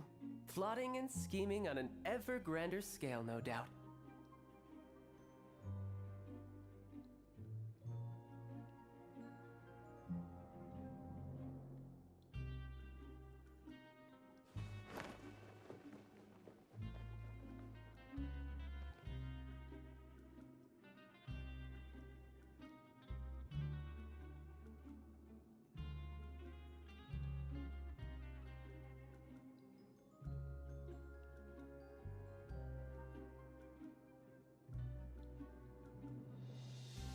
This place is pretty dead.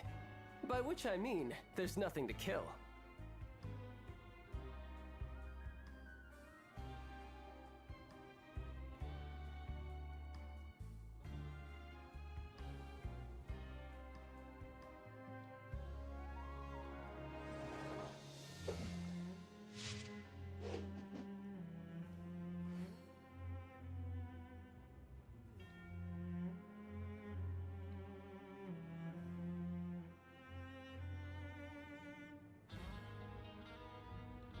I wonder what the rest of the Harbingers are up to. Plotting and scheming on an ever grander scale, no doubt.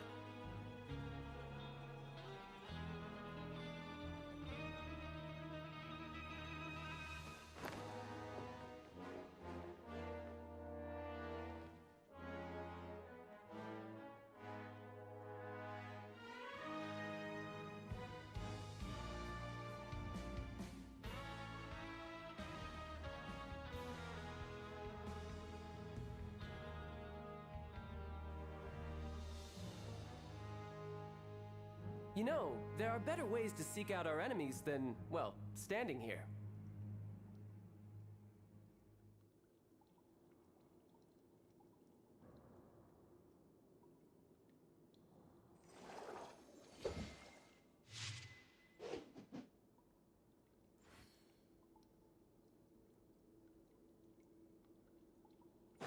No time to lose. He's already out of sight! How is he so fast? Let's go head him off at Risley's office!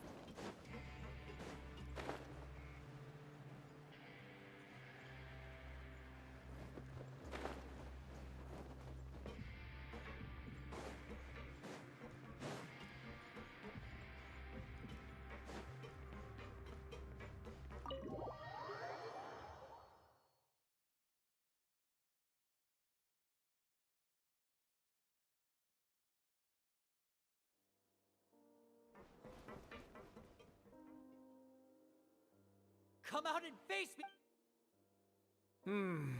Aren't we at an administrative office space? Why don't you at least try to follow even a couple rules from the fortress's indoor management regulations? What did you do to my sister? I ran into the young miss at the infirmary. I'd heard that she was suffering from quite the migraine, so I decided to invite her over for a cup of tea. I do have some teas in my collection that can work wonders against such an illness. Stop joking around! Where did you take my siblings? I have also heard that your performances are quite the spectacle. Miss Lynette would sometimes enter a box filled with water, only to emerge the next second from another place altogether. Maybe she'll appear behind you right now if you were to turn your head. Is he trying to trick me into turning my head? No, he's probably not looking to attack me right now. All of the hostages are in his hands, and he's even in the mood for small talk. That means Lynette is probably still alive. You knew we were investigating the infirmary from the start, so you deliberately aroused the Traveler's suspicions and baited us into continuing our investigation, just so that you'd be able to kidnap Lynette.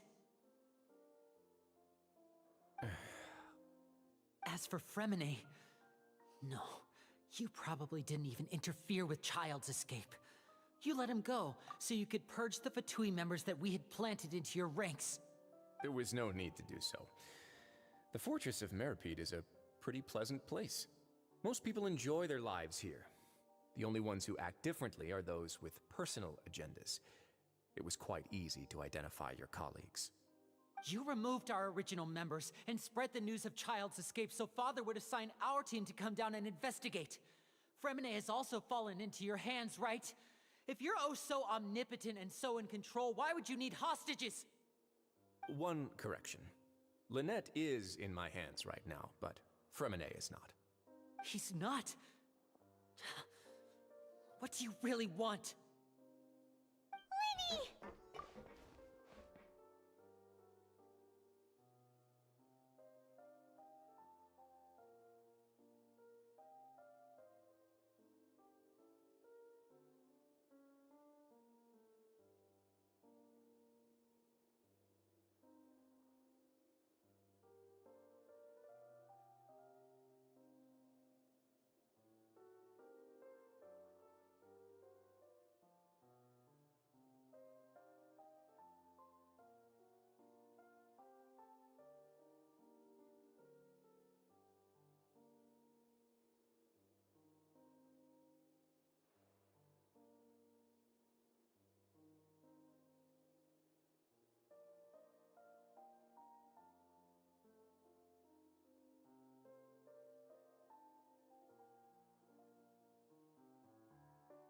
Oh, wonderful. Everyone is here, so I'll only need to say this once. Thank you so much for cooperating with me. Eager and to the point, I see.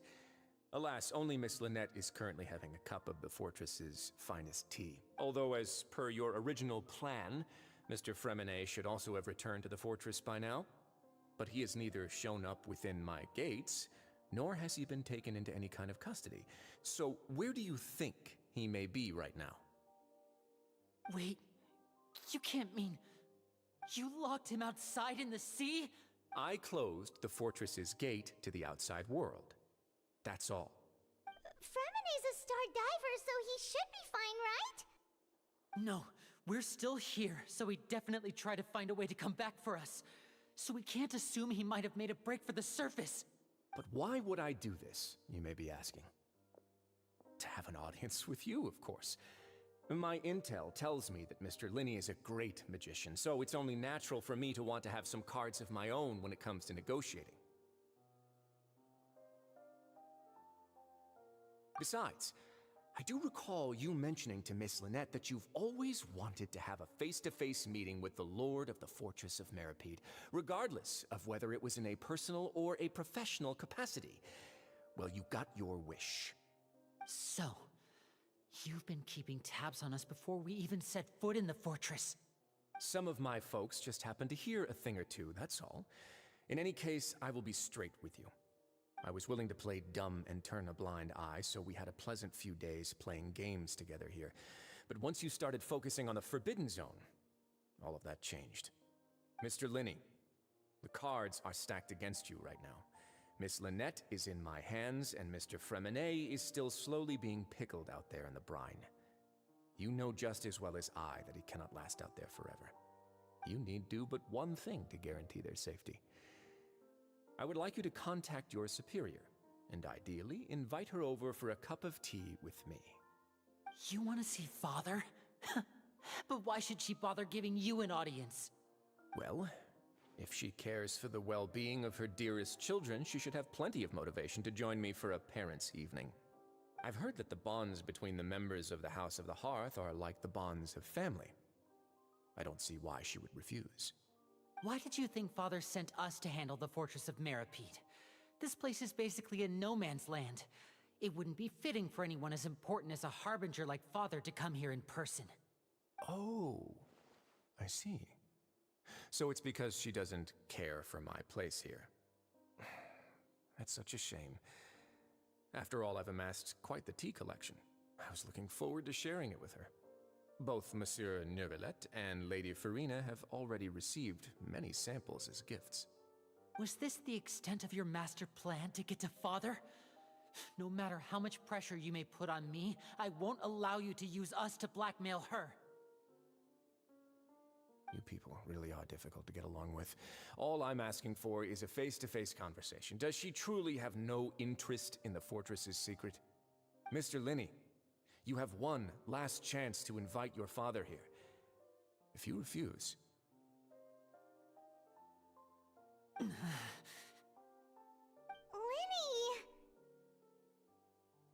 Instead of asking why I'm doing this, why don't you try to see things from my perspective for a second?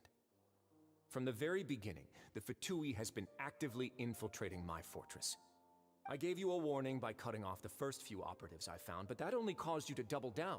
Had you given up on the fortress then and there, I'd have no reason to want to talk. Mr. Fremenet left the fortress on his own, and Miss Lynette tried to pry out my secrets right in front of me. No matter how you look at it, the responsibility for this falls on you. I shouldn't ask Father to do anything because of us. 6, 5... Wait, 2, 1. Time's up. It really is a shame, Mr. Linney. Risley! Negotiations have broken down. Please leave, ladies and gentlemen. It's time for my afternoon tea. Listen to the Traveler! You do realize that I'm only letting you go because of Neuvillette, yes? You're here helping him out, and I've already done my best to stay out of your way.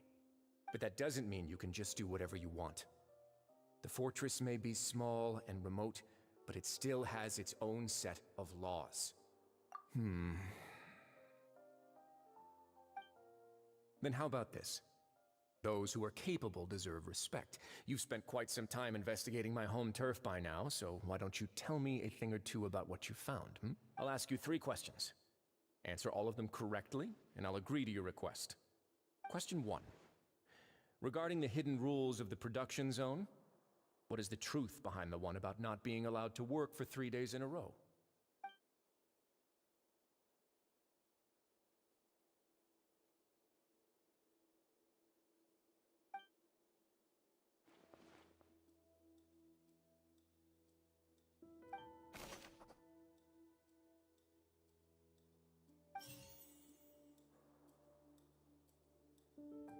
I've been told that the infirmary is always empty for the half hour just before lunch. But what could Sijuin be doing during that time? The Fonta promoter has been struggling because he doesn't recognize the real value of coupons. Meanwhile, the Duke believes that only idiots who don't understand the value of coupons will spend them on Fonta. We often see Miss Sijuin observing the prisoners at work near the production zone. It seems like she can perceive the general state of a person's health just by looking at them. Fonta's internal report suggests that they're starting a new trial of an unnamed and unpackaged product. But the product has to undergo a trial because even Fonta's own employees have a lot of reservations about it. The research notes said that the Melusine race perceives the world very differently from humans. As a result, the Melusines have also developed a sense of aesthetics that appears rather strange and alien to humans. According to Collins, the Pancration tournament only took place because the Fonta company sponsored it. The company must want a return on their investment as well. I've been told that the infirmary is We often see Miss... The research notes said that the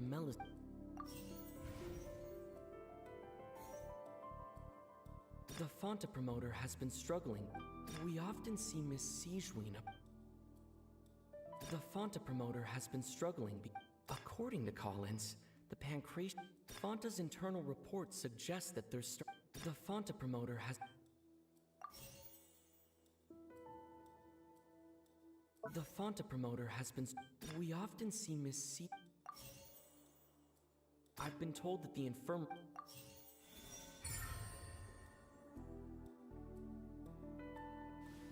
So that's what's going on. Paimon understands it now. Who would have guessed? The hidden rule of the production zone. People are not supposed to work 3 days in a row, and if they do, they'll get strange meat in their welfare meal. At first we thought this strange meat must have something to do with the people who disappeared, but in reality, they were all prepared by Sijuin, the head nurse. She often visits the production zone to observe the workers' health and makes a note of anyone who has worn themselves out after 3 full days of work. Out of her sense of duty as the head nurse, as well as her genuine concern for the workers' health, Sigeween visits the cafeteria right before lunch and cooks an extra dish for those who can use the stamina boost. Sigeween has only the best intentions with her surprise gift and doesn't want anyone to find out about what she does. However, unfortunately, Melusines as a race perceive the world differently from humans, and their sense of aesthetics is even more alien to us. The recipients of her lovingly prepared special meals cannot taste the care within and usually just freak out. Are we on the right track? Not bad. You've uncovered Sigeween's secret and even guessed her intentions correctly as well. It's nice to know that her efforts have not gone unacknowledged. All right, now for my next question. There are also some hidden rules in the Pancration Ring, including the one that you're not allowed to support both sides of a fight. Why is that?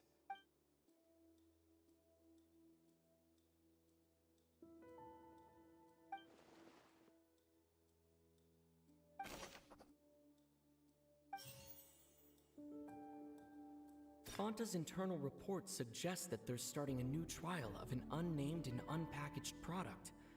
But the Fonta promoter has been struggling because he doesn't recognize... According to Collins, the Fonta's internal report... The Fonta promoter has...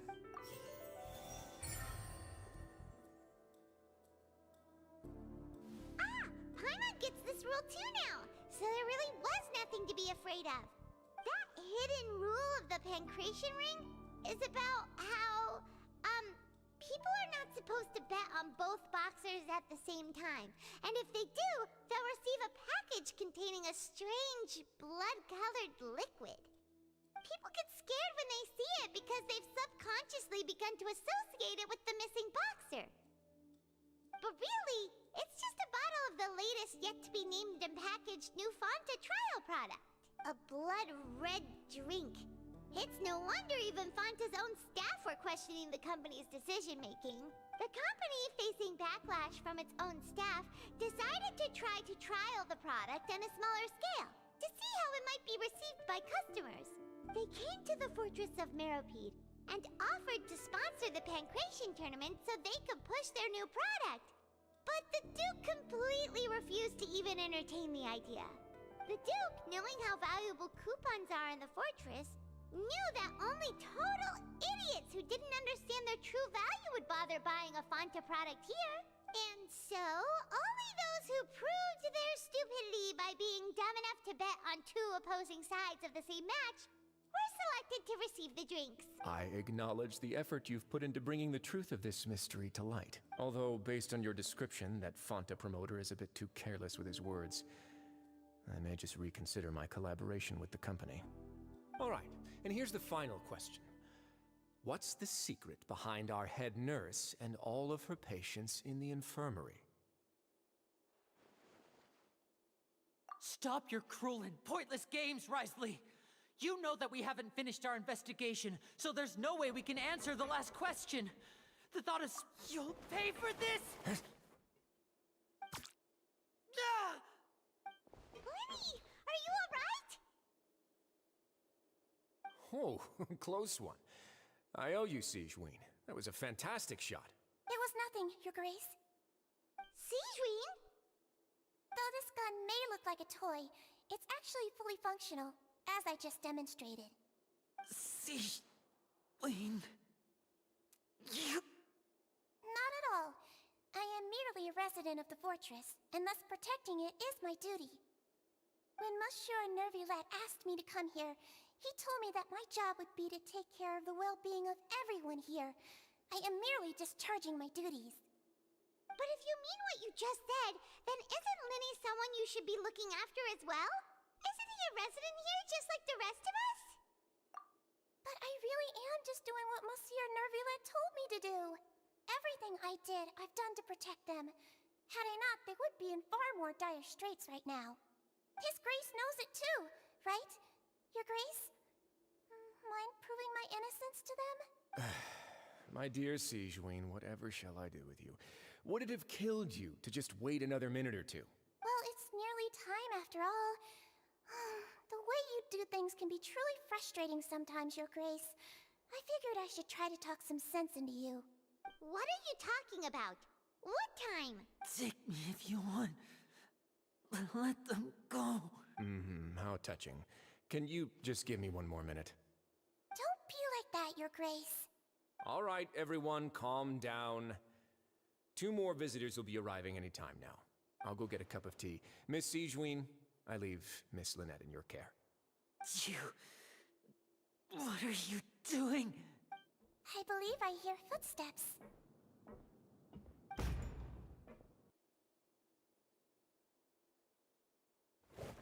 Some space, please. Ah, Miss Clorinde. My door. Fremine. Fremine!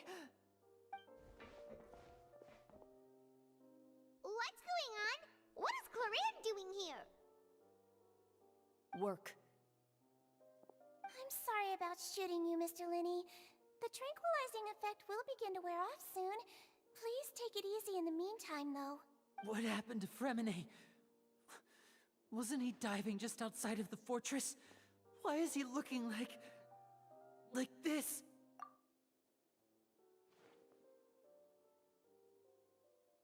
A flushed face, an accelerated pulse.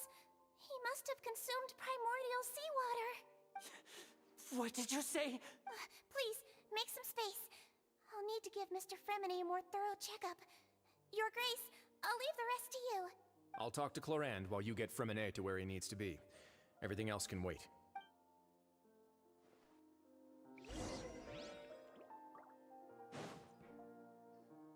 What's that look on your face? I thought I made good time on the way back. Oh, I'm just admiring your punctuality. Had you arrived just a few minutes later, Sigewinne may have been forced to shoot Mr. Linney again. How's the situation out there? The water has changed. It's pretty much as expected. The concentration of primordial seawater has increased significantly. I was only out there a short time, so it wasn't too bad. But if one were to stay for any significant amount of time... well, you can see how that boy's doing. Where was he when you found him? The abandoned zone at the end of the pipes. A good distance into the water. Closer than I thought. He must have recognized it early on and tried desperately to swim back. Locking the door was necessary.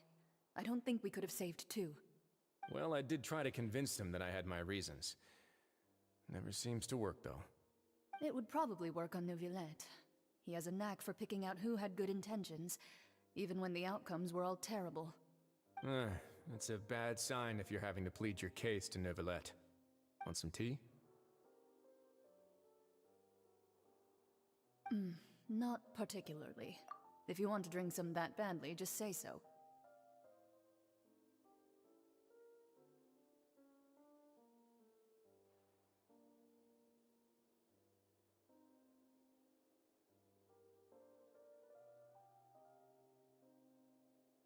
Fine, I'd like to get some tea. Want me to get you a cup too, since I've already made it?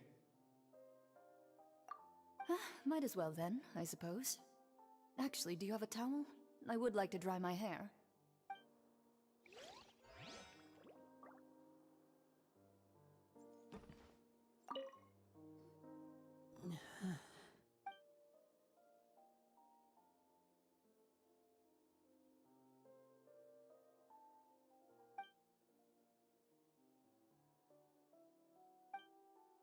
How is he? These symptoms are probably caused by an acute ingestion of a large amount of primordial seawater. Still, his condition is not critical. Of course, it would be best if he stayed for further observation. Let's leave him here for now, and move him to the infirmary once he's recovered a bit more. Sorry. I am aware that the infirmary may not be your favorite place in the world at the moment. We do only have a single clinic in the fortress, however. Why would he ingest a large amount of primordial seawater after leaving the fortress? How could that possibly happen? Please, look after Mr. Fremine for the moment. I'll go fetch some medicine and a respirator. Oh, I'll bring Miss Lynette back with me. Where is she? How is she right now? Oh, she just took a nap in an empty room after I tranquilized her.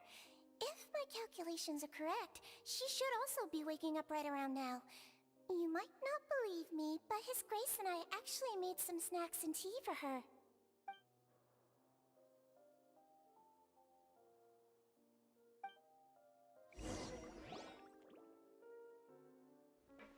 Linny, are you okay?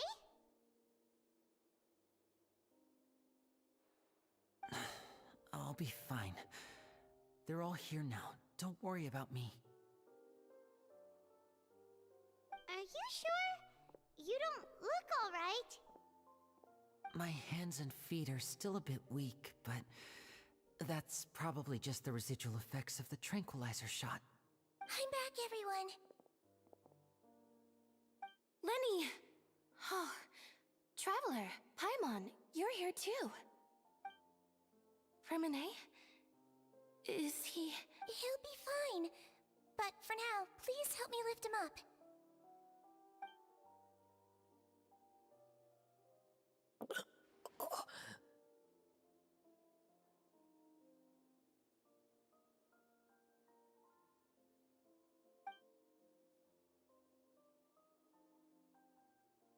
His breathing's beginning to slow down. Give me a hand and help me get him to the infirmary.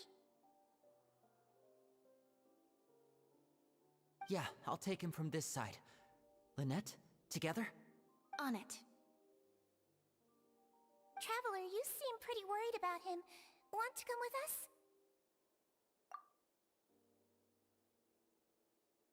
The Duke and Clarande are gone. They probably went to get some tea. The Duke will explain the truth in just a bit. Miss Clarande will need a break, since she only just returned from rescuing Fremine out of the sea.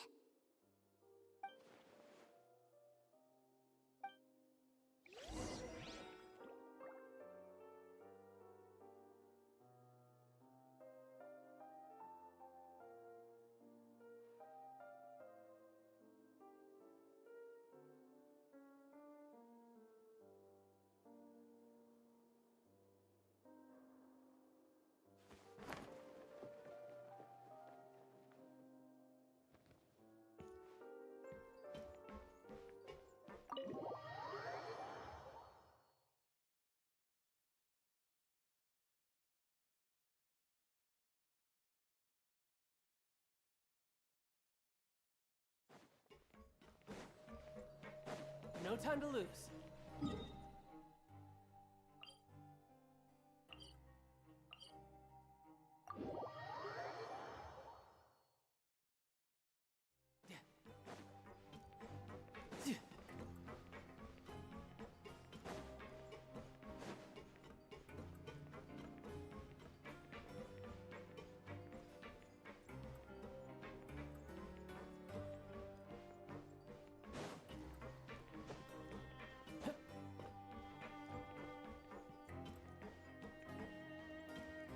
No time to lose.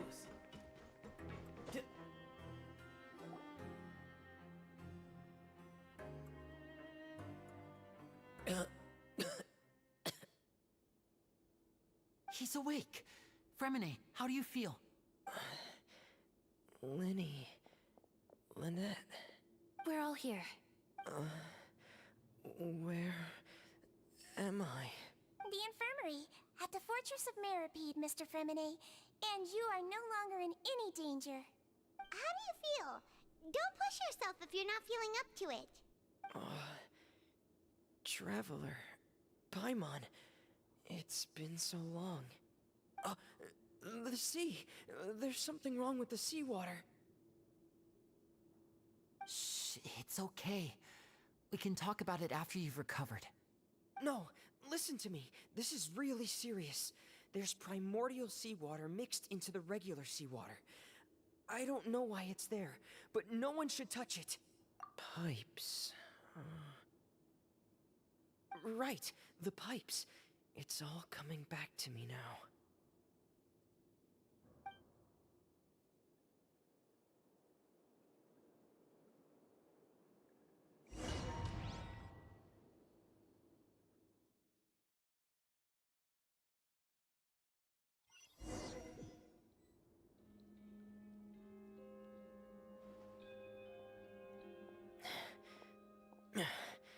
I'm in. Seems like this pipe hasn't been used in a long time. It looks abandoned.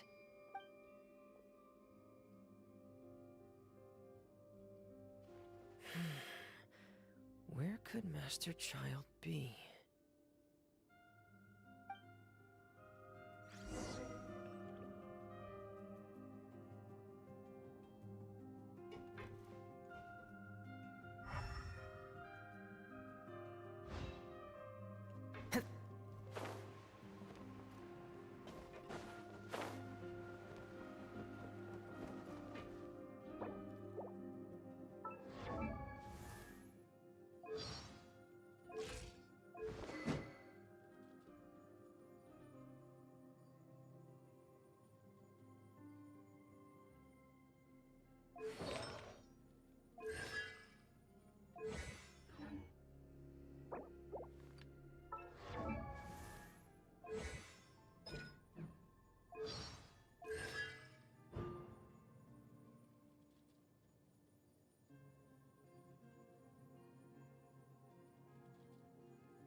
This mechanism looks like it's been tampered with.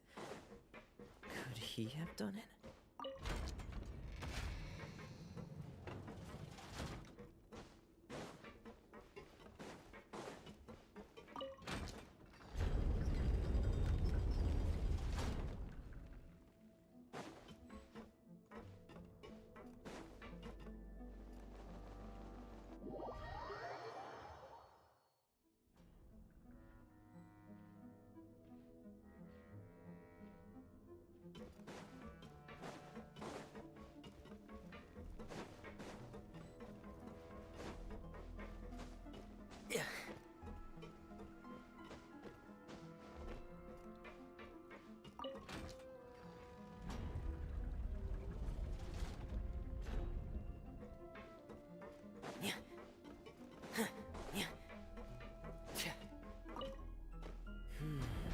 It's getting stuck on something.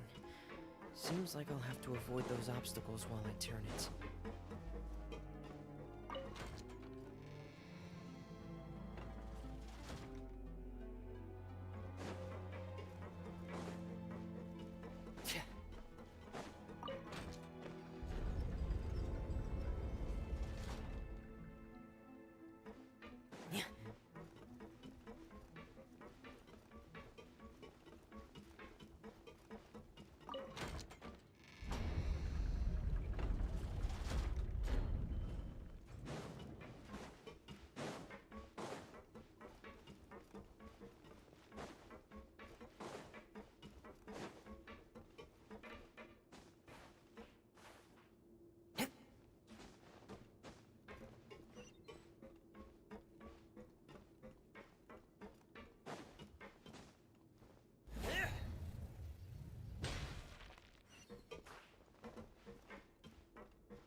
This is where the water starts.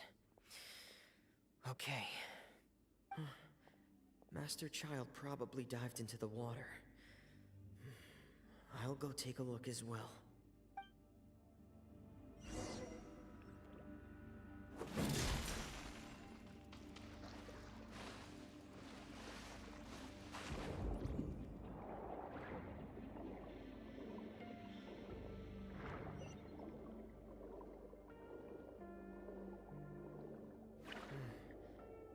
vegetation here is a bit more sparse. These traces aren't natural. A person must have left them, and recently. There are traces here too. I need to keep going. Huh? The traces are gone. But I don't see where he could have gone from here. Wait. What the?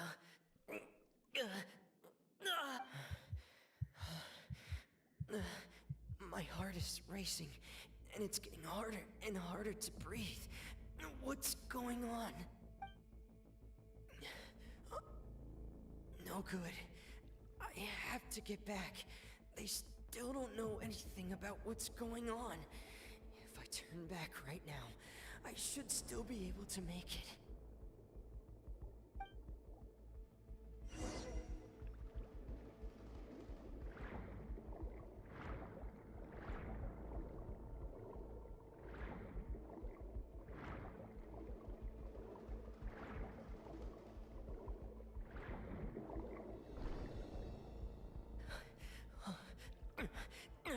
I can't die here.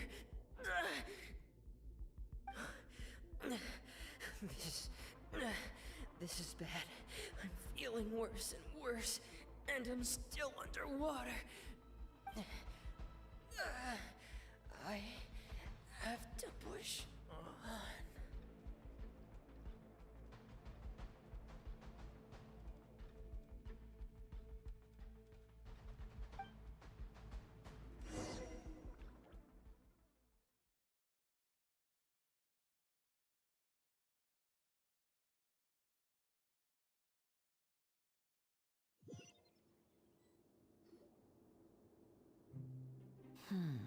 So, in other words, the trail you were following vanished, and you had no idea where Master Child could have gone. But there was also no obvious place for him to have disappeared to. That's right. I tried my best to swim back, but I had already put some distance between myself and the fortress, and I just couldn't find the strength to keep going. I probably passed out some time after that, and you know the rest. Miss Clarande brought you back, but we also don't know why she just suddenly appeared at the fortress, or why she went out to save you. Miss Clarande, you say? I must go thank her in person. You're still too weak, Fremine. You can go after you've had some more rest. Miss Lynette is right. I believe Miss Clarande will stay here as a guest for another few days, so there's no need to hurry. A guest? Then I can assume Risley was the one who invited her to come down here? You should ask His Grace about that. He'll be able to explain better than me. Yeah, it's about time he actually told us what's going on. No, please go on without me. I don't want to leave just yet. Lenny. The logical part of my brain is aware that we're safe right now, but I still can't bring myself to leave. Both of you are just in danger. Understood. Then let's just sit together for a while. In that case, I'll leave the infirmary to you. The Traveler and I are going to head out for now. As long as you stay in here, I don't think you'll be disturbed. Thank you.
Excuse me? I take it Mr. Fremine's condition has stabilized? Of course. I wouldn't have left the infirmary otherwise. I've been expecting those two, but might I inquire as to the purpose of your visit, Miss Siegeween? I wanted to check up on Miss Cloran. How are you feeling? Mostly fine, I think. If you don't mind, I'd like to perform another quick physical exam. It'll just take a few minutes. All right. Thank you for looking out for me. I'll take my leave for now, then. Well, want to explain yourself, Risley? Of course, but I'm not partial to the word choice of explain. How about enlighten? Where should I begin? How about you start by asking me any questions you have? You can start with whichever one you'd like to get answered the most. Then Paimon will begin. Did you know about Lenny's goals from the very beginning? No. I just knew they were Fatui operatives sent to the fortress by the Knave. As for their specific goals, I only figured those out as you made progress on your investigation. You managed to monitor and stay ahead of them even though you didn't know what they were trying to do? They came here with ulterior motives. I'm quite adept at discerning what that kind of behavior signals. Initially, I thought their goal was just to investigate Child's disappearance. Linny suggested that I had deliberately let him escape, but in truth, I didn't really do anything special to help or hinder him while he was here. Everything he did, from finding helpers to leaving this place, he did on his own.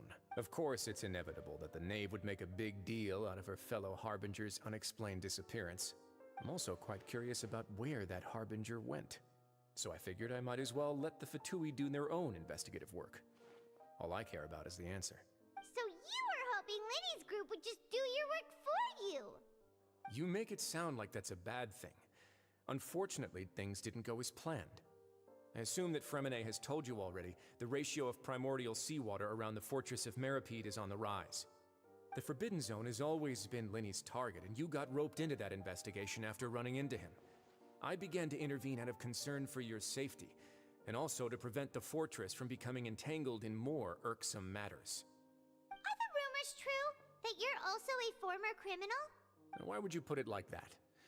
Isn't staying here all day and serving as the manager of the fortress a kind of sentence unto itself? Another form of prison? I just happen to have some support from the rest of the inmates. That's all. Oh, right! Paimon wanted to ask, who invited Cloran down here? Me, of course. I paid her good mora to come down to the fortress for some field work. As a champion duelist, Miss Cloran could be considered to be an independent party. I needed to find an exceptionally capable person to help me get through the impending crisis. And saving Fremine was part of that crisis? You can think of it like that, yes. Credit where credit is due, that boy is quite adept at diving. Had conditions not been as hostile as they were, he probably would have found the missing Harbinger already. That's not something you should be asking after. Neuvillette only asked you to investigate Child's whereabouts.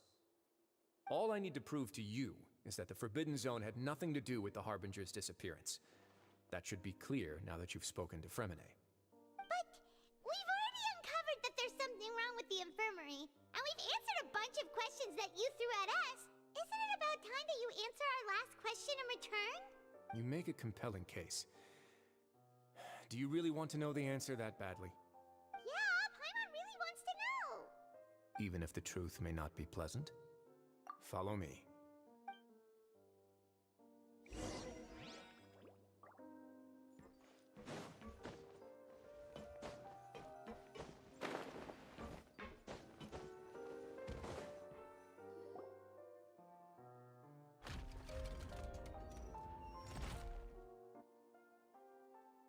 There's a hidden door here? And a whole basement behind it? Huh. You're pretty good at hiding stuff, Risley. It seems you've forgotten just what kind of place the Fortress of Meripede is.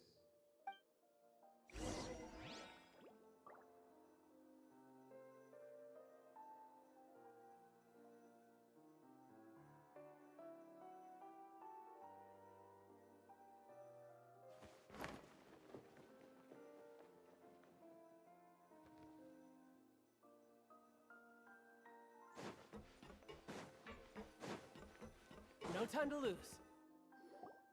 Stand on the central plate. Wait, is there a secret mechanism, or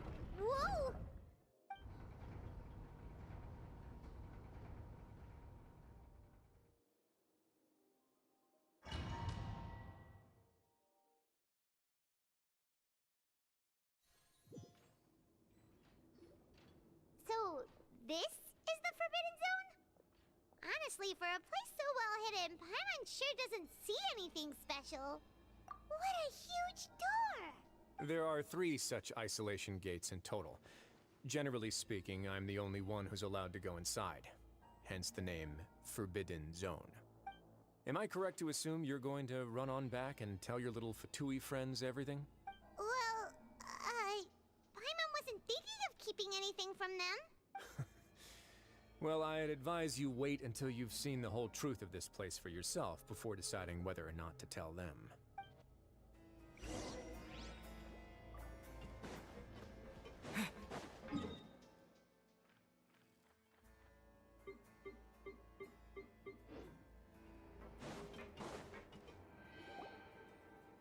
Huh. So there's a switch on the side. Stand back.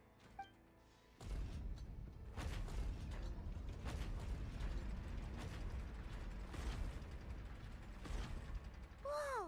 They all just went up one by one. Go on, have a look.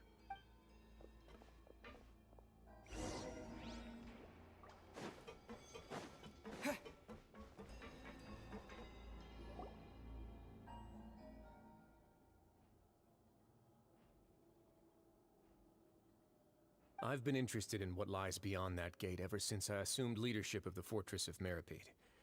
Of course, it would be unwise to recklessly open it, but it'd also be risky and negligent to simply ignore any potential danger that could be behind it. The readings on that dashboard have not budged since the day when I first laid eyes on this place. But over the past year, the needle has crept upwards from its original position, likely because some parameter it's been tracking has changed, if only infinitesimally. Normally, I would have ignored it, but I happened to have some free time when I noticed it, so I investigated. Any guesses what the reading could be tracking? Very reasonable guesses. I've considered both of those as well. Unfortunately, our dashboard is tracking something less ordinary. The temperature should vary with weather and climate changes, so for something that rarely shifts, the water pressure is more likely. We ran a few tests to increase the pressure from the outside, but the readings didn't change at all. Later on, a few more possibilities occurred to me, such as a potential connection with the primordial sea. I began to make a few preparations based on that hypothesis. Over the past few days, the needle has moved again. With that, and the symptoms that Fremine displayed after leaving the fortress, I can now confidently conclude that the readings represent the concentration of primordial seawater in the seawater nearby. The concentration of primordial seawater? But we're already under the sea! And that is precisely the problem. We're at the bottom of the sea, and now we're surrounded by toxic seawater. Somehow, primordial seawater got mixed in, and the concentration is steadily rising. Yes, that's very likely. But forget about the two of us. Not even Novelette knows where the primordial sea could be, much less where we could find and plug a leak. Oh. Oh! Seems like you've figured it out. I believe the primordial sea lies directly beneath this sluice gate. For some reason, the primordial seawater levels have risen significantly, and it's now very close to us. The indicators are now red. Although the gate still stands, some primordial seawater has already leaked out and mixed into the sea around us. If this continues, soon it will no longer be able to hold back the primordial sea at all. Yeah, you know what the legends say. If this place falls, then everyone in Fontaine will be turned into puddles in the span of a night. But that's just too weird! Why would the Fortress of Meripede be built right above a sluice gate for the primordial sea? Who built this place anyway? Your expression tells me you think this might be part of a vast, complicated conspiracy. To be honest, you might find the actual answer may be exceedingly boring. It's just that the secret of the Forbidden Zone had been long forgotten by the nation before I rediscovered it with my research. There's no single founder of the Fortress of Meripede in any traditional sense. What we know about its history has been left to us by the people who used to live here. When the previous Hydro Archon, Egeria, ruled the land, all convicted criminals from Fontaine were exiled. The people drove the criminals away like a wolf pack chasing away the banished. The criminals received no sympathy of any kind from the people. They were exiled to the desolate seaside, where they experienced only pain, struggle, and the bone-chilling cold. Some of them began to repent, and prayed to the Hydro Archon, asking if there was still anything they could do. the Hydro Archon took pity on them and said, "You may go guard my secret, deep underneath the waves." And so, leaning on the power of the Hydro Archon, they gathered underneath the sea and began to build a fortress. They became a community down there in the deeps, and over the years helped it to grow. As the number of exiles increased, more and more people joined the community. When the first group of exiles died, they left the yet unfinished fortress to their successors. The Hydro Archon continued to lend her support, allowing the fortress and what it stood for to continue growing ever larger. Before long, this dark underwater fortress became the sinner's only home. And with that, the people here stopped referring to the fortress as a prison. They saw themselves as repenting sinners who would regain their freedom once they had sufficiently redeemed themselves. But as time went on, people also realized that the fortress was a lonely place. Once they had gotten used to life here, they could no longer feel comfortable living in the overworld. Once they had finished serving their sentences, some people left and some others chose to stay. They'd find some idle position and let their withered souls fade away with the ancient secrets of the past. After many, many centuries, few people still remember the reason for the fortress's founding. Now they just see it as an integral pillar of Fontainian society, as the place where criminals deserve to be sent. Now and again, researchers manage to break one law or another and live out their days in the fortress. I learned all this from an elderly historian. Everyone else just thought he'd made it all up. But now you know every part of that history is true. Indeed. It's just as the prophecy says. If this gate fails, then everyone will be dissolved into the sea. To be frank, not really. But sadly, that hasn't stopped this prophecy from proving all too accurate. Prophecies are troublesome things. Just hearing one will create the first wave of panic. Seeing signs of it will bring about the second, and actually witnessing it in real time, the third. Let's go somewhere else. I want to show you something.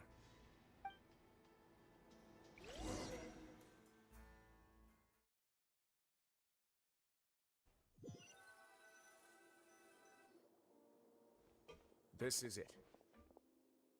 Your Grace, perfect timing. The results from our last round of experiments have... Wait, Jurier, he's not alone! Huh? Lorvine and Jurier? No need to panic, you two. I've already told them about our plan. What? After you warned us not to tell a single soul about any of this? I'm skeptical as well. Are you sure they are trustworthy? The results speak for themselves, don't they? These two may already know more than you could ever imagine. All right then, if Your Grace insists. They seem harmless enough, so I'll trust them for now. Well, how about some reintroductions? This is Jurier, one of the highest-ranked researchers from the Fontaine Research Institute. He used to work under Edwin. I trust that you've heard of Edwin? Good. Saves me a bit of time explaining. Edwin's main areas of research were archium and gravimeters. As his assistant, Jurier is quite familiar with them as well. I hired him to be my technical consultant. You want to blow up the Fortress of Meripede? Ah, what a lovely idea. I'm already imagining it in my head. Gotta admit, I'm tempted as well.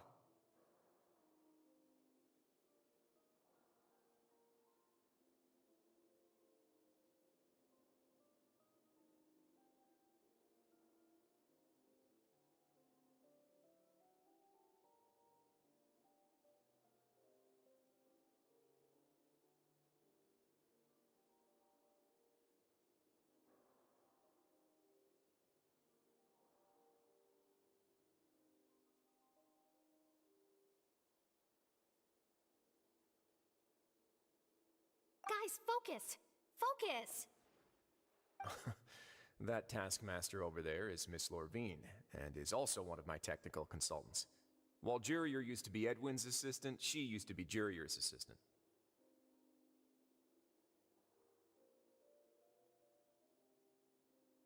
Ooh, are they together? See, everyone keeps asking this question. Are you too sure you're not a couple and just using your work as a convenient cover? Your Grace, I am not in a relationship with this man. If I dated her, I'd officially be madder than Edwin. Jeez, forget I said anything then. Follow me. Whoa! There's another door that goes right up! Your constant amazement makes it seem like the fortress can do anything. But Paimon really thinks everything's super cool!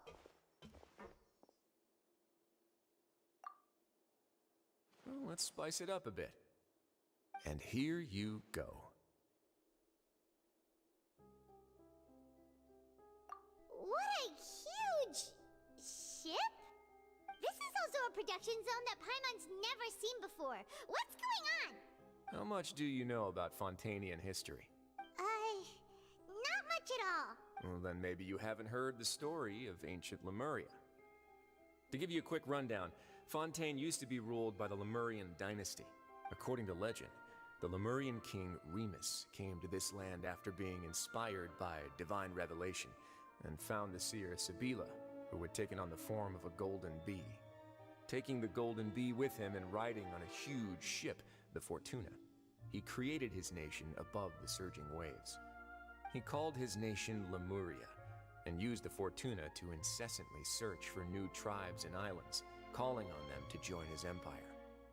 There's a ship in this story too? Where there's water, there'll be ships. People believe that hope can always be found at the end of a voyage. Do you believe that too? To a point, I think. As you've already seen, I have a whole factory's worth of labor, materials, and technology at my disposal. Certainly can't hurt to give it a try. So the moment I began to speculate that the Primordial Sea might lie underneath the gate, I also began this project. Were you inspired by the legendary Fortuna? Maybe. Fontainians need something to hold on to cope with the impending disaster. Were the workers to find out the truth behind this ship, riots would destroy the fortress faster than any catastrophe. As the fortress's administrator, I'd never make such a reckless call. All right, that's enough talking for now. I'll need another 3 cups of tea to soothe my throat. Do you have any other questions? Seems like you're good. Come on, I'll take you back.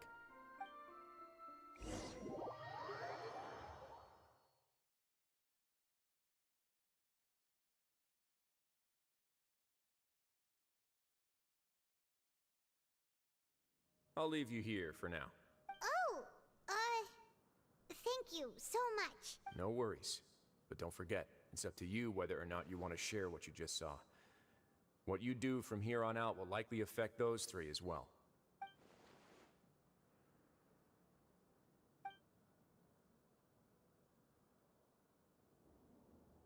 Yeah, we'll put a lot of thought into it for sure. Great.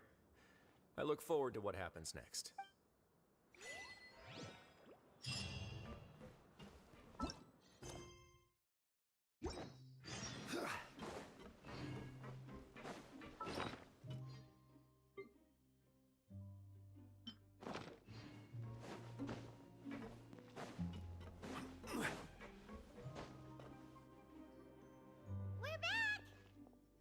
Welcome back.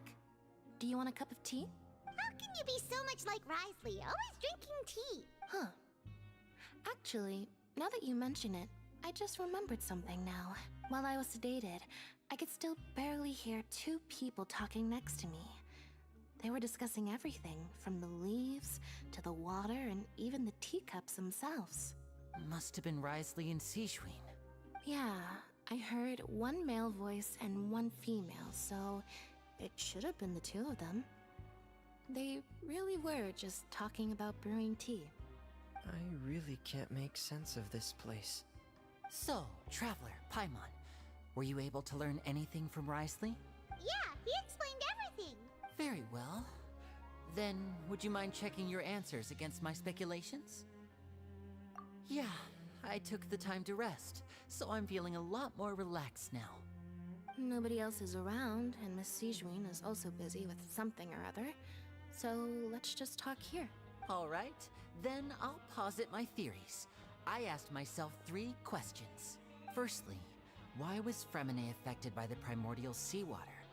It was because he dove into the sea.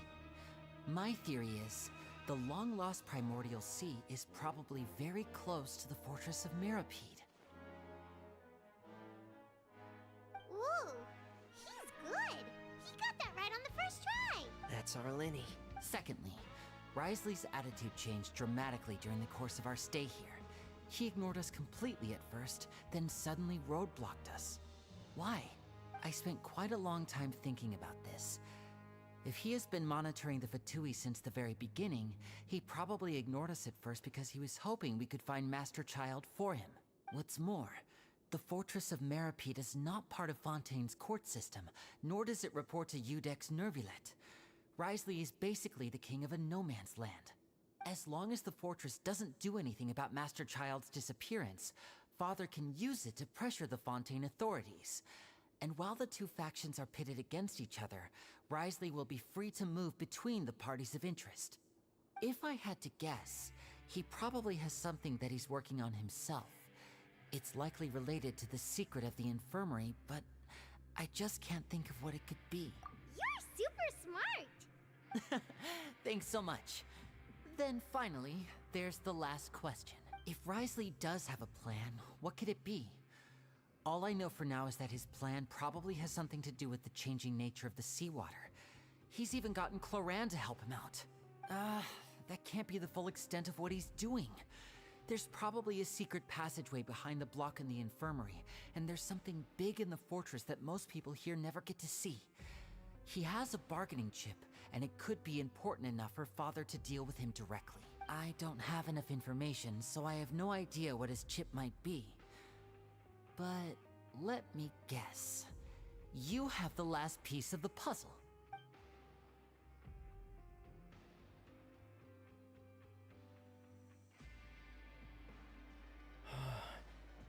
I can't believe it. The sea will engulf everyone.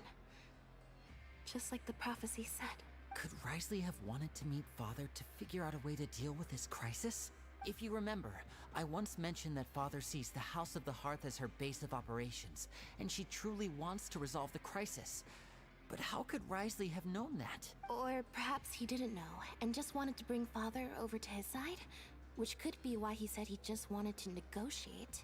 Yeah, that makes sense to me. I understand your concerns as well, Traveler. I'll figure out a way to pass this on to our father. No matter what, we're on your side. The two of you have already aided us far too much. We probably wouldn't be standing here right now if not for you.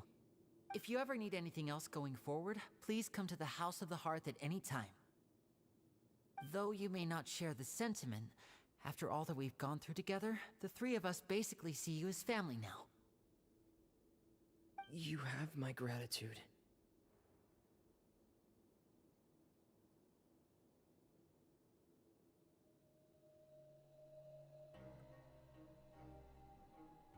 Thank you for protecting Lenny when it really mattered.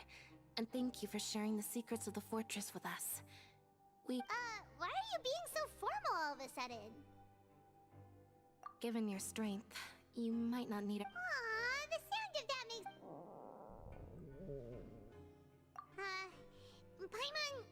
Paimon's hungry. Oh, you've done so much already. Go get some food. Alright, then we'll catch you guys another time.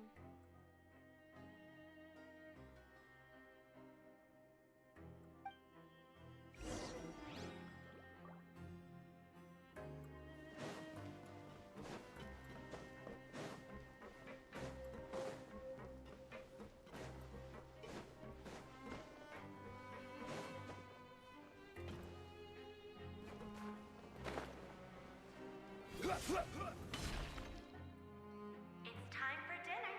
Welfare meals now being served in the coupon cafeteria. Come on, let's go pick up ours as well. Traveler and Paimon, over here. Are you here for dinner too, Miss Sijwin? And I'm taking the opportunity to prepare Miss Cloran's dinner as well. Huh. You're right. She's actually sitting in the fortress cafeteria. What would you like to eat? Yep, you can. I've already talked to our chef, Mr. Wolsey. It's all on me today, so you can get whatever you'd like.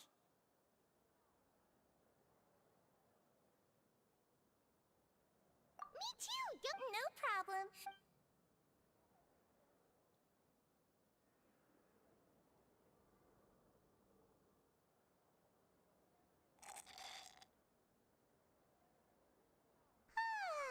So delicious. Is this how it feels to be freeloaders? Wait a second, we did do plenty of work after all. Feeling full yet? How's the delicious? I'm so glad to see you all so happy. Oh, see, the expression on your face just now? The muscle here just moved, which suggests that you're feeling quite relaxed at... Sijuin, do you do this to help your patients or to better understand human beings? A bit of both, I suppose. I'm a Melazine, which means I'm very different from human beings. I must know what you're thinking if I want to take good care of you. You're really good at taking care of people. Even though you're so short, you still talk and act like an older sister. Really? You're reminded of an older sister? That's great to hear. Oh, and what did you mean back in Risley's office? When you said that you were protecting Linny and his siblings as well. Oh, that. I just asked His Grace to look out for those children, especially that diver boy. I was getting a bit worried after hearing that something was wrong with the water.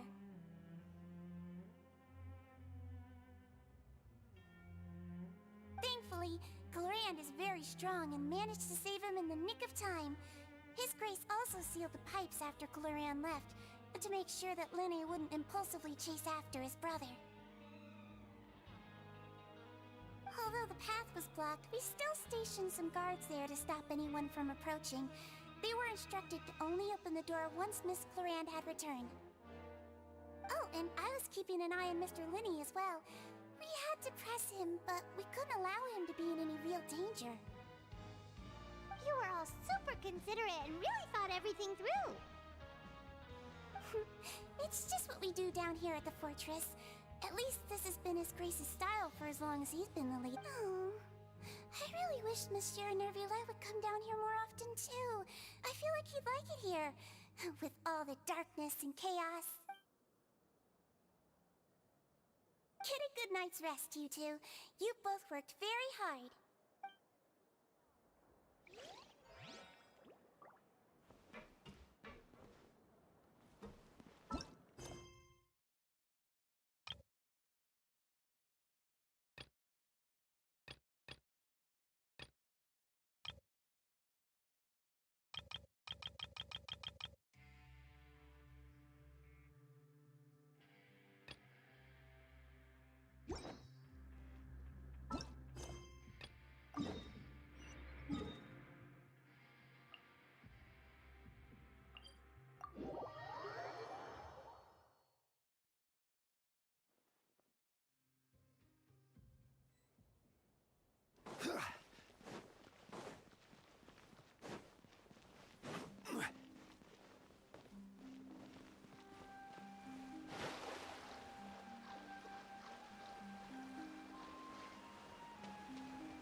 Welcome to the Opera Epiclese.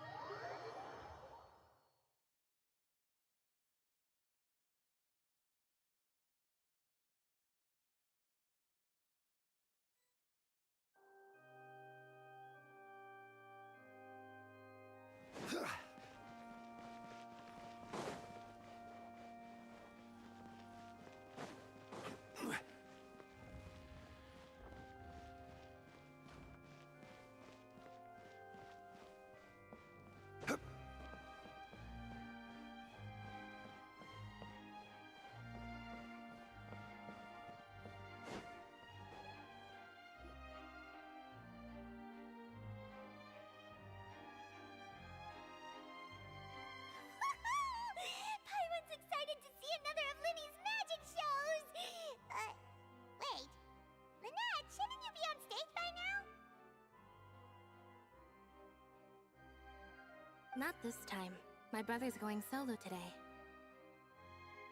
So, I'll be watching with you. Good evening, ladies and gentlemen. I hope everybody's ready because the show is about to begin. The great magician Linny has prepared a spectacular show for us all tonight, concluding with an all-new grand finale that no audience has ever seen before. Wow! A new trick! Thank you all so much for coming. Now, prepare to join me on a journey through the mystical and miraculous.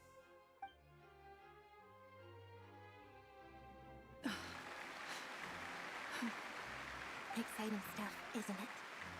Yes, it's just... It reminds me of him. No wonder. Caesar was a famous magician too. So, how did you two first meet, Gemma? Well, I was out on the street once, and I saw him performing for little children. Children love magic, because they're willing to believe in things that can't be rationally explained. Caesar had this amazing way of bringing them into a dreamlike world. And somehow, I felt drawn to him too. So I went up and asked him to do a trick for me. Aw, that sounds so romantic. What trick did he do? It was with a flower. He took it in his hand, snapped his fingers, and it magically appeared on my head. I was so happy that day. No one had ever given me a flower before that. Oh, that's so cute! Actually, now that you mention it, Linny's done that one before. Is that right? Then I suppose he's a romantic at heart, just like Caesar. So let's treasure the time we have with him. After all, you never know when the people dearest to you might be gone. That's right. It's all over now. Paimon doesn't really know how to comfort you, but at the very least, no one's gonna be intimidating you from now on. You can breathe easy at last, right? Right. Yes, you can breathe easy now, Phantom Weasel. See? Even Lynette says... Wait, what? The Phantom Weasel? Lorenzo escaped? Where is he? What do you mean, Phantom Weasel? As Linny once said, a performer's job is to commit fully to their role and put on a flawless performance for their audience. But once the bag of tricks is empty and the curtain falls, it's time to end the show. The spotlight is no place for someone with no more cards up their sleeve. It's been 10 years, Gemma. Aren't you tired of the grieving widow act? I think it's time to put an end to it. What are you talking about? Paimon doesn't like this riddle. Traveler, Paimon doesn't like where this is going. Come on, say something! Ladies and gentlemen, I hope you're all enjoying the performance so far. There will now be a brief intermission, after which Linny will perform the most electrifying act of tonight's show, the one we've all been waiting for. The final performance will take place outside of the Opera House, so please make your way outside in a calm and orderly fashion. The Phantom Weasel never did like public places, did they? Don't worry, this place will be quiet soon. Let's talk somewhere else for now.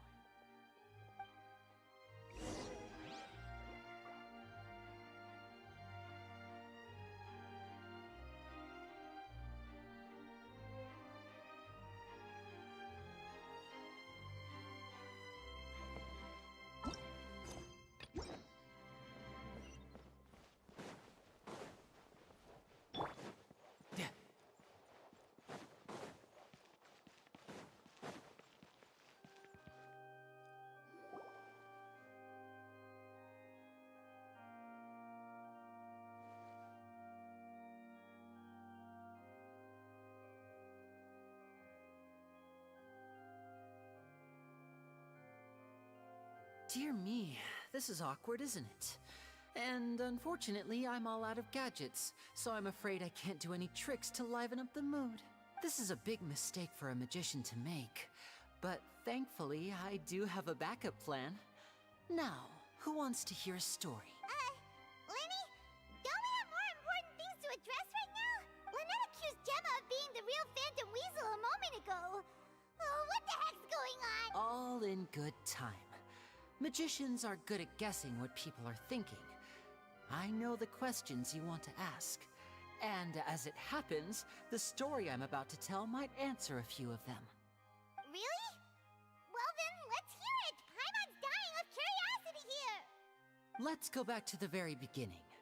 A decade ago, when the Phantom Weasel was terrorizing the court of Fontaine. She never missed a target, never left a trace, and no treasure was safe from her thieving hands. But as her infamy grew, so did the readiness of the police, and her opportunities to act became ever fewer. Every day, she ran the risk of being exposed for who she was. Of course, she could not simply take this lying down, and before long, she found her ticket to freedom. She would create a scapegoat, a false weasel to close the chapter on her behalf. After weighing her options, she set her sights on a renowned magician, Caesar. After all, magic and theft shared enough similarities for people to buy the story when the truth came out. So then what? Being the master deceiver she was, the weasel easily earned Caesar's trust. Now all that remained was to frame him for her countless crimes. But as she was considering how to make her move, she noticed Caesar's aggrieved pupil, and a new thought entered her mind. Maybe I don't need to get my hands dirty after all. At her encouragement, Lorenzo tampered with Caesar's magic box, causing him to fall to his death. Afterwards, Lorenzo seized his master's property, and the weasel set about tarnishing Caesar's reputation. Two co-conspirators committed the perfect crime.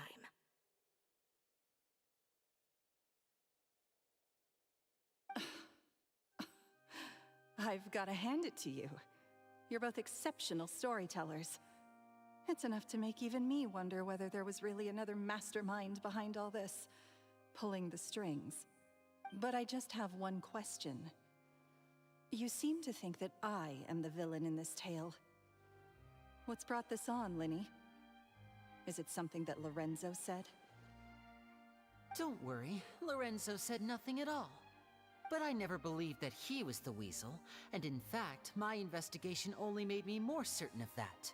He was too forthcoming with his confession, as if there was something else he was trying to hide. How disappointing. So you'd sooner trust Lorenzo than me? Even without a shred of evidence? A magician is an expert at playing the audience to get the result they want. And I have no doubt that you, Gemma, are equally talented in this regard. With a little help from Lorenzo, you put on a very convincing performance. The lovesick fiancé, whose devotion to her betrothed is unshakable, even under threats of violence. Caesar was maligned and hated by all for 10 years, but you? Everyone sympathized with your plight. Who would suspect for 1 second that the lovely young lady always seen weeping in front of Caesar's grave was actually the mastermind behind his demise? No, not that poor lady. Perish the thought. Wait, so you mean the whole intimidation thing was just a hoax?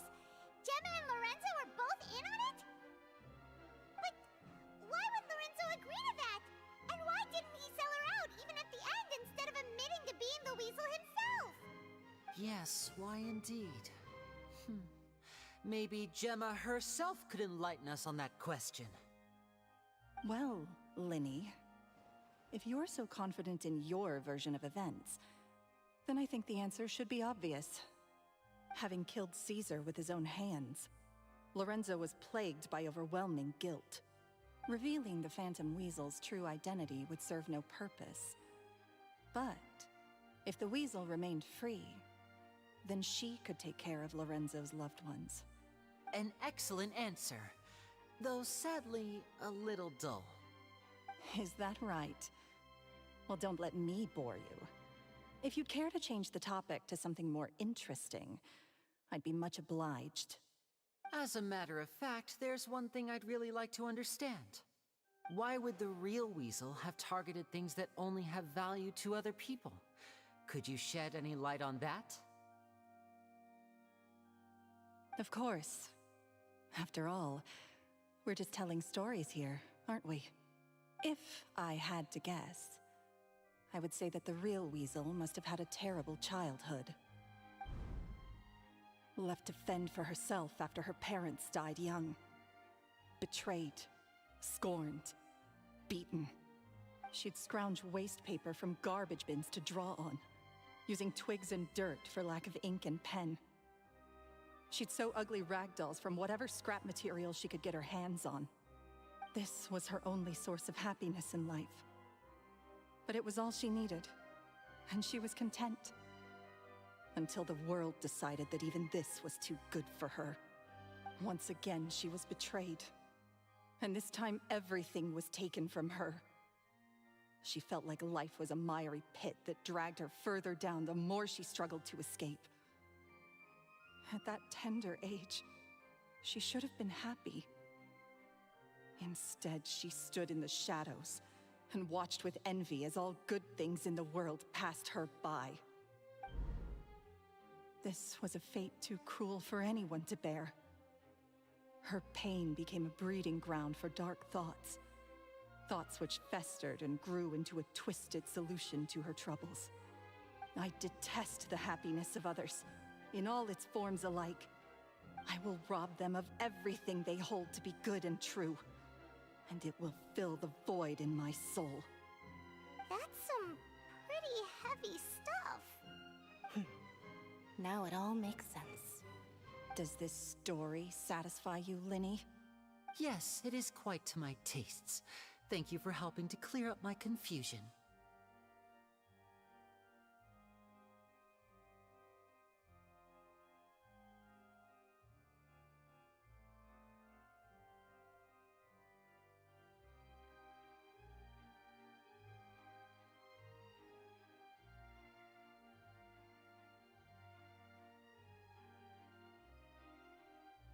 Huh. That's right! What drove you to write that letter, Gemma? What were you trying to achieve there? Because without that, none of this would have ever come to light. She didn't write the letter. After 10 long years, I'd hoped that the Phantom Weasel would be consigned to the history books by now. But it seems like someone still wasn't ready to let her finally be at peace. Linny. Or should I call you the Phantom Copycat now? You were the one who posted that letter outside the Opera House. But why?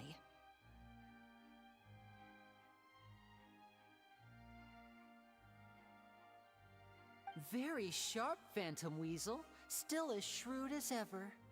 Well, no need for me to be coy about it. Our goal was to clear Caesar's name. The most straightforward way to change the public's impression of Caesar was to force the Weasel to show themselves. That's it? You had no other agenda? Of course we did. We made it quite clear in the letter, I believe. I shall take from you that which you hold most dear, just as you did to me 10 years ago. 10 years ago? You mean Caesar's death? You met him? Wait. Oh, I get it. You were those two obnoxious kids. It's been so long, and you're all grown up now. I didn't recognize you. He taught you magic back then, didn't he? For what, 10 days or something? And you went to all this trouble. Why? Because you feel like you still owe him something? We remember all our debts, however great or small. 10 years ago, Caesar's reputation was torn to shreds, and his legacy was thrown out. 10 years on, and no one cares what the truth is anymore. But we did not forget, and so we came to find you. And? What exactly did you take from me? I'm still standing, as you can see. Lorenzo has admitted to everything. I'm free. Free? Do you really think so? Caesar once told me that even though the world is filled with lies and falsehoods, we must find our own truth. I think that applies to you too. Truth can take many forms. Prized possessions with nostalgic value, fervent hopes and dreams, and irreplaceable people.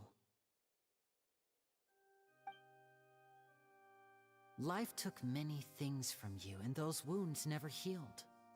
When they ached unbearably in the dead of night, stealing became your way of numbing the pain. What are you trying to say? I'm saying that for the last 10 years, you've been living a rather uneventful life. Perhaps that's because you found something other than a life of crime to fill the hole? Back to Lorenzo for a second. He murdered his own master, played along with your act, and took pains to make sure any suspicion would be directed towards him. But what did he have to gain from all that? He knew who you were and the things you'd done, and despite that, he was willing to give everything up for your sake. He's the reason that you haven't felt the compulsion to steal in all these years. You're more than just accomplices in murder. You're the only real friends each other has. So I think you know, deep down, that he is the only truth you have in your life. But that truth is gone now, and I guarantee you, you'll never see it again. Congratulations on your freedom, Gemma. Your freedom will cost you dearly. From now on, you'll be all alone in a world full of lies and falsehoods. I do hope you'll be able to bear it. You've still got a long life ahead of you after all. Gather round, one and all. The time has now come for the amazing Linny to perform his final act in tonight's show. I'm sure you're all wondering what he has planned for the grand finale. Well, wonder no more, for the answer is a death-defying high-altitude escape. A high-altitude escape? I'm sure you all remember the magician Caesar. This was the very trick that led to his fatal fall, after which he was dubbed the Phantom Weasel. But we have now learned that Caesar was wrongly accused, and that the real Weasel has now confessed to their crimes. Guess that's my cue to leave. Whew. I've been practicing this one for ages now, but I'm still a little nervous. Traveler, Paimon, I hope you enjoy the rest of the show. There may be a lot of people watching tonight, but you alone are my true witnesses.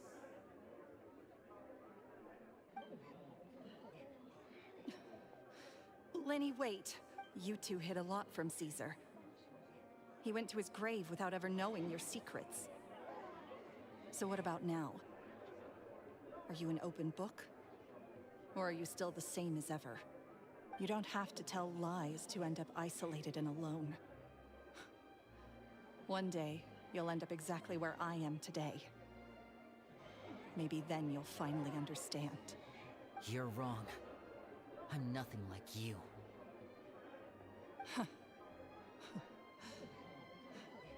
So, what are we, doing now? Like Lenny said, when you're ready, let's head outside and watch the show. But what about Gemma? She'll figure out what's best for her soon enough. Oh, and if you'd like to see Lenny after the show, you know where he'll be. The usual haunt. Alright. Well, let's go and watch Lenny's finale then. This trick's a pretty dangerous one, but he should be able to pull it off, right?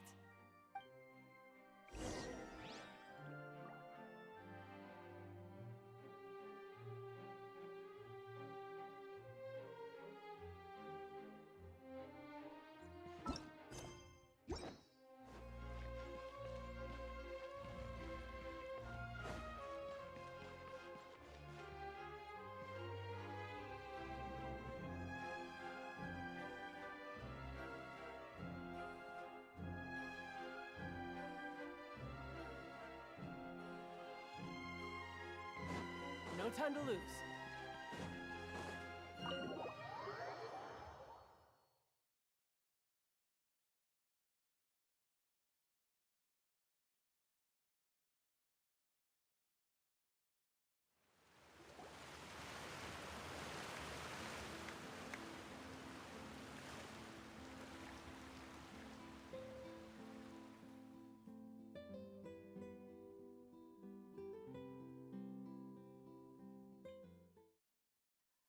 Magic should be mysterious, surprising, and defy logic.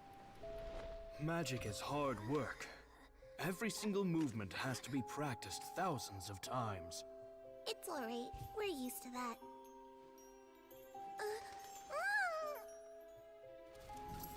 We're sorry. You've taught us so much, but we can't tell you the whole truth. It's okay. Do you still remember what I told you? This world is full of lies and falsehoods. I only hope that one day, you can find your own truth. What about you? Have you found your truth? Magic is my truth. I want to perform a magic trick so great that people will always think of me when they talk about it. For a magician, what greater honor could there be? Look!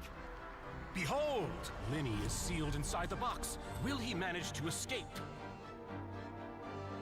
10 years ago, Caesar attempted this very trick, and it was at this precise moment that...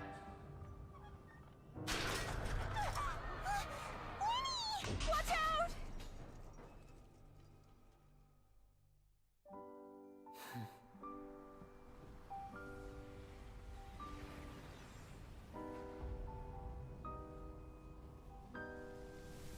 Mysterious. Surprising. And logic-defying. Isn't that right? This honor belongs to you, Caesar.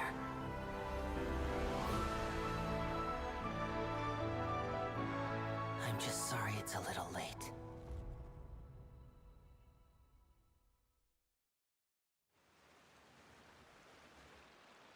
Did you see that? 1 minute he was falling, and the next, he turned into flowers. How could he possibly have done that? How mysterious. I didn't blink once. He just vanished, right in front of my eyes. What a heart-stopping magic show! This was really worth the trip. Caesar's name has finally been cleared, and Fontaine's new star magician Linny has fulfilled a wish on his behalf. Oh, I couldn't ask for a better grand finale. It will make a great headline for the Steambird tomorrow, even if I do say so myself. Whew. Looks like everyone really loved Linny's grand finale.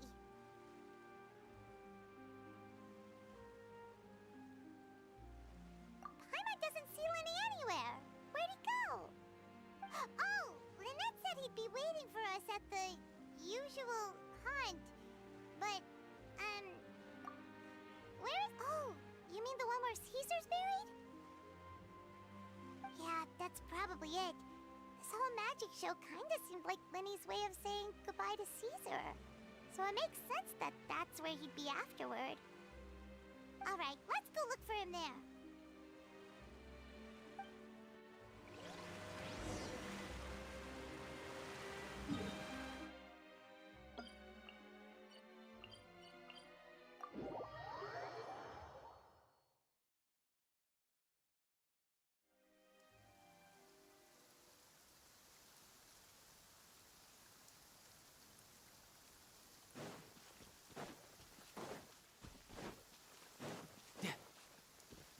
No time to lose. Yeah.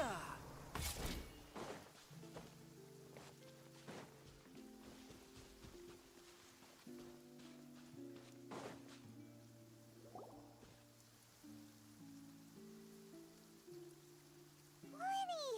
There you are. Are you alright? Paimon was scared to death when the chain broke. Paimon was sure something had gone horribly wrong. Magic is a performance art. A magician has to get creative to keep the audience on tenterhooks. That's our job. So I tweaked Caesar's original setup a little to keep it fresh. I was honestly a little nervous during the live performance. The thought of falling, suddenly feeling weightless, seeing the sky and the ground spinning and spinning.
Sometimes, I can't help but wonder what Caesar thought in those final moments. Did he regret taking Gemma and Lorenzo on? Or did he believe that it was his own slip-up right until the end? You know, Paimon's been wanting to ask you about something ever since we were in Caesar's workshop. You learned magic from Caesar once, didn't you? When was that? After I joined the House of the Hearth. To be honest, Lynette and I had an agenda when we approached him. I told you about my past before, remember? As a young boy, I survived by secretly learning magic from street performers. I'd watch their tricks and try to figure out how they were done. But I quickly realized that observation alone could only get me so far. What I saw was the polished final performance, but the rigorous training they put in behind the scenes remained invisible to me. I needed to learn how to improve my sleight of hand, hone my misdirection skills, and make niftier props. We were gifted enough that we'd made some progress by ourselves, but without proper guidance from a professional magician, we quickly plateaued. So that's why you sought Caesar out? Yes. We figured there was no harm in asking, but it took us by surprise that he was so willing to teach us. In all, we only spent 10 short days together, but he was very good to us. By contrast, we hid so many things from him. For instance, when he asked why I wanted to learn magic, I answered, "It's my passion." But in truth, there was already a lot more to the story by then. After being taken in by an aristocrat for our magic talent, then betrayed soon after, this was no longer about me doing what I loved. What amazed me was how the lie escaped my lips even as I was hesitating over whether to tell him the truth. Trust is a beautiful thing. Sadly, I'd forgotten how to trust by then. Winnie. Still worried about the way I feel? You really are a gentle soul, aren't you? But don't worry, I'm used to it now. From the mansions of the elite to the House of the Hearth, lies and selfishness have followed me and Lynette everywhere we go. After Caesar went on tour, we became busy with our missions. The next we heard of him was that he'd fallen to his death, and was now declared to be the Phantom Weasel. That night, I remembered his smile. But as I lay there, I didn't know what to say to him. To keep secrets is to put up walls. The longer you keep them up, the less you let people in. Then, one day, you look around and realize your life is like an empty auditorium after a show, full of seats once occupied by all the people who left. But I guess that's the price we have to pay. You only realize how much someone really meant to you when you lose them completely. That's why I was so confident this would hurt Gemma. Because I felt it for myself.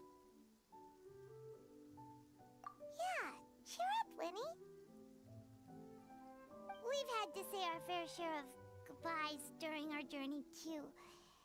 But whatever happens, Paimon always believes in what tomorrow brings. Delicious food, fun toys, and the Traveler by my side. Paimon, you know, Traveler, doesn't that kind of make you Paimon's truth? Exactly. It's the same for me and Lynette. We are the truest thing each other has in the world, and nothing can replace that. Life has taken plenty from us, like it did from Gemma. But at least it left us with each other. That's what gave us the strength to get through the darkest days. That's why the darkness never consumed me, and why it never will. Maybe we live in the shadows too, but we remember every precious ray of light that shines through. All right, time to lighten this conversation up a little. What did you think of the show tonight? Were you happy with it? It was amazing! Paimon just wishes we hadn't been so distracted with the Gemma situation. We spent most of our time in the Opera House just talking and pretty much missed the entire first half of the show. Lenny, could you do just one more trick for us? Whoa, that's a bit of a tall order, I'm afraid. The show's just finished, so my sleeves are decidedly card-free right now. Aw, come on! Surely you can think of something. The Lenny Paimon knows can do anything if he puts his mind to it. Oh, all right then. I'll give it a go, but only because it's you. Watch closely. I have a flower in my hand. You liar! There's nothing in your hand! We ain't going along with this! Huh? My goodness, you're right. But I could have sworn I brought one here with me. Okay, try this. Count down with me. 3, 2, 1. 3, 2, 1. Now, have another look around. Maybe the flowers appeared somewhere else. Really? Let's see. Wow, there it is! Oh, this is a different flower from the last time, right? This one's called, oh yeah, a rainbow rose. But more importantly, Paimon has to know how the trick is done. Please, Lenny, pretty please! Well, if you want to learn magic, you'll have to start by addressing me as teacher. Fine. Please, teacher, please! Since you asked so nicely, I'll share one little tip with you. Namely, the student of magic cannot solely rely on others being prepared to reveal their secrets. You have to observe, think, and find the answers for yourself. Is that it? Look at the time. We shouldn't linger here too long. Thanks again for coming to see my show. I bid you both good night. I look forward to seeing you again. All right, fine. See ya! Shall we head back now, too? Paimon can't wait to read The Steambird tomorrow. Paimon bets Linny and Caesar will be plastered all over it. Let's head to the Steambird's offices tomorrow morning and see what we can find out.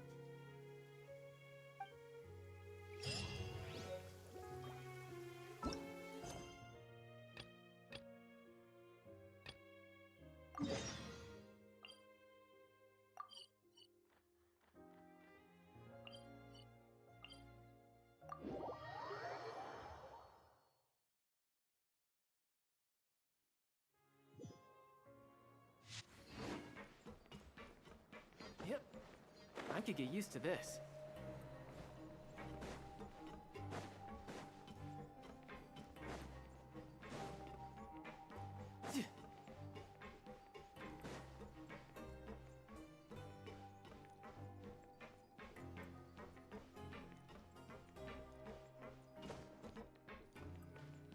No time to lose. So much. Paimon's super sleepy.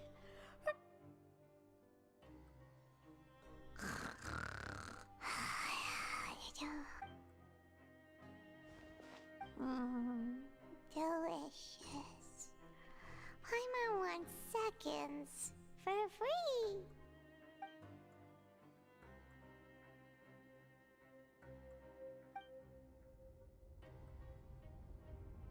Out of my way! Get what happened? Why is everyone running? No idea, but something must have happened. Stop asking!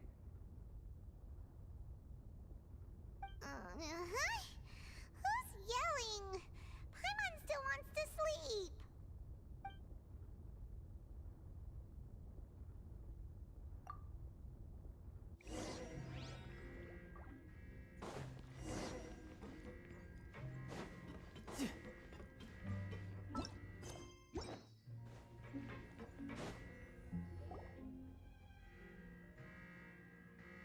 What happened?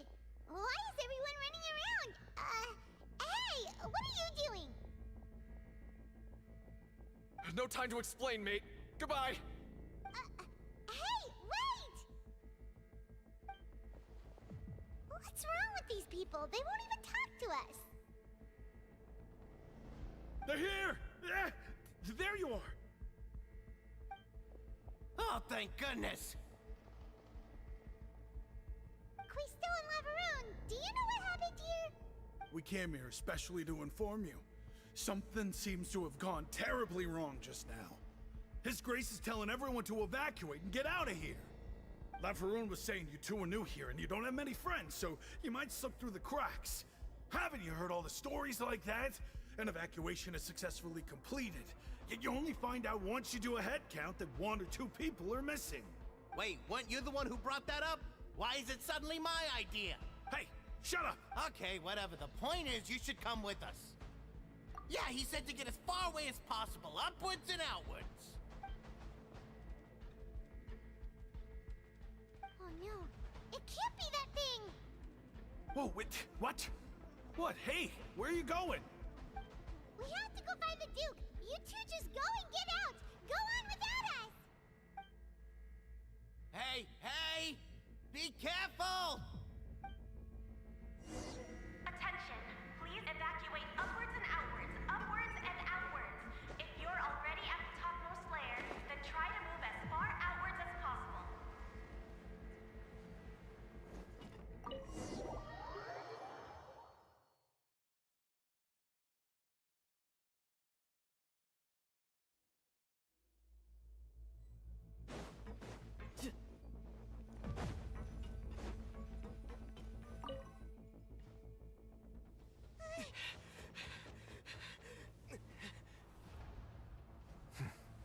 They're here. Just like I said. What happened?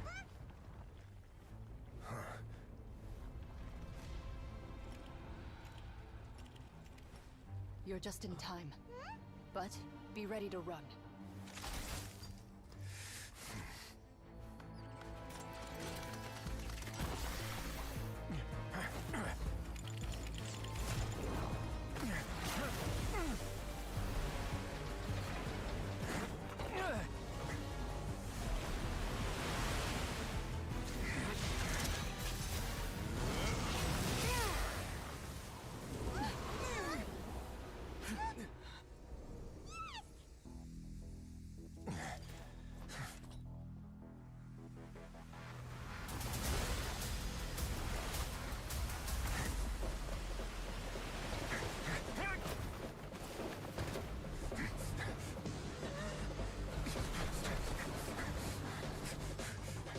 Three, 2, 1.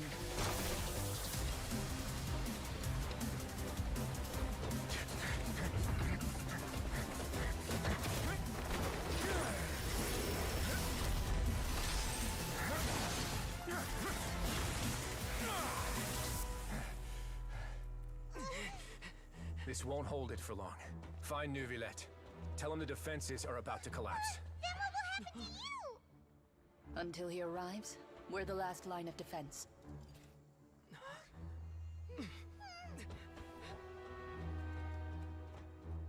The gate. How long do you think it'll hold? That depends on us.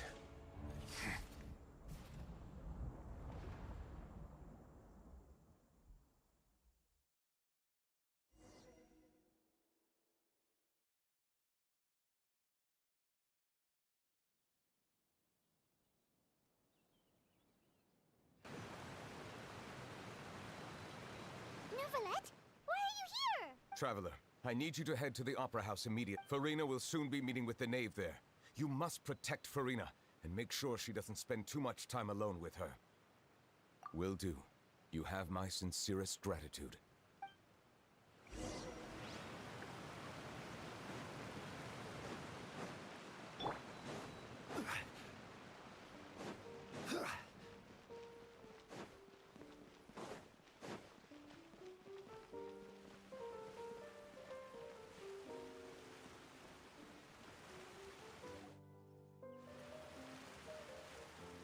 Look! There are a ton of Fatui and Palais Mermonia people over there! The knave is probably here already. We need to hurry! Are you two the traveler in Paimon? Monsieur Nervalet has left instructions. Please follow me. Though I'm sure he's already explained, this should be a mostly cordial conversation, unlikely to give rise to violence. But it would be most appreciated if you could protect Lady Farina to the best of your abilities.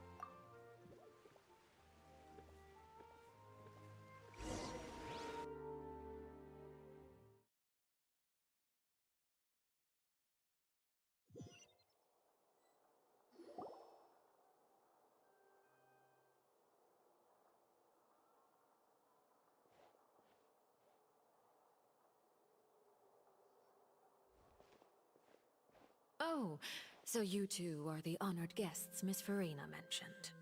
Of course, of course! How could they not attend a meeting such as this? I must always have 2 or more guests at my dessert table. Otherwise, the occasion would be too lonely and unbecoming of my station. It is my pleasure to make your acquaintance, traveler. I have heard much of your accomplishments. I am the Knave, one of the 11 Fatui Harbingers.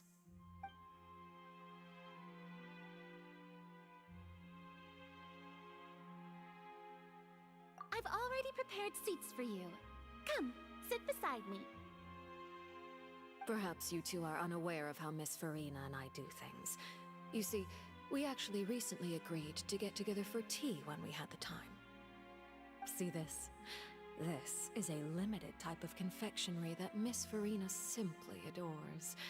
There are only 16 slices sold every day.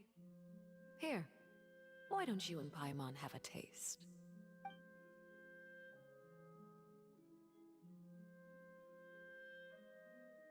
Traveler, what do you think of this cake?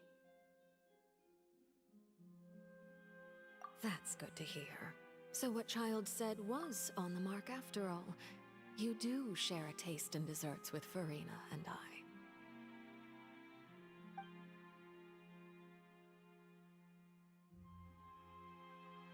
I wonder how he's doing nowadays. You must have heard, right? He's suddenly gone missing. I'm really worried about his safety, you know. Here's to hoping that he's an excellent swimmer. Since we're talking about him, I feel like I should add something. His martial prowess really looked certainly pretty impressive, yeah.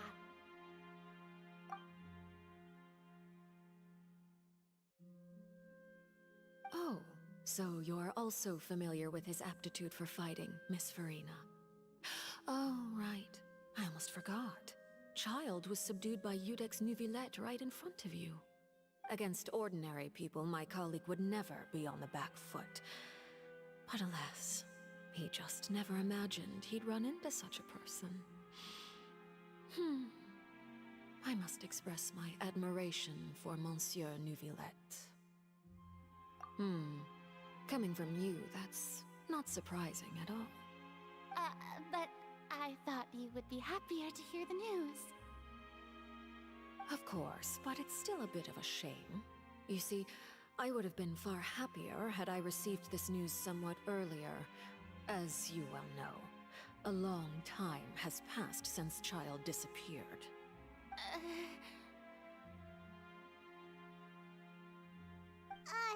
Well, in any case, there's no need to worry. We know for sure that Child is still alive. Oh, and just how do you know that? Because we found evidence that proved he left the Fortress of Mirabede.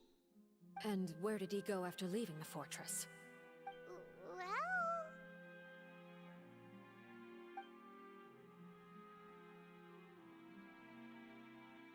The fortress of Meripede lies deep beneath the waves. Unless he pranced right out of the main gate, he mu-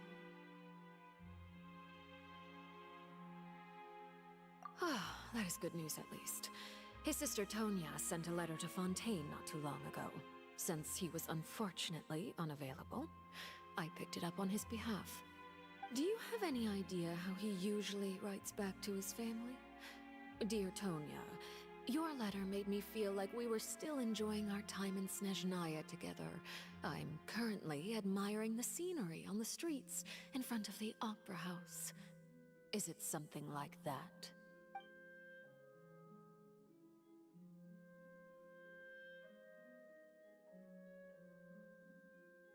All letters tend to follow the same few formats anyway, right? As long as the contents are accurate, it doesn't matter so much how it's written or how it's worded. Huh?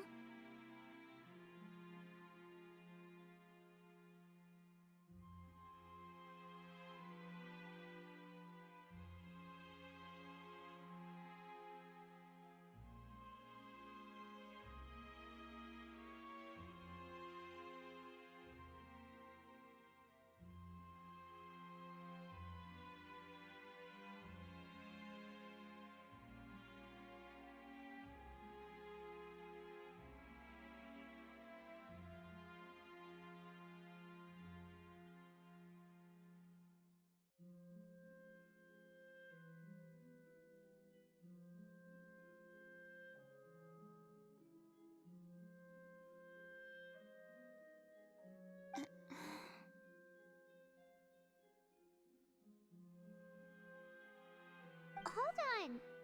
The water in the teacup is shaking.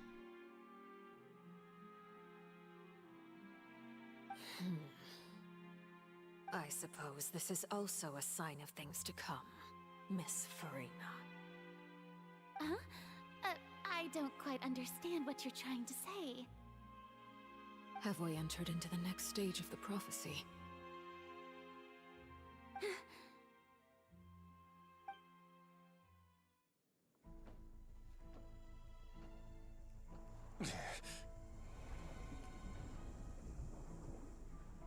My thanks to you both. I will take it from here.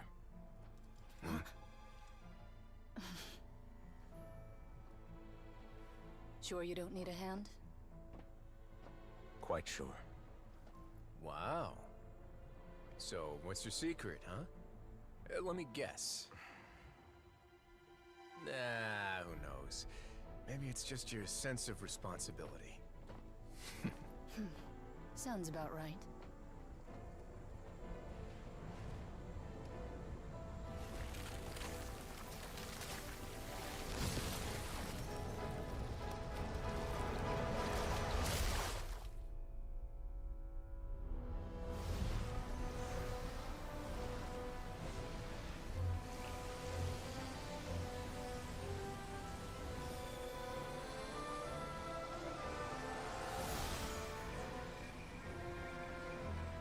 A day may come when the prophecy is fulfilled, and the waters burst forth. But it is not this day!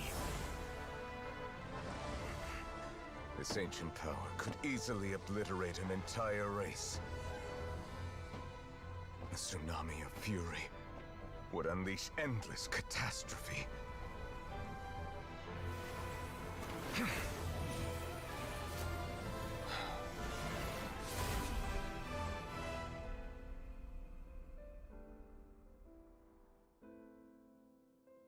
This sentence is too severe. Forgive me for overruling it.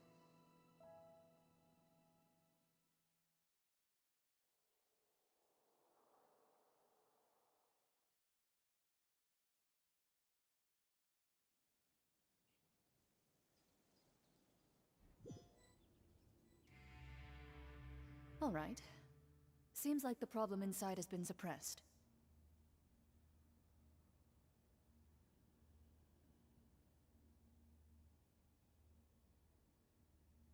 Let me guess, we're safe for now. Indeed. But only for now. I win this bet. You owe me a present. Very well. It was indeed just as you said. You made a bet? We made a bet on the size of your entourage. Cloran thought you wouldn't come down by yourself. I figured you would have at least brought a few people along for appearance's sake. It appears I underestimated just how confidential the mission was. Shouldn't you have gotten used to confidential missions by now? That's just how the courts operate. So what gift must the loser give? Tea? He already has tons of tea in his office. I'm thinking about a set of legal codices. That wouldn't happen to be a dig at my lack of legal awareness, would it? Well, I'm sure His Grace doesn't consider the fortress to be outside the law. I was under the impression the residents of a place like this would be uninterested in the legal codices. That was obviously a joke. Anyway, you've still got some unfinished business to attend to in the overworld, correct? No need to stay here if you have a pressing matter. We all know you can't leave Palais Marmonia for long. Thank you. I hope everything went smoothly with the Fatui Harbinger.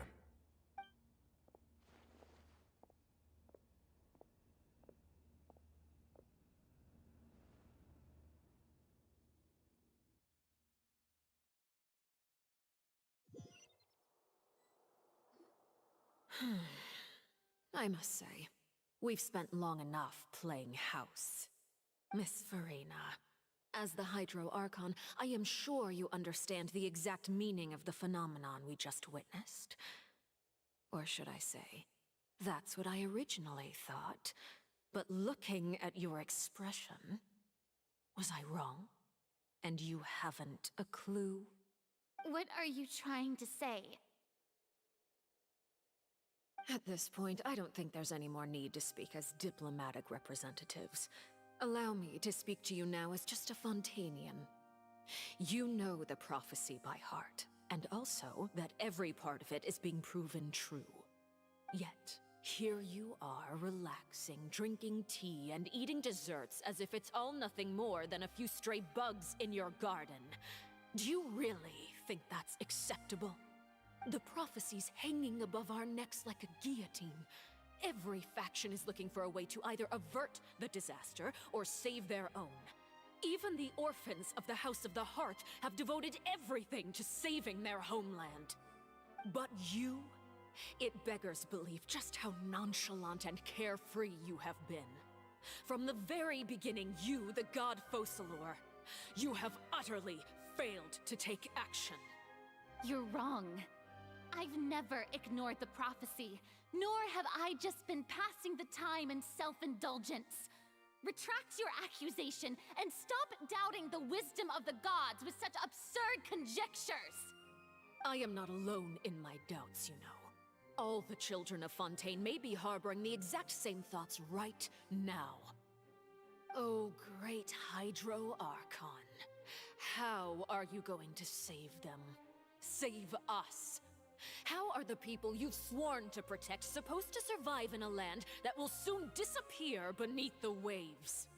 I have my ways, and I've been working on them for all this time. Even if you look down upon me, you have no right to judge me. Fontaine will be saved. Even if I still cannot see the true future right now, as long as I continue on as I am, I will be able to hold my head up high!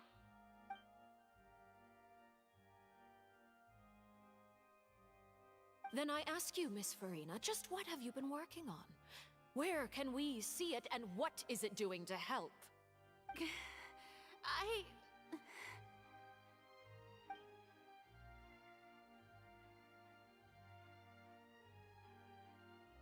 My machinations are just like the prophecy itself. They will only reveal themselves at the fated time. It is just that beings like yourselves are unable to perceive them as of yet. I see. As a god, the proof of your labor always lies beyond prying mortal eyes. Allow me to be so bold as to ask another way. Would it be possible for you to tell us the parts of your plan that are not confidential? Such as your emergency response plan for the impending disaster? An emergency response plan? Oh, that look in your eyes. Have you not even prepared one of those? The emergency response plan is also strictly confidential. Then allow me to jog your memory. Miss Farina, what is the purpose of your Oratrice Mécanique d'Analyse Cardinal? And what do you plan to do with the massive amounts of indemnitium that has accumulated over the years? The Oratrice? It's just like it appears to be. So you also have no idea.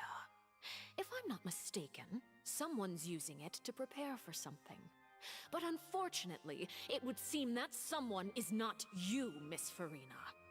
I first caught wind of this when Linny tried to investigate the Oratrice in the Opera House.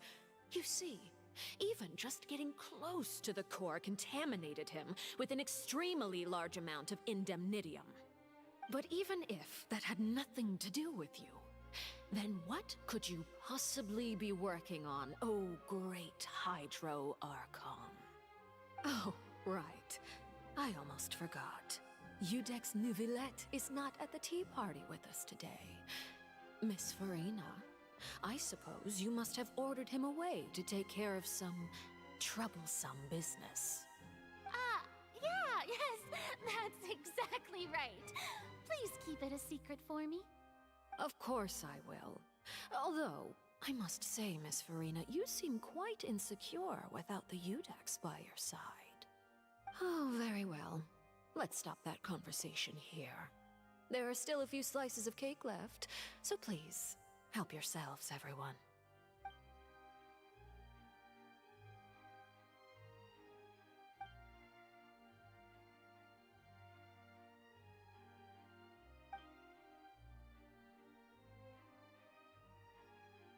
Traveler, I heard that you were recently commissioned to handle a few matters on behalf of the Udex. Why don't you take an extra slice of cake? Those who work hard deserve gratitude and praise. You too, Paimon. Thank you. Paimon will take you up on that offer.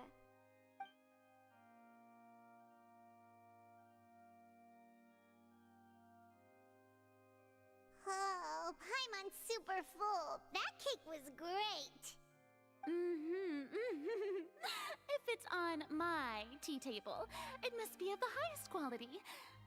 Yes, and we must thank the knave for bringing these over as well. You're welcome.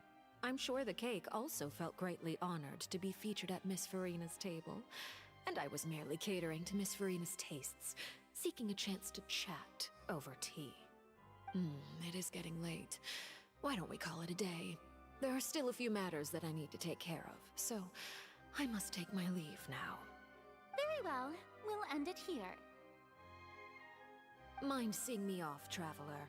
We could use the opportunity to discuss Child before I must be on my way. Paimon's coming too!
The tea party turned out to be even more difficult than I'd imagined. Why are you looking at me like that? Is something the matter? If there's nothing urgent, then I shall be retiring for now.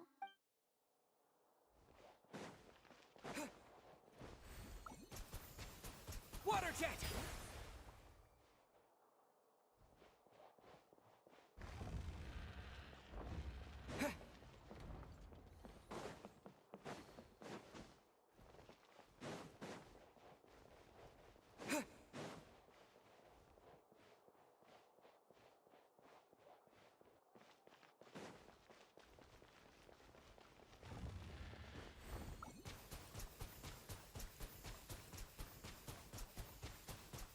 Go!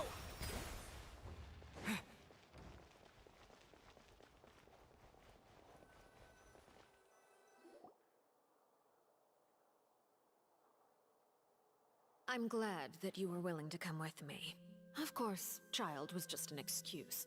I have no interest in your dealings with him. That's what Paimon thought. You lent your aid to the children of the House of the Hearth. As their father, I would like to express my gratitude. Do I look like an irresponsible father to you? That was all. Formal topics should be discussed in formal settings, and informal topics in informal settings. I know you just returned from the fortress of Meripede. Relax. I have no intention of trying to get anything out of you. Linny, Lynette, and Fremine are still there, and I trust their judgment and abilities. They've all been working very hard and have always done all they can to fight back against anyone who tried to stop them. Especially Linny.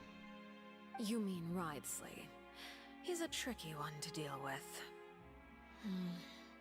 It's unfortunate that Linny's so eager to prove himself that he can't learn to rely on others, including me. By the way, and you can just consider this a bit of idle gossip, but what's your impression of Furina?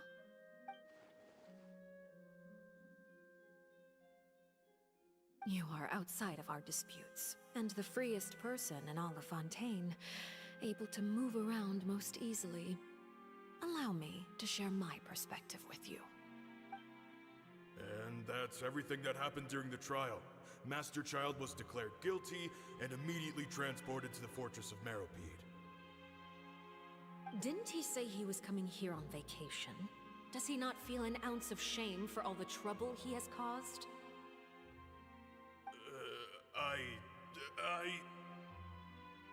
Forget it. He did give us an opportunity. I will be meeting someone shortly. Do you require help with any preparations? No need. I will take care of it myself. I need to meet with Furina, the Hydro Archon. She is at the heart of Fontaine. But what's fascinating about her is that she often seems more like a celebrity than a working Archon. Oh? Come over here, you little critter, you!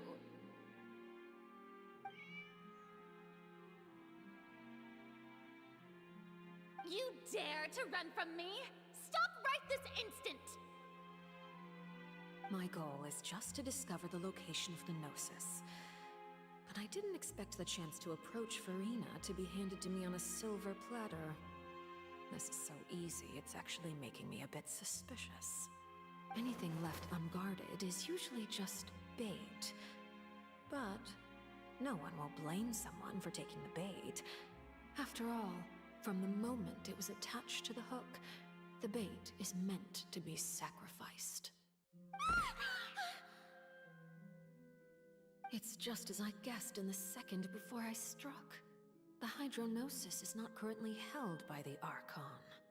In fact, this Archon doesn't seem like a god at all. And I sense that she's under some kind of curse. Who are you? And what are you trying to do? Please don't kill me! I'm begging you, please! The fear in her pupils is genuine, so perhaps she's not bait after all. Either way, targeting her has lost all meaning. I left the scene with ease. Nobody came looking for me, and nobody could serve as a witness to my near assassination of Focalor. I suspect even Farina dares not mention this incident to anyone. Not long after, my informants confirmed what I had guessed. After returning to her quarters, Farina quietly cried alone. She was so scared that she could not sleep that night, nor could she even bring herself to eat her cake. There's no doubt that there's something wrong with her. I began to entertain the possibility that she is not the true Hydro Archon. Perhaps Iudex Neuvillette is actually the genuine article. I have to find the Gnosis. If the Neuvillette hypothesis is correct, he is probably in possession of it. Alternatively, it might have been hidden in a place that's hard for ordinary people to access. Yes, Father. My dear children, please speak. News from the fortress of Meripede. Master Child has gone missing. On top of that, the contacts and guards we bribed at the fortress have all gone quiet as well. Probably the handiwork of that Wriothesley. I'm afraid so. This is a good opportunity. The value of a Harbinger is much higher than most would imagine. We now have an excuse to exert diplomatic pressure on the Fontaine authorities. Set up a meeting for me. I would like to meet the Hydro Archon and Iudex Neuvillette. Oh, and I have an additional mission for you three. Yes, Father. Tartaglia's disappearance was not a part of my plan, but I can use it to make a breakthrough. With this as my excuse, I can ask for an official audience and continue my investigation of Farina and Iudex Neuvillette. The initiative belongs to the House of the Hearth. My wish to investigate the fortress of Meripede will be a front. Linny and his group will be responsible for the actual intelligence gathering.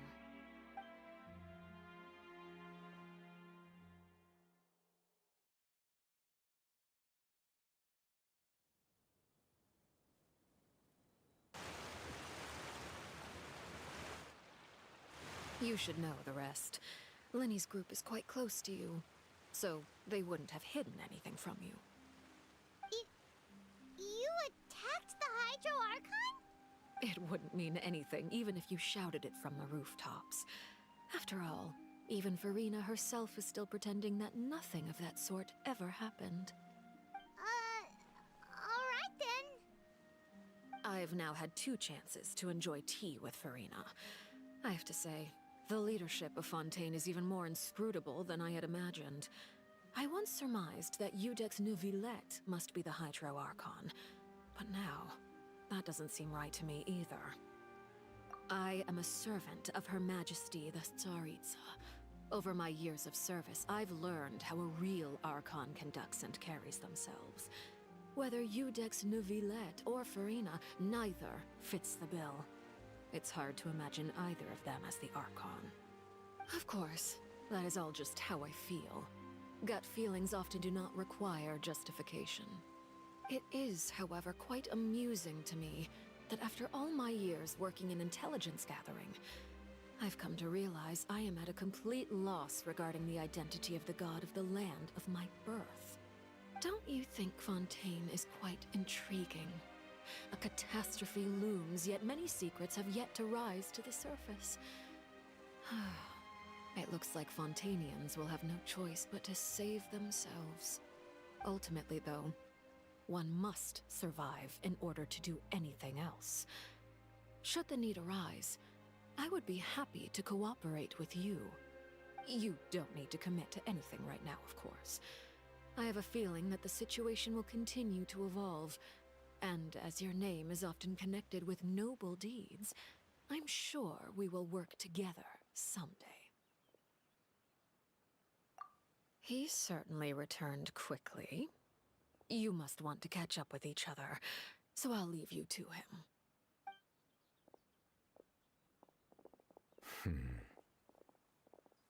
Neuvillette, is it over? For now, yes. But this issue will prove quite thorny in the long term. I'm concerned that sooner or later the prophesized events will occur. Thank you for protecting Farina. To put it simply, I used my power to force back the primordial sea and reseal the sluice gate.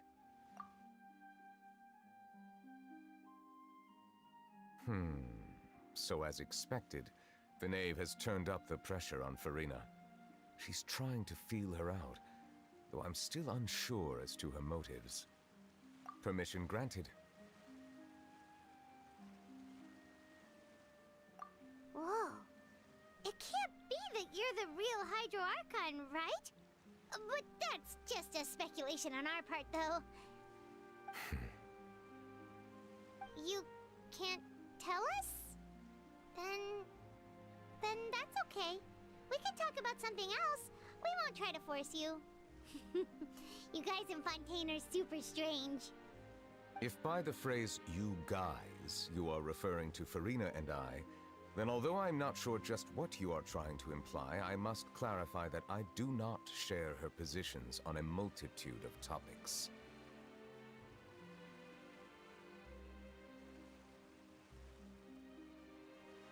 I believe so.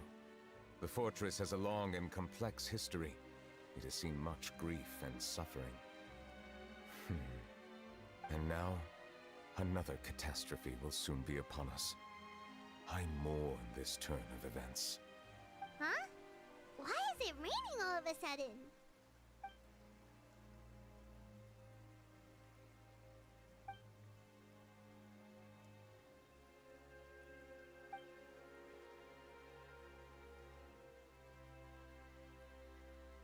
You may be closer to the truth than you think. Oh? And what are you thinking? The dragon of... what? Huh? Please do not be so surprised. Neverlet,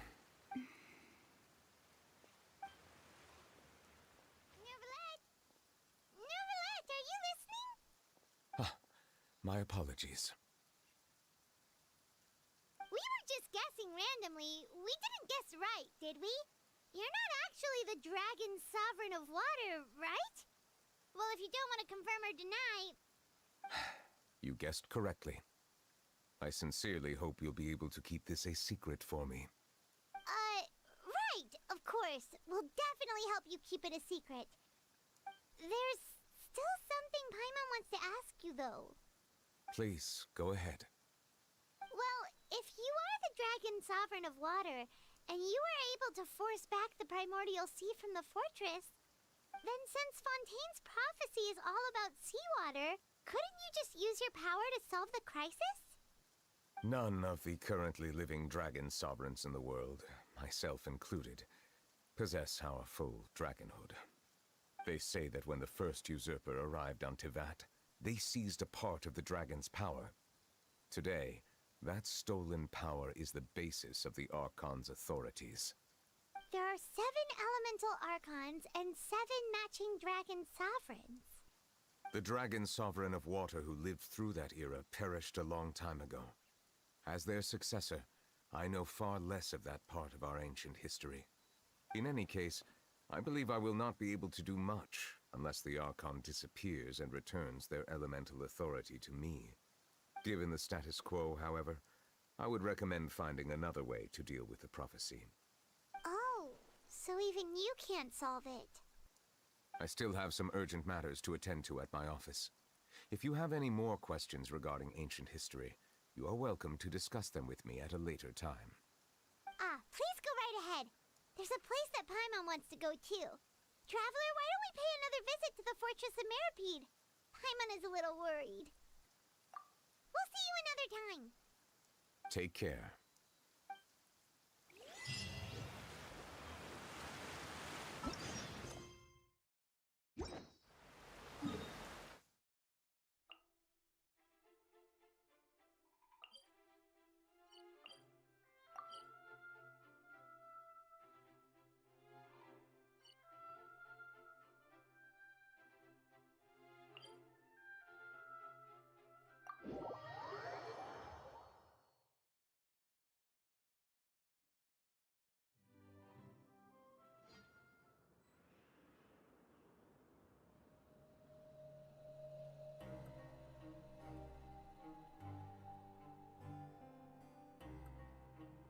Boats are made for transferring commodities back and forth, and those that come across Liyue tend to stay a while.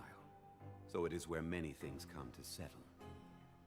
I want to go on a vacation with Galvana.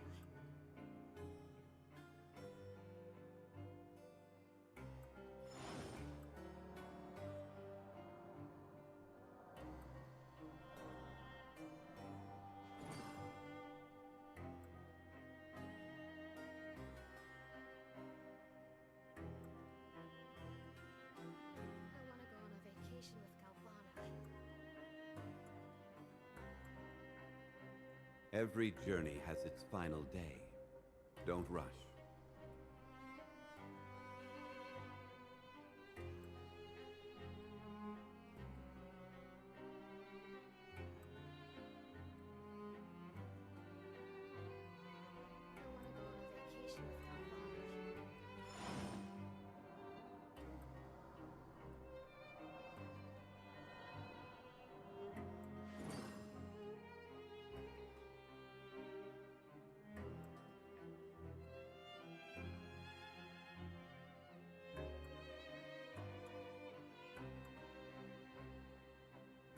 Osmanthus wine tastes the same as I remember.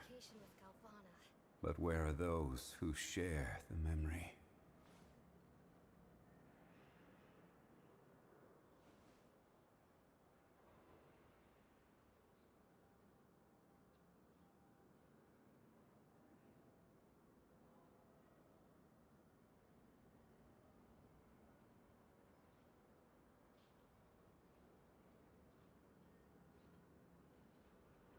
I want to go on a vacation with Galvana.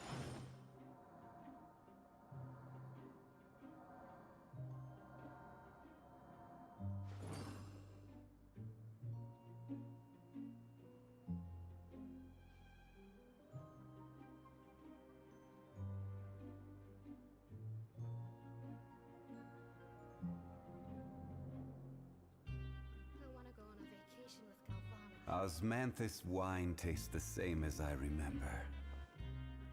But where are those who share the memory?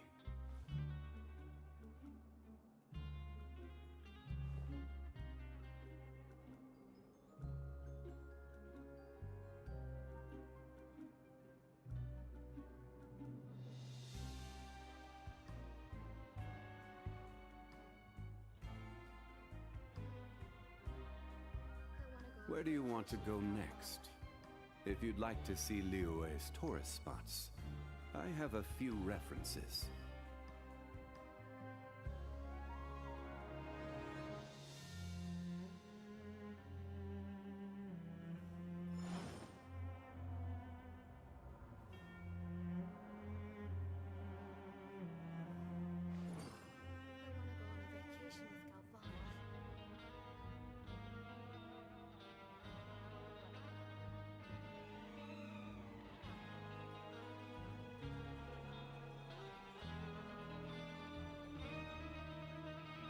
Every journey has its final day.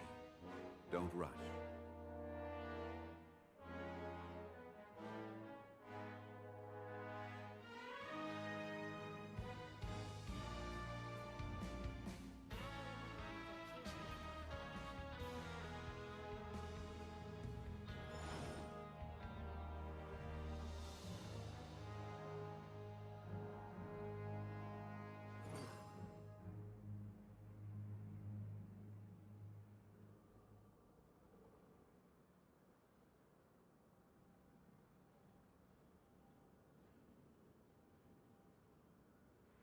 I want to go on a vacation with Galvana. Where do you want to go next? If you'd like to see Liyue's tourist spots, I have a few references.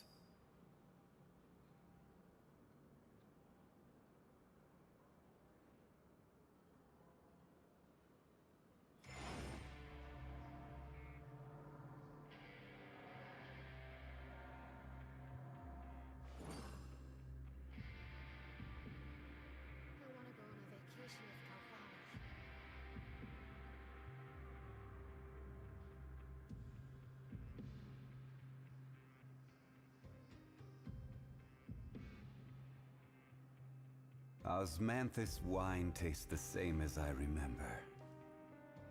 But where are those who share the memory? I want to go on a vacation with Galvana.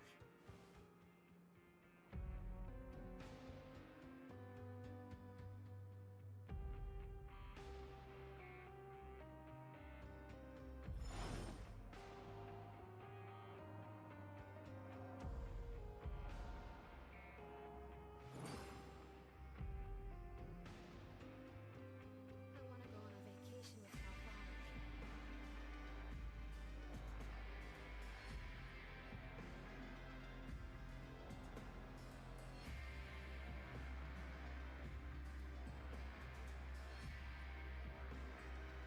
Every journey has its final day. Don't rush.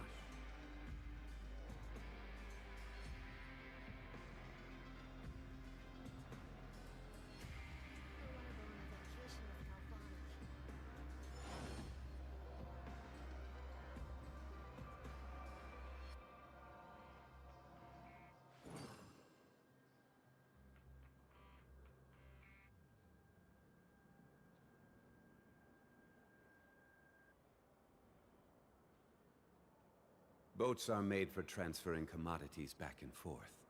And those that come across Liyue tend to stay a while. So it is where many things come to settle. I want to go on a vacation with Galvana. Osmanthus wine tastes the same as I remember. But where are those who share the memory?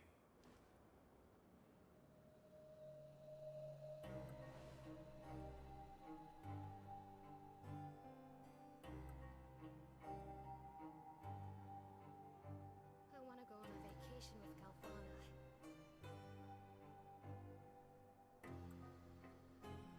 Where do you want to go next? If you'd like to see Liyue's tourist spots, I have a few references.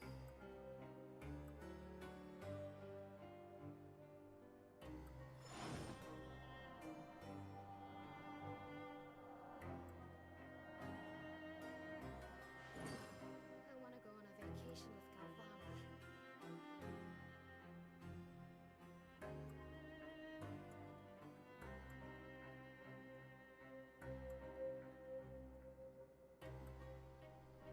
Every journey has its final day. Don't rush.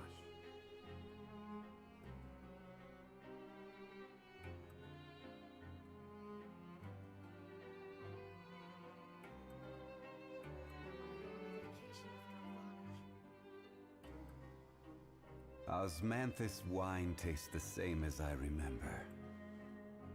But where are those who share the memory?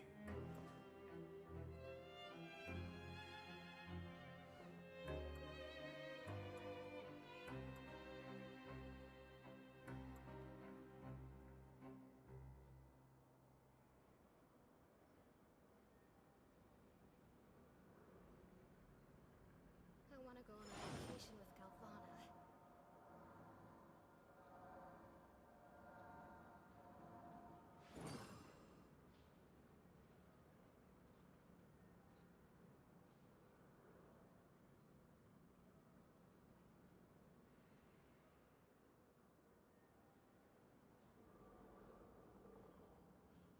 Osmanthus wine tastes the same as I remember. But where are those who share the memory? I want to go on a vacation with Galvana.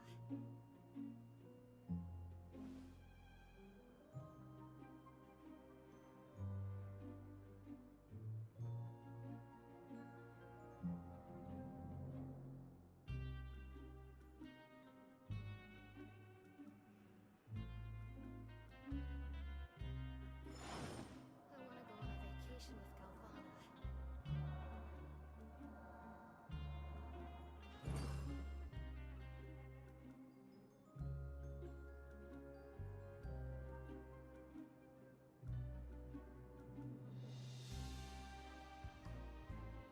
Osmanthus wine tastes the same as I remember.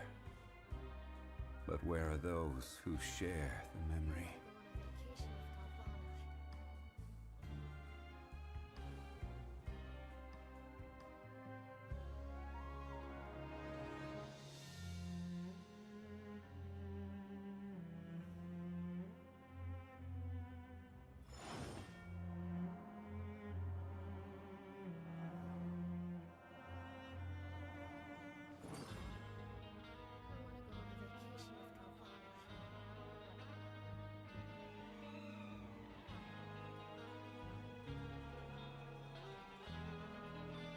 Osmanthus wine tastes the same as I remember.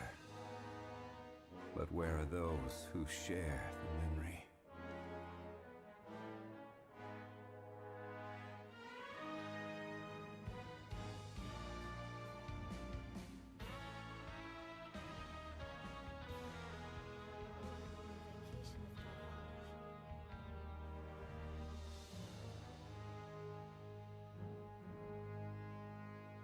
Boats are made for transferring commodities back and forth, and those that come across Liyue tend to stay a while.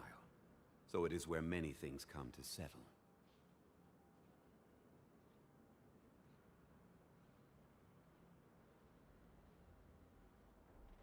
I want to go on a vacation with Galvana. Osmanthus wine tastes the same as I remember. But where are those who share the memory?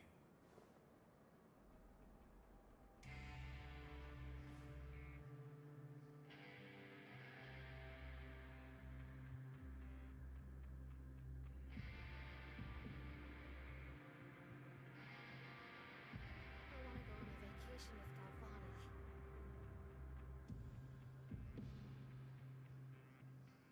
Where do you want to go next? If you'd like to see Liyue's tourist spots, I have a few references.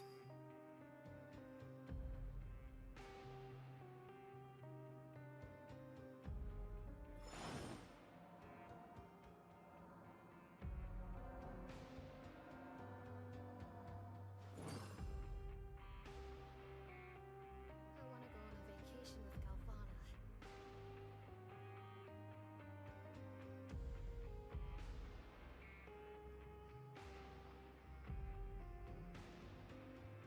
Osmanthus wine tastes the same as I remember.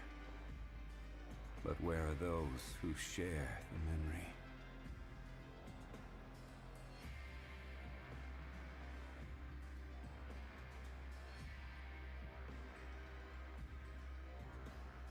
I want to go on a vacation with Galvana.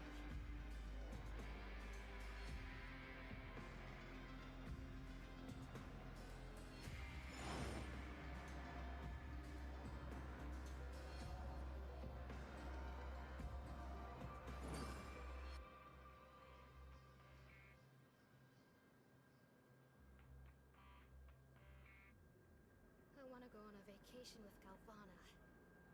Boats are made for transferring commodities back and forth, and those that come across Liyue tend to stay a while. So it is where many things come to settle. Osmanthus wine tastes the same as I remember. But where are those who share the memory?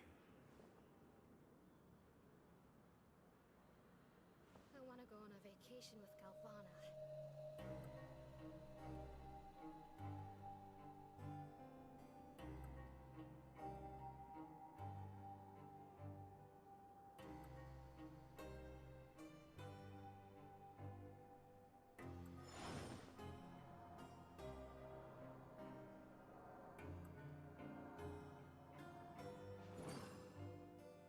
I want to go on a vacation with Galvana.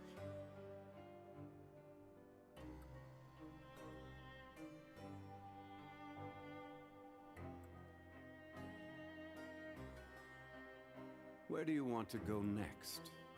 If you'd like to see Liyue's tourist spots, I have a few references.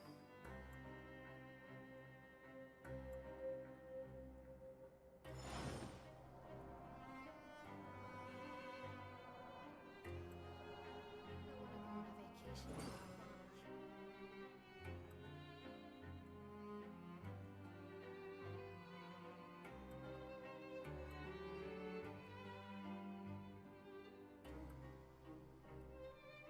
Osmanthus wine tastes the same as I remember.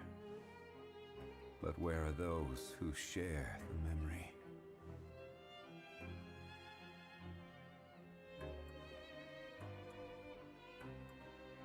I want to go on a vacation with Galvana.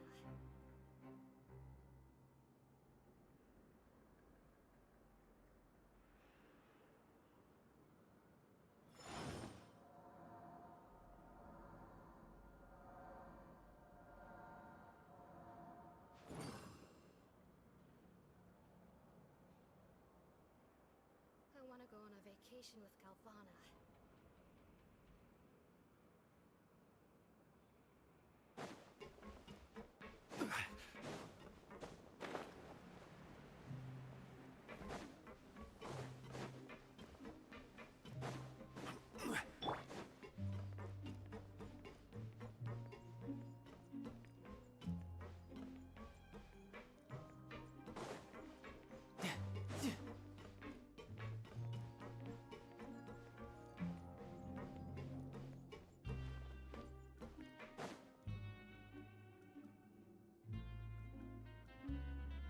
Now guess, what suit will this next card be? A bare-teeth cat? Well, well, look who it is. Traveler, Paimon. Hello, everyone. Looks like you're recovering nicely from an A. Mm-hmm. Thanks to everyone's support. Oh, right. I managed to work up the courage to thank Miss Clorant in person. Whoa, how did she react? She told me that it was nothing. It was as if saving a life wasn't a big deal to her at all. She also told me not to worry about it. She didn't want to stress you out, that's all. She's right, and it's best not to dwell on it. Yeah. Okay, but check this out. We went back to the Opera House and we met the knave. You met Father? Did she say anything to you? She said a few things that were, a bit hard to understand. And also that she's looking forward to working with us in the future. Her attitude towards you is even better than what we'd imagined. That's fantastic. You should believe her. She has her own way of doing things, and she'll do everything in her power to help those she considers close, which now might also include you. Mm-hmm. Father is very capable, and also trustworthy. Oh, Paimon just remembered that she thought Linny was a bit too proud as well. She said that you should learn how to rely on others sometimes. Got it. Huh. That does sound like something that Father would say. Hey! Are you going to stay here for the next few days? Looks like it, yeah. Excellent. I will host a tea party. For real? Then Paimon wants another serving of cake. Another implies that you were already served some delicious cake while you were up there. How lovely. Well, next time, you're going to have tea and snacks with us.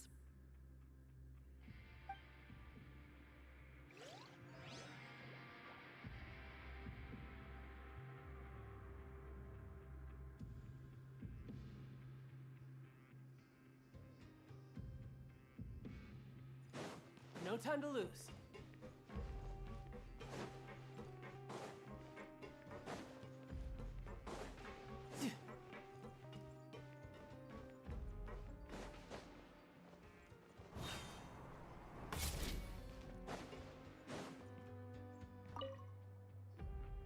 Seedwing!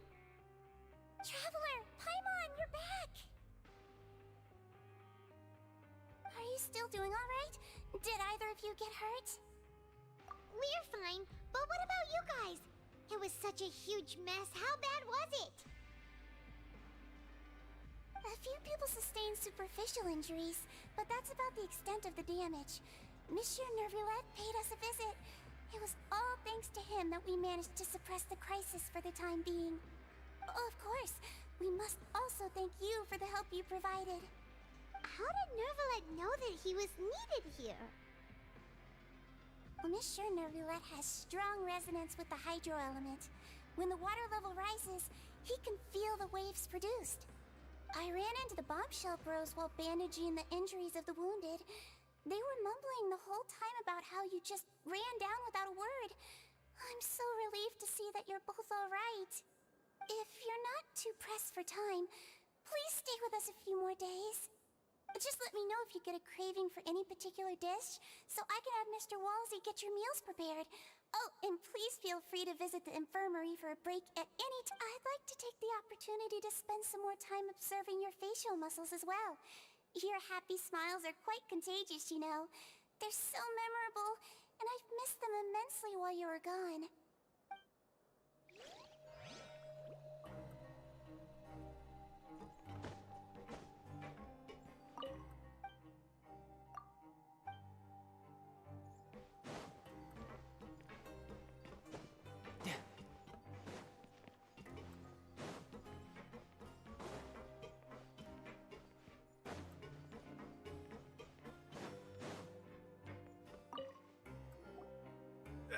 You guys are back? Crystal! Macaroon! You guys didn't get caught and thrown back down here, right? Huh? No, not at all. And here I thought you'd managed to escape from jail during all the commotion. I'd held you up as legendary jailbreakers, but now you're telling me you just never left?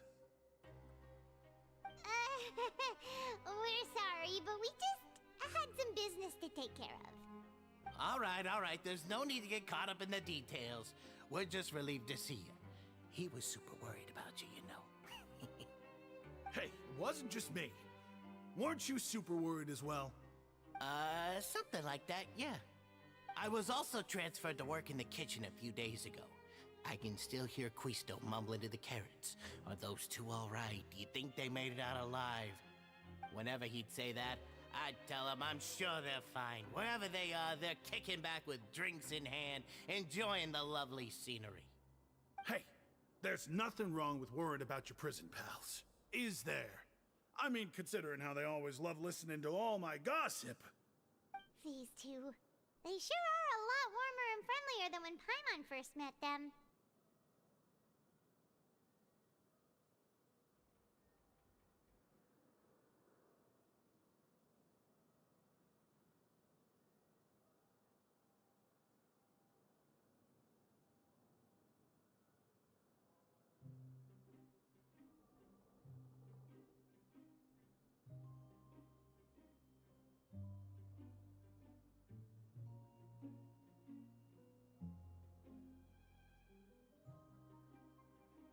Oh, well, if you say so.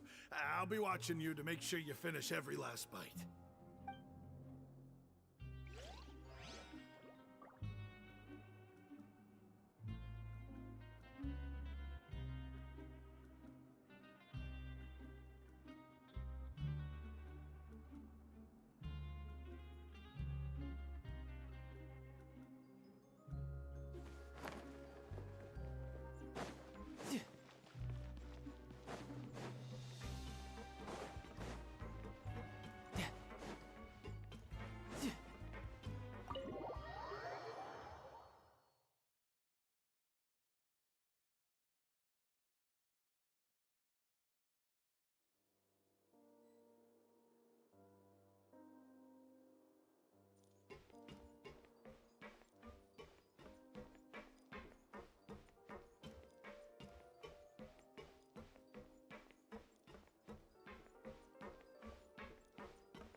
Courier, Miss Sijwin told me you still haven't eaten. Yeah, I was working on something, so I forgot. That's no excuse for... Huh? It's you two. Junior! Lurvine! We're back! Hello there. It's been quite the mess here recently. How have you been?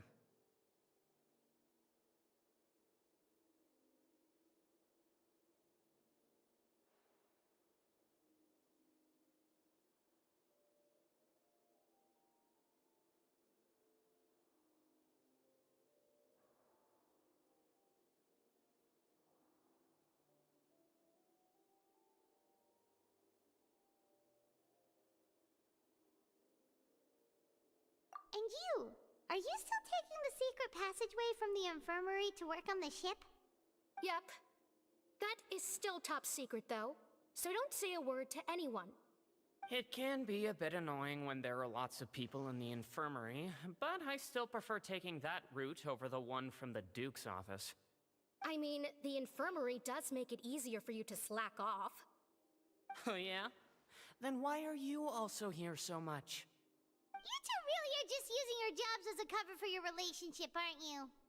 Not at all!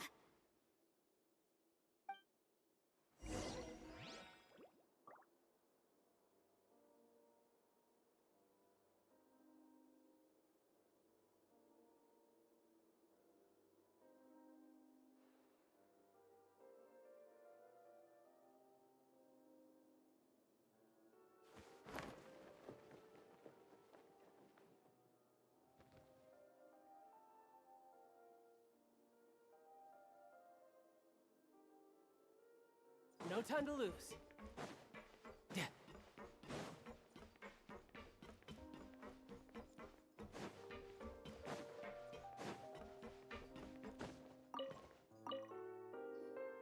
Do my eyes deceive me, or did I just see two inmates come back after making it to the surface? Some strange winds blowing of late. We wanted to see how the fortress is doing. Is everything still alright? We're fine, for the most part. Neuvillette came down and took care of the worst of it. If that's the case, why don't you just ask him to stay here? Oh, yeah, what a brilliant plan. Let's go convince the Eudex himself to exchange the courts of Fontaine for a puddle of water in the middle of nowhere. He came here in a hurry and left without even stopping for a cup of tea. He did remember to take Miss Sigewinne's gift with him, though. He sure sounds super busy. Miss Cloran has left as well. She also took her gift from Miss Sigewinne. Were the gifts milkshakes? Neuvillette got the milkshake. Clorand received lipstick instead. Those aren't even remotely alike. Well, it's Neuvillette's own fault for making Sigewinne worried about his health by working so much. But besides that, our head nurse is still pretty fond of picking out beauty products for the ladies. Oh, and I have some gifts here for you as well. Are these from Sigewinne too? Nope, they're from yours truly. You've already wrapped up your work at the fortress, so you can return to the surface at any time. You haven't yet served your full prison term, however, so you may continue to use your cell until your term is up. For real? Then we could stay here for a really long time?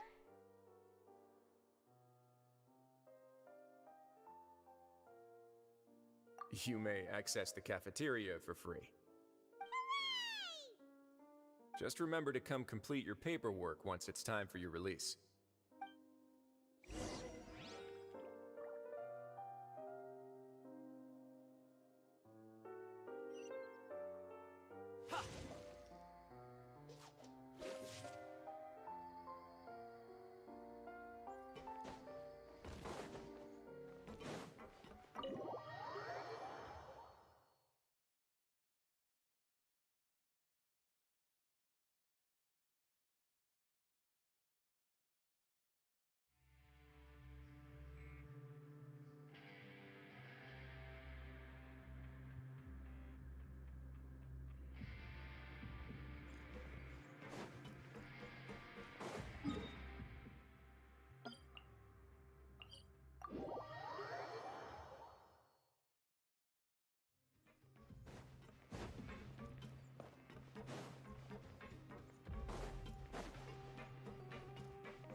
We're back in our cell again.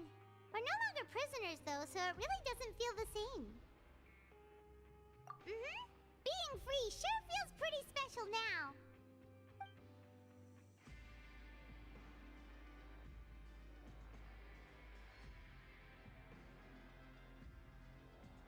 Huh? How did you know?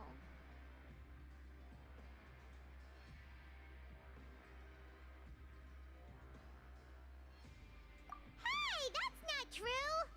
Alright.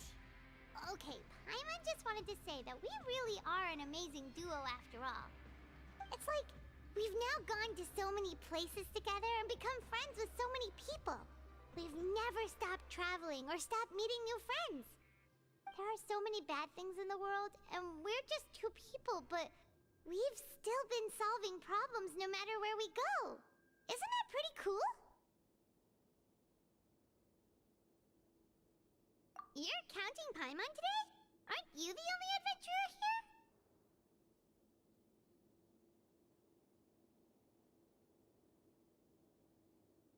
Then let's ask Catherine to give Paimon an adventurer handbook as well. Paimon will also be an adventurer from today forward. Just the thoughts making Paimon giddy. Paimon's gonna crash, so you sleep soon too. The last time we fell asleep here, we woke up to a whole mess outside our cell. The primordial seawater nearly rose up. That was so scary. We should be safe now, right?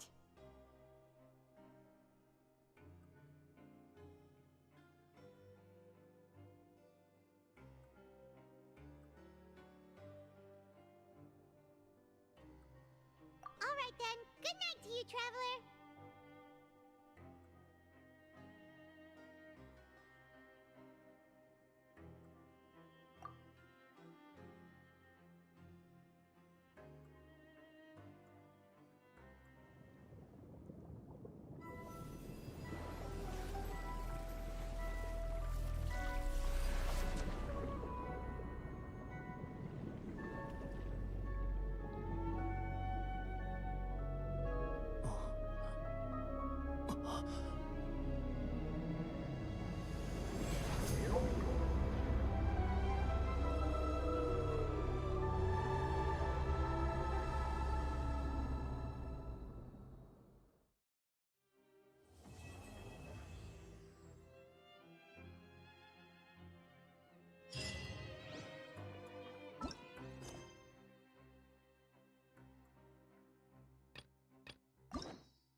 It's been a while since you...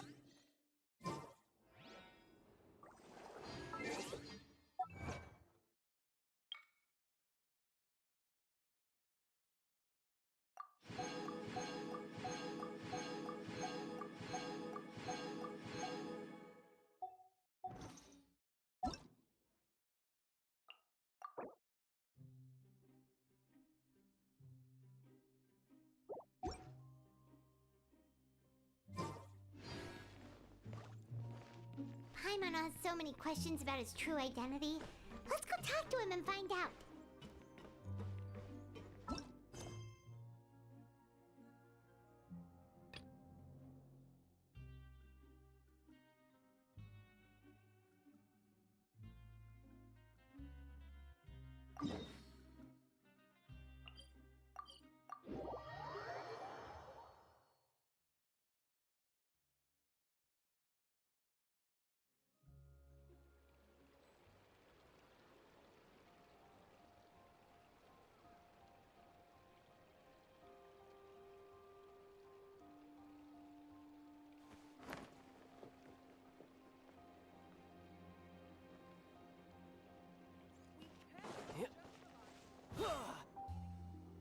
I'm very sorry, Charlotte, but my sister and I are quite busy today. I'm afraid we'll have to decline this interview. Oh, please, Linny, I'll only take a moment of your time, if you would be so kind. Huh? What's happening here? I spent all night writing my piece about the Phantom Weasel, and it was going to go to print this morning. But just as dawn broke, I suddenly received news that Caesar's fiancée, Gemma, had contacted the guards and confessed to having been the real Phantom Weasel all along. That was quick.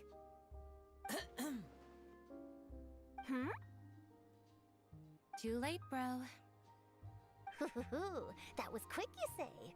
It sounds like I've got some catching up to do. Please, fill me in. Whoops. Aha! My instincts did not lead me astray. You do have something to hide. Gemma turning herself in must have something to do with Linny's performance last night.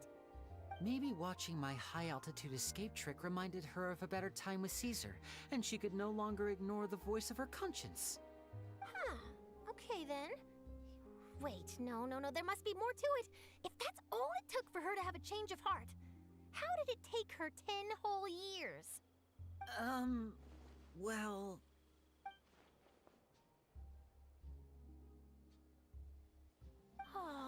remember now.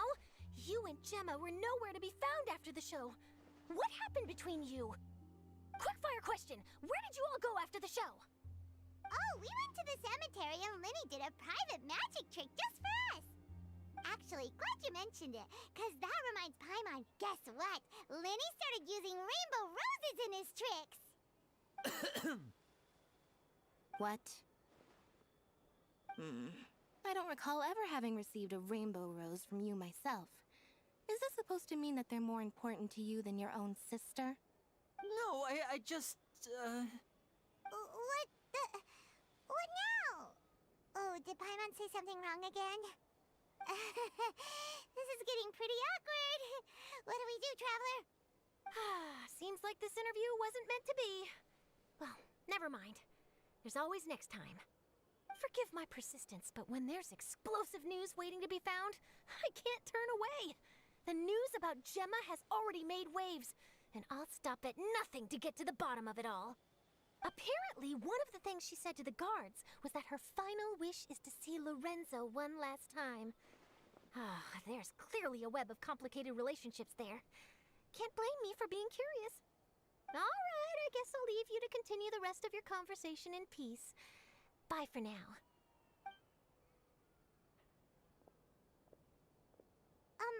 Lynette? Paimon didn't mean to... Don't worry, I wasn't angry. I was just trying to distract her.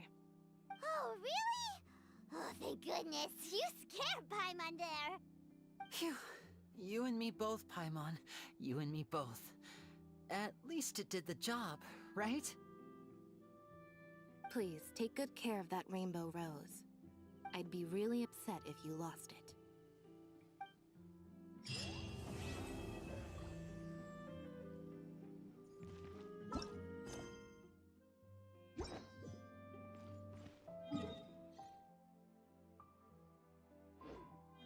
Should be fine.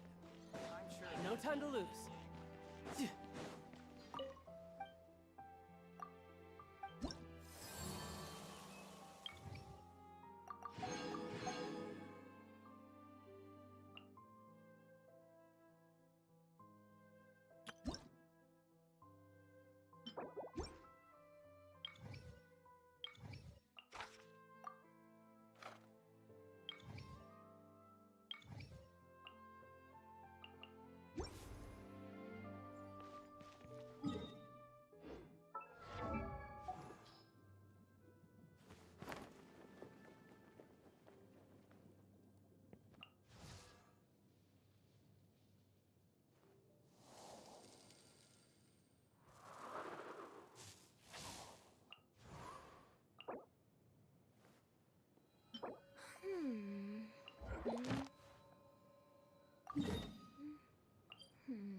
No time to lose.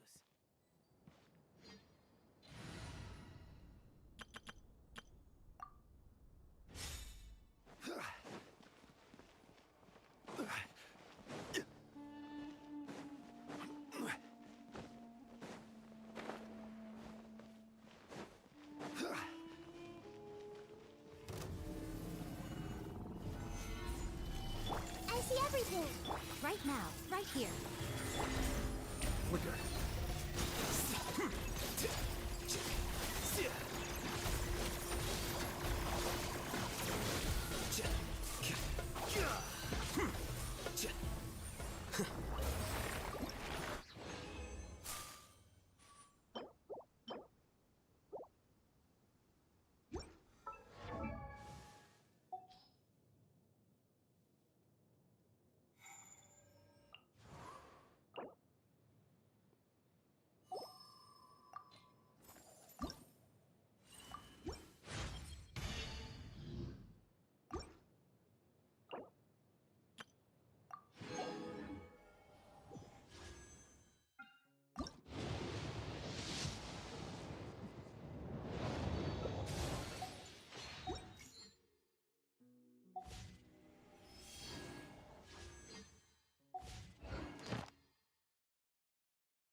are not welcome here.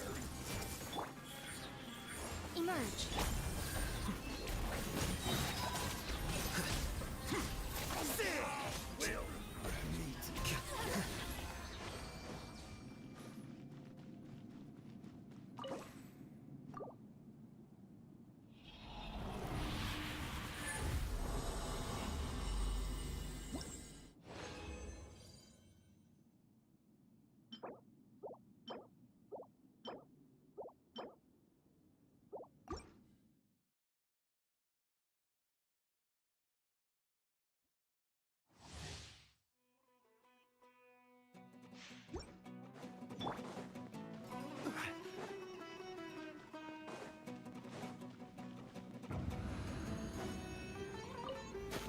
Stabilize. Welcome here. Right now. Emerge. Right here. Let's end this now. Flicker. I'm getting it.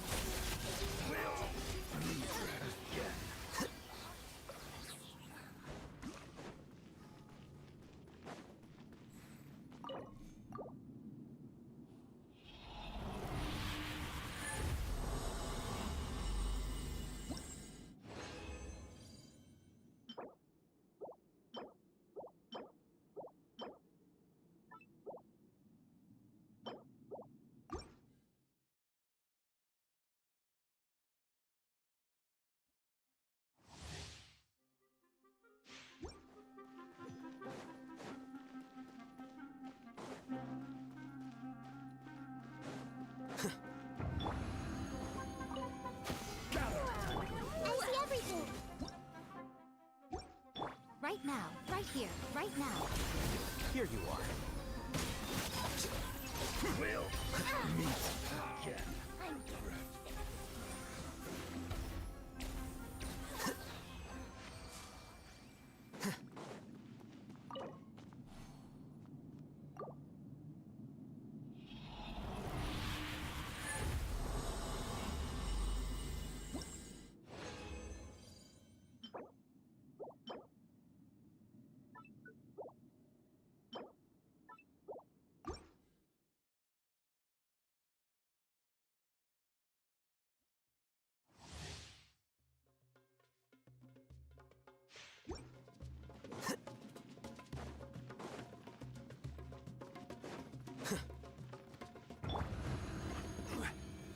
Stabilize. Time to get a walk. Right here. Right now. Come on out.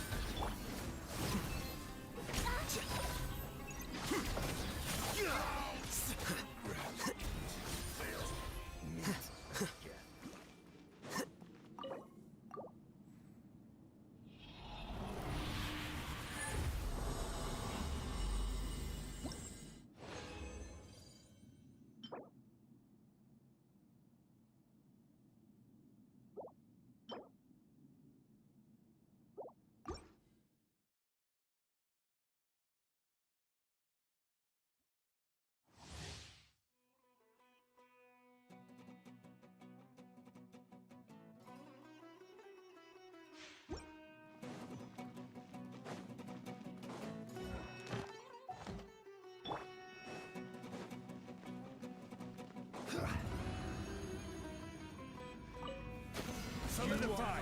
Welcome here. I see everything. Emerge. Right here. Right now. Flicker.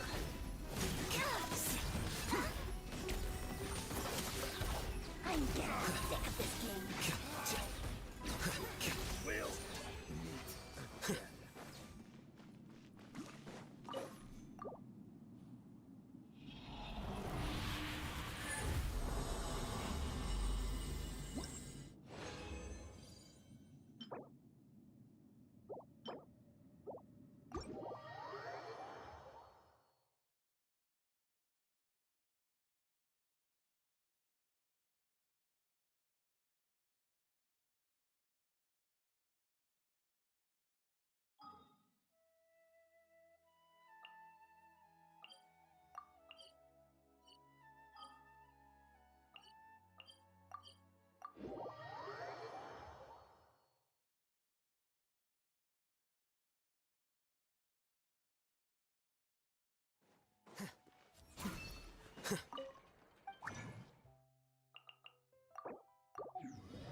When he finally achieved the ambition he thought he'd been pursuing all along, was he content at last?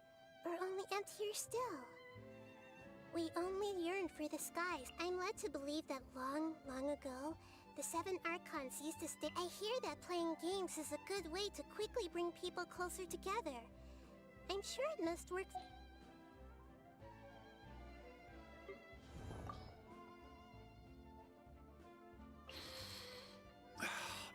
It reeks of wine.